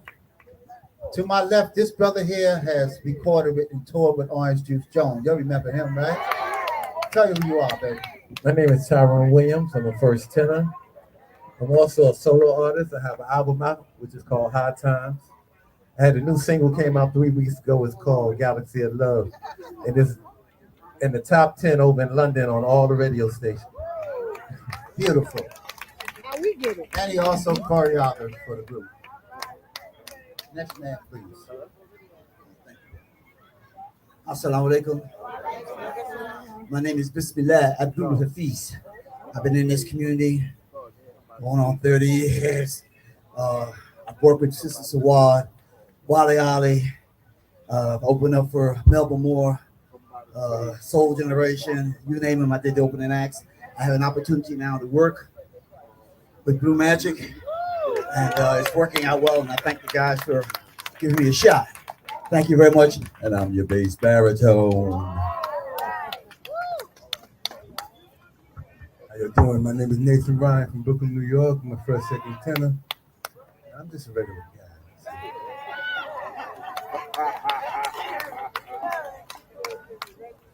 It's very, very nice to see you, ladies and gentlemen. Give yourself a round of applause, please.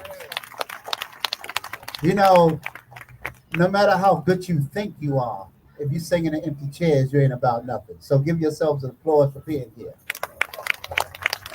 That's right. You know, there's no such thing. There's no such thing as a star. There's no such thing as anyone larger than life. It's just people with a skill. Okay, there's no VIP people. If we all aren't VIP, no one is. Okay, we all on equal footing, right? We're all God's children.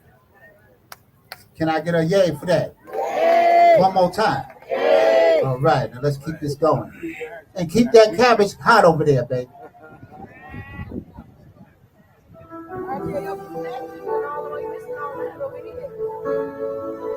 You know, it's been a long time coming. Making things happen. And you know, you have to treat people right in order to be healthy. You know, a lot of people, they get old before their age. It's because their behavior. Every woman is to be honored. Every brother is to be shown respect. This is for you.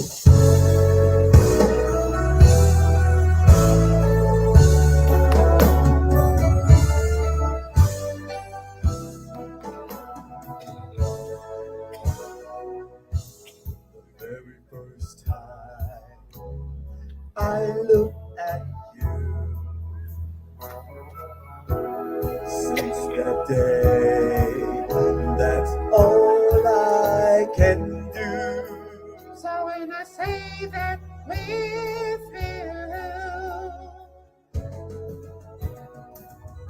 I only stop so we can start all over again. I only stop, child, so we can start all over again. I only stop.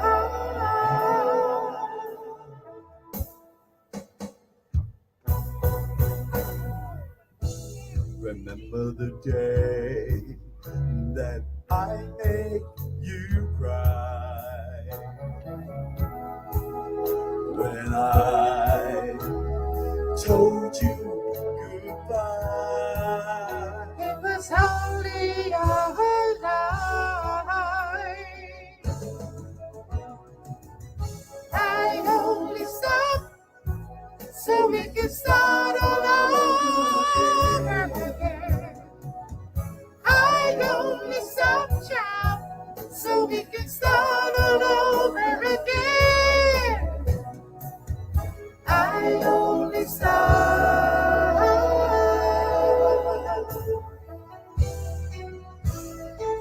I only stop, my love, so we can once again start all over. To have you in my arms and fill you with my charm. To That's what it's all about.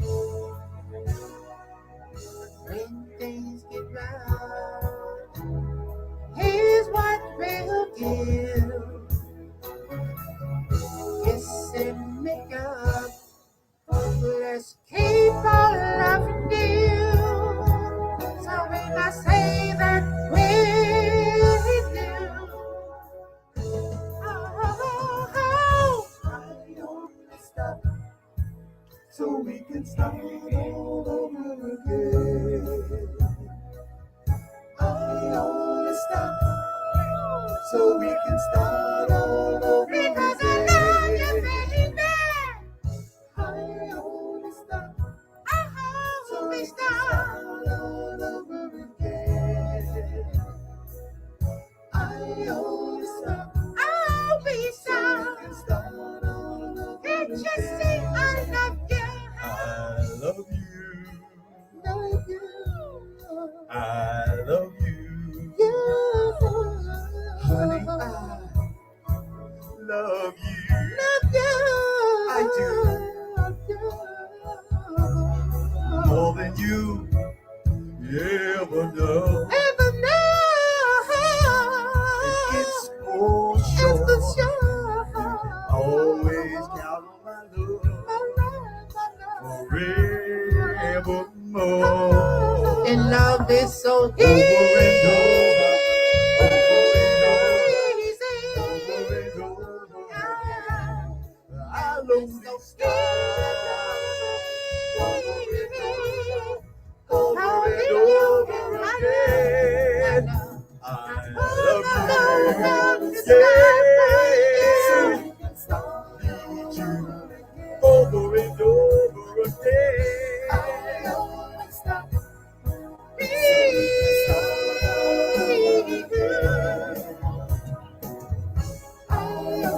stop. Oh, baby, love me now.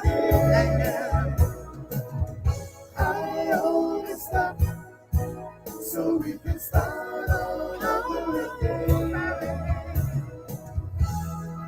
Thank you, thank you. so much. Thank you for coming out.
And I think that band get ready.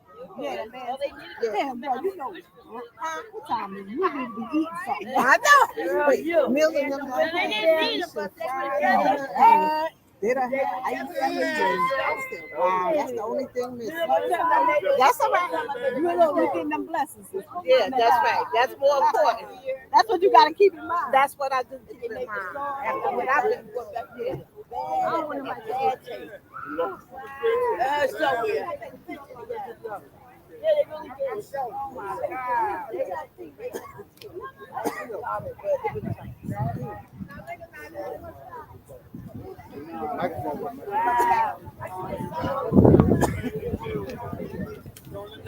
The bike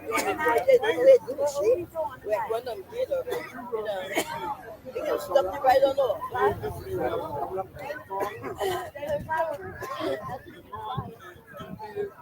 Other people out there doing I didn't know.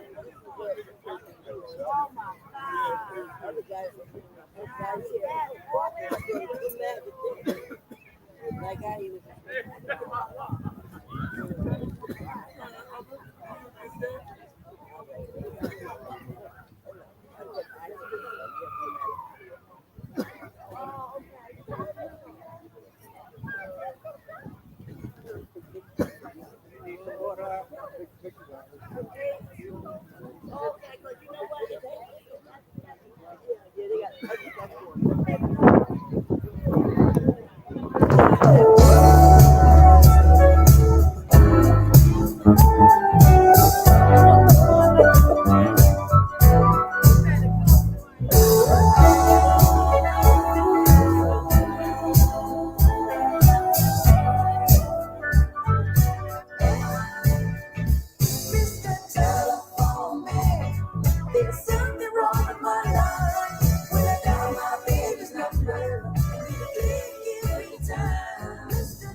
number. I get a click every time. Mr. Telephone Man. There's something wrong with my life. When I dial my baby's number, I get a click every time. She let me fall away 20 times before she answered.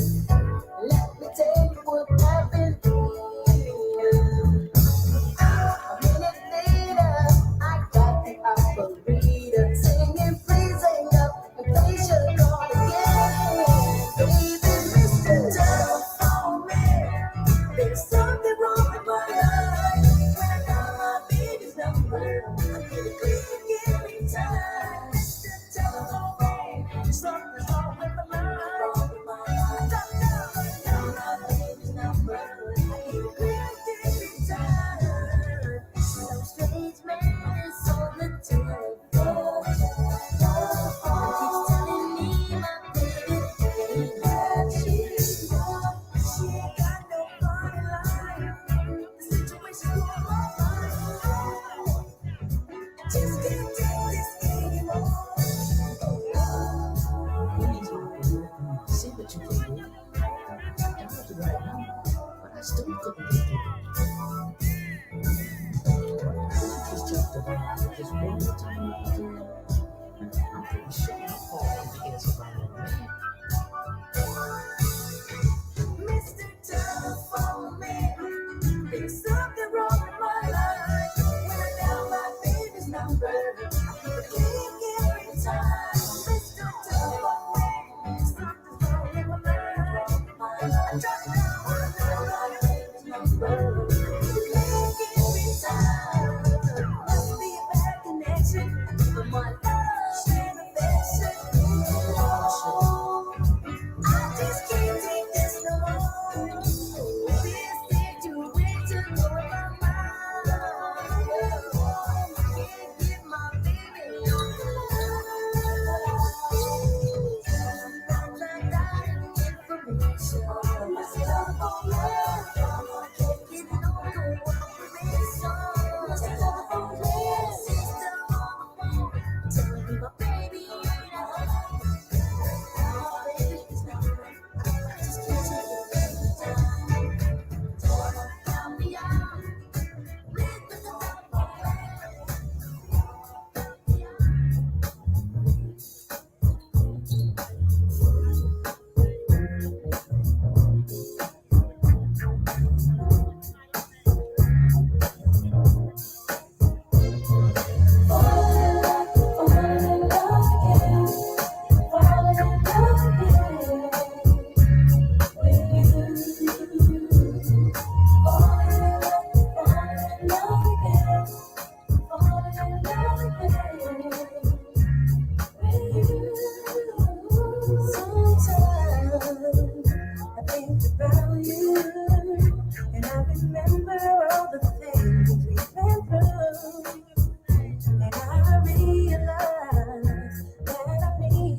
share my love. I just wanna be with you. Show you my love is true, but you don't believe in me.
Free minds don't wanna let off in show. So even if you say you don't understand, I'm willing to give as much time as I can. Every time I rise me.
Two.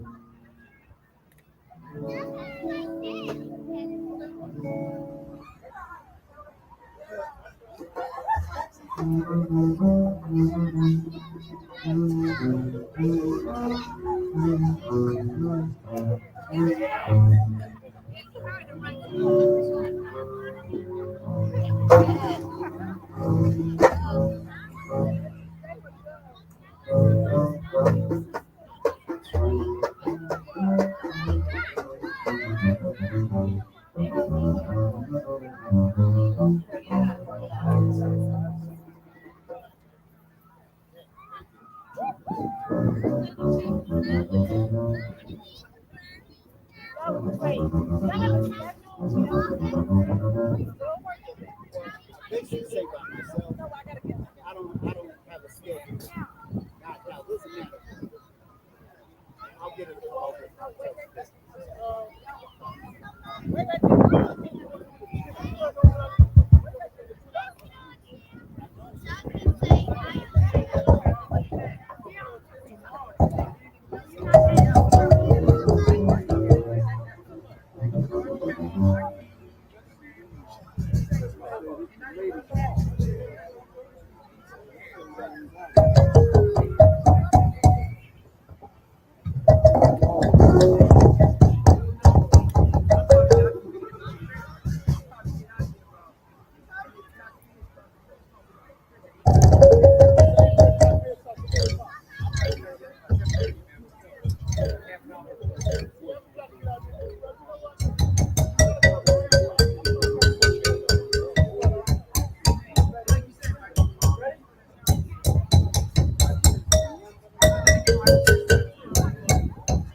Knock. Who's we making the check out? You can give my name. Yes,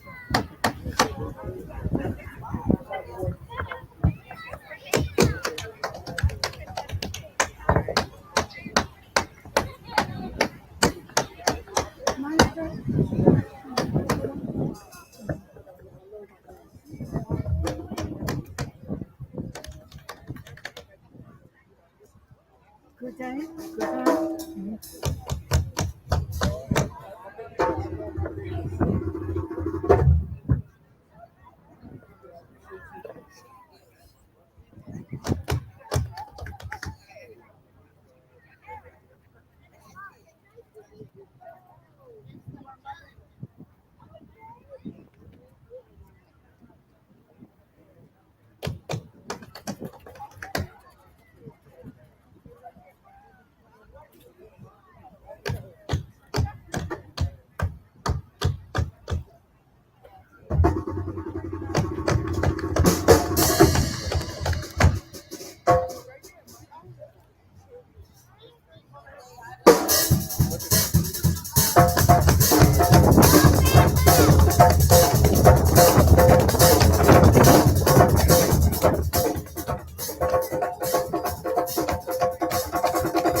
Welcome, welcome, welcome. We'd like to thank y'all. Thank you for coming out.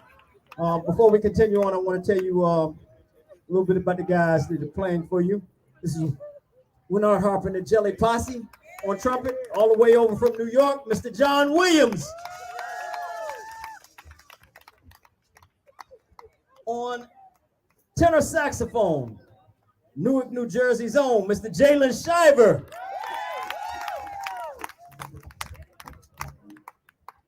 At the keyboard, originally from Michigan, a round of applause for Mr. Nick Masters.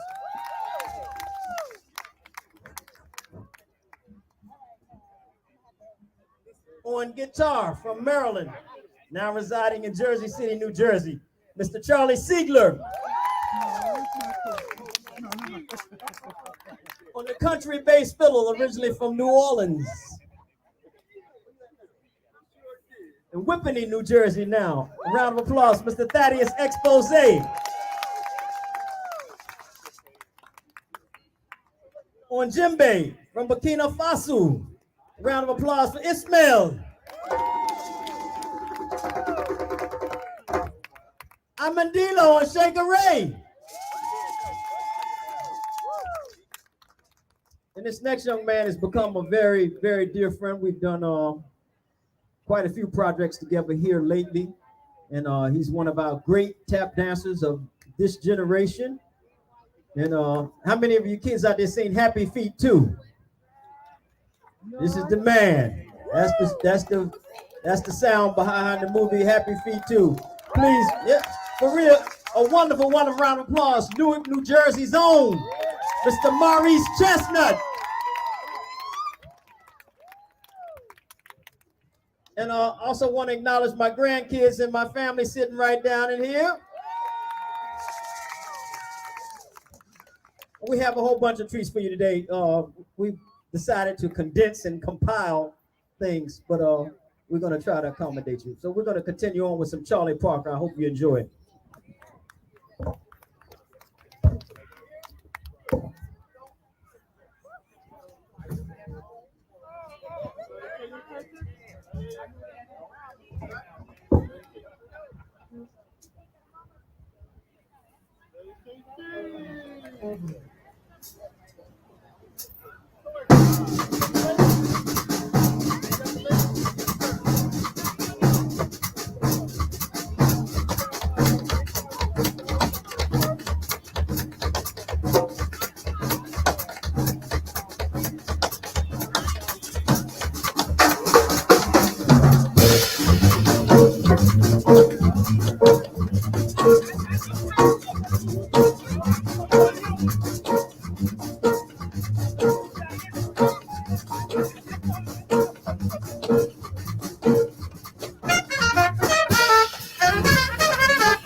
Thank you very, very, very, very, very, very much. That was a segment of the late, great Charlie Parker. Round of applause, Mr. Jalen Shiver, saxophone. Mr. John Williams at the trumpet. Mr. Nick Masters at the keyboard. Mr. Charlie Siegler at the guitar. Mr. Thaddeus Expose at the bass. Ishmael at the djembe. Amondino and Shaker Ray. The great Newark's own Mr. Maurice Chestnut. That man. Yours truly, Winard Harper at the drums. It's a pleasure and honor to be out here, and it's a wonderful event. I could say a whole lot more, but I know there isn't a whole lot of time. So we're going to try to do it all with this wonderful, powerful art form that we play and dedicated our lives to, jazz. This next composition is one I had the pleasure of learning and playing with the great South African pianist, Mr. Abdullah Ibrahim. And we've written this all during that time of apartheid. And we're still experiencing things like that in the world today. And this music speaks to that. I hope you enjoy our rendition of Water from an Ancient Well. Water from an Ancient Well.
Thank you very much.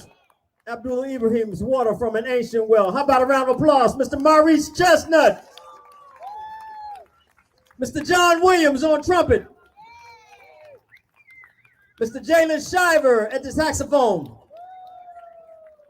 Mr. Nick Masters at the keyboard. Mr. Charlie Siegler at the guitar. Mr. Thaddeus Expose on the bass. Ismail Diarra, the djembe. Amandila on Shaker Ray. Yours truly, Winnard Harper.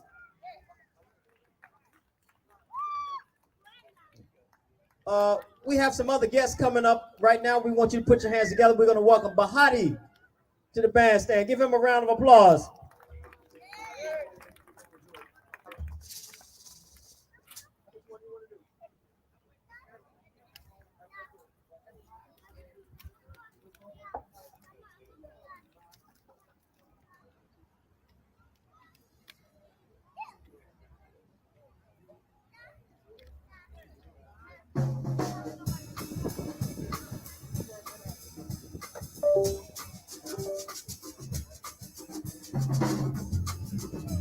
Music by John Coltrane. Words by Oscar Brown Jr. Remote earth, my soul is strong. I hear a stroke on a drum. Change of your life. Go in, look at the night,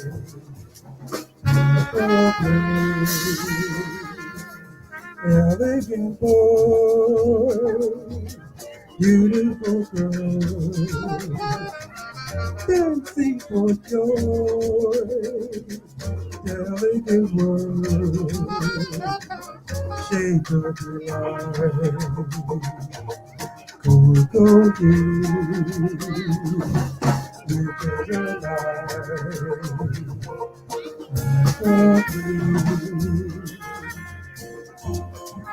Two young lovers come face to face in undulating grace. They can't be swayed and slip away to some secluded place. Change of your life. Go, you. You're just a light. After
whispering trees echo their sighs. passionate pleas, temporary life, shake of your eyes, so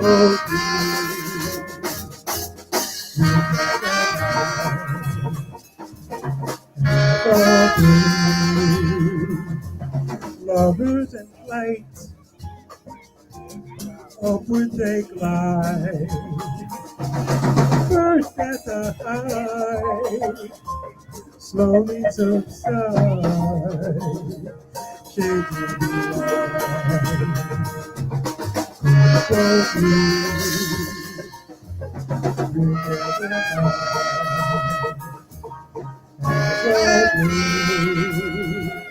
as my sobering fantasy endured reality, until it seems it's not a dream like you or you and me.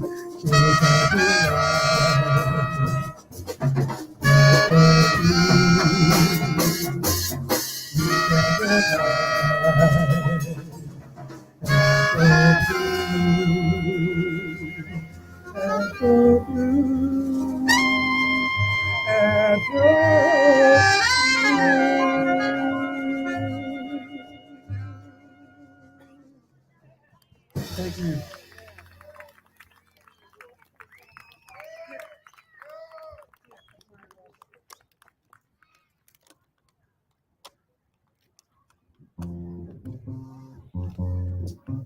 This is for tomorrow's Father's Day. This is dedicated to all fathers, past, present, and future. Yes. If there was ever a man who was better gracious and good, that was my dad, the man. For human being so true, he can live like a king, 'cause he knew the real pleasures in life. To be always true and always stay by me. So I'll be happy and free. If there was ever a man who was gracious and good,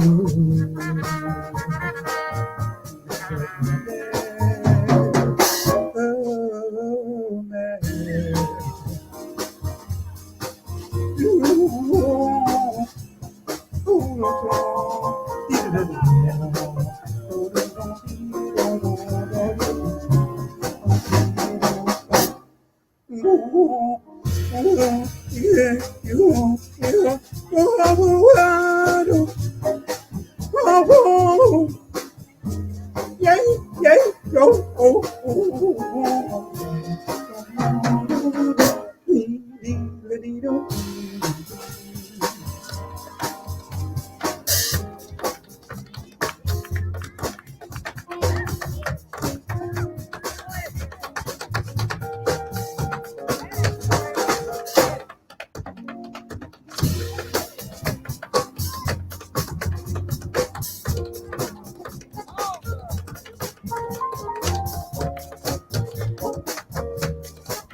ever a man who was better, was gracious and good.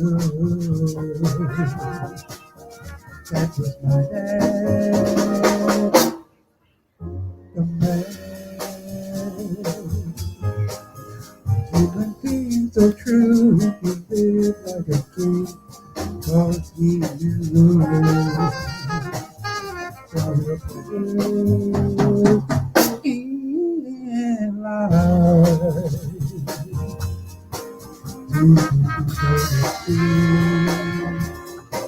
And always been on you. And free. Never let you. And free.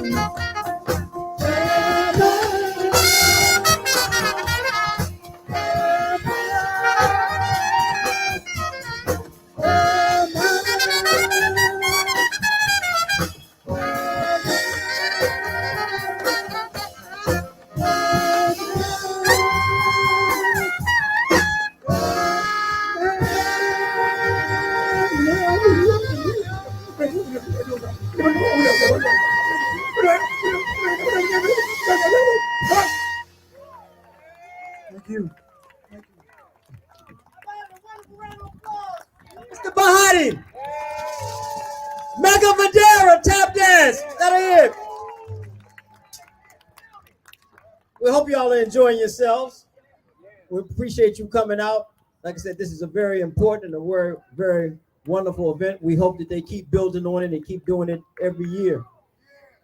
We have another very, very wonderful talent coming up. We want you to put your hands together and please welcome to the bandstand, Joy Brown.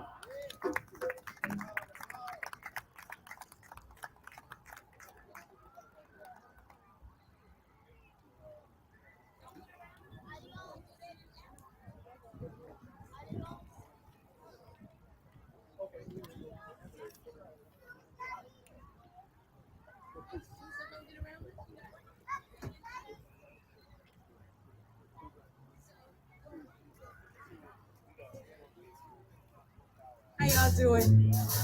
That's good.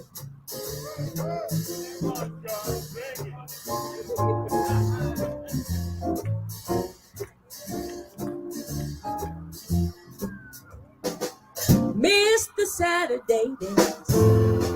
Heard they crowded the floor. Couldn't bear it without you. I don't get around much anymore. Thought I'd visit the club. Turned around at the door. Thought they'd ask me about you. I don't get around much anymore. Oh, well, darling, I guess my mind's for at you. But nevertheless, watched her never been invited on dates. Could have gone, but what for? Awfully different without you. I don't get around much anymore. Miss the Saturday dance. They crowded the floor. Couldn't bear it without you. I don't get around much anymore. Then I thought I'd go to the club. Turn around at the door. Thought they'd ask me about you. I don't get around much anymore. Oh, darling, I guess my mind's for it. But nevertheless, why's forever being invited on dates? Could have gone, but what must be different without you?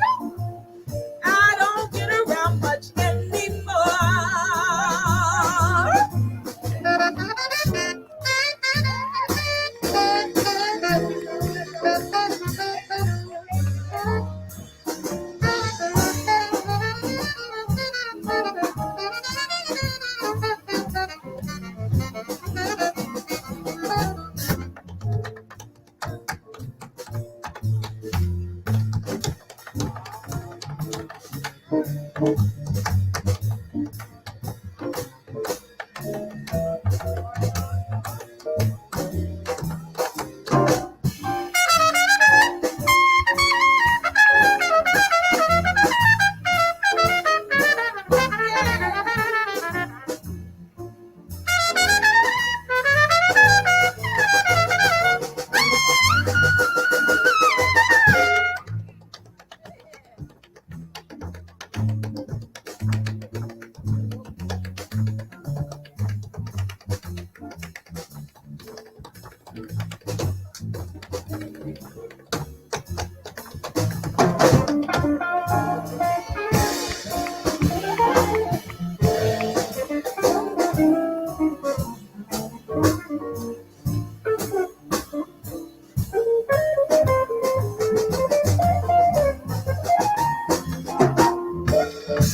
invited on dates.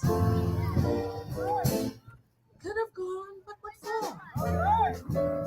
It's awfully different without you. Mighty different without you. I don't want to do it without you. Please don't make me. Don't make me. Don't make me. Don't make me. Don't make me. No.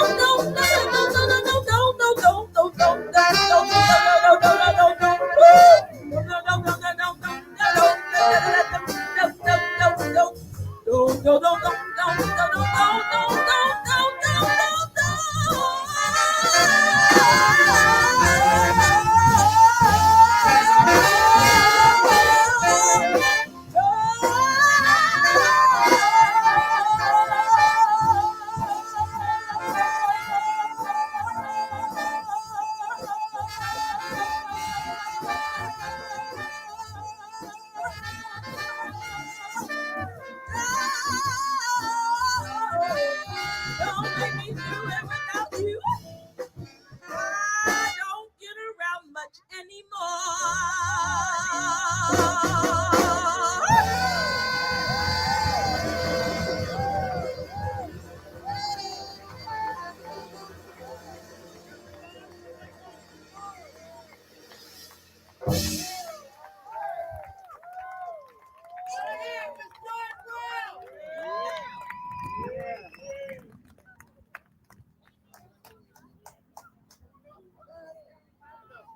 Oh, Mr. Jamel Davis is coming on bass. Newark's home. Him and his Birkins.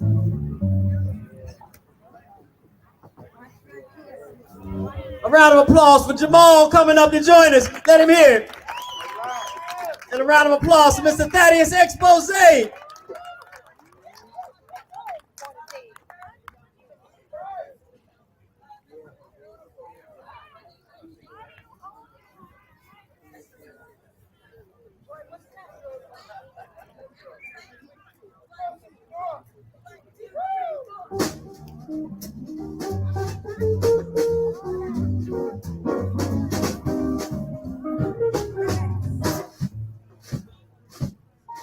Pack up all the cares and woes. I'm singing low and here I go. Bye, bye, blackbird. Somewhere someone waits for me. Sugar sweet and so is he. Bye, bye, blackbird. No one here could love or understand me. All the hard luck stories they all hand me. Well, make my bed, light the lights. I'll arrive late tonight. Blackbird, bye. Whoa, pack up all my cares and woes. I'm singing low and here I go. Bye, bye, blackbird. Somewhere someone waits for me. Sugar sweet and so is he. Bye, bye, bye, bye, bye, bye, bye, bye, bye, blackbird. No one here could love or understand me. All the hard love stories they all tell me. Make my bed and light the lights. I'll arrive late tonight.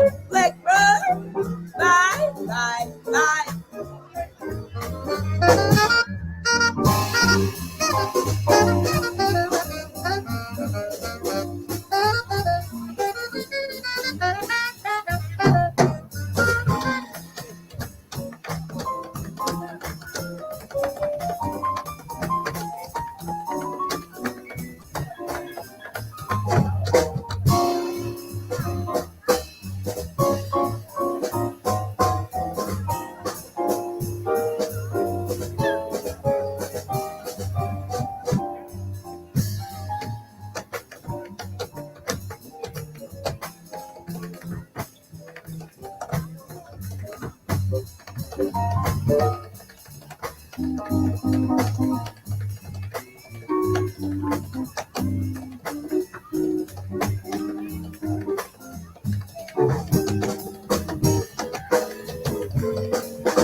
Pack up all my cares and woes. I'm singing low and here I go. Bye, bye, bye, bye, bye, bye, bye, blackbird. Somewhere someone waits for me. Sugar sweet and so was he. Bye, bye, blackbird. one here to love or understand me. Oh, my heart like stars is you and me. Make my better like the light. I'll ride will be tonight. Like bird, like bird, like bird, like bird, like bird. Bye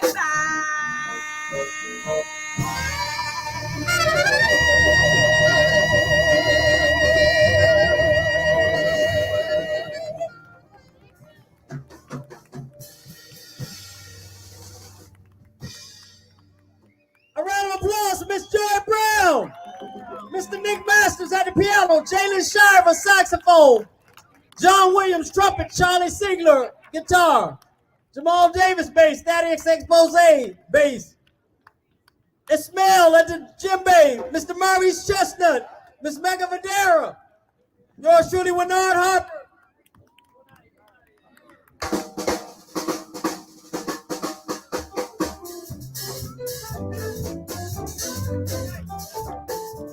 Okay. Well, as you can see, it's 8 o'clock and they're running us out. I thank everyone for coming out. We planned for the lives of best of all planners, but we did get all of the meat and potatoes, right? Thank you very much for Smart Out. Carl Davis, Charlie Siegler, Nick Masters, John Williams, Jalen, okay. And of course yours truly, Makaya Samira Diane.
Say y'all gotta go. 8 o'clock.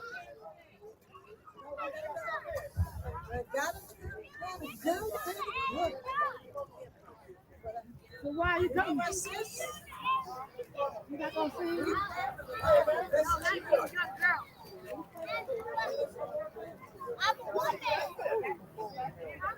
Tell them to get on the website. What's the website?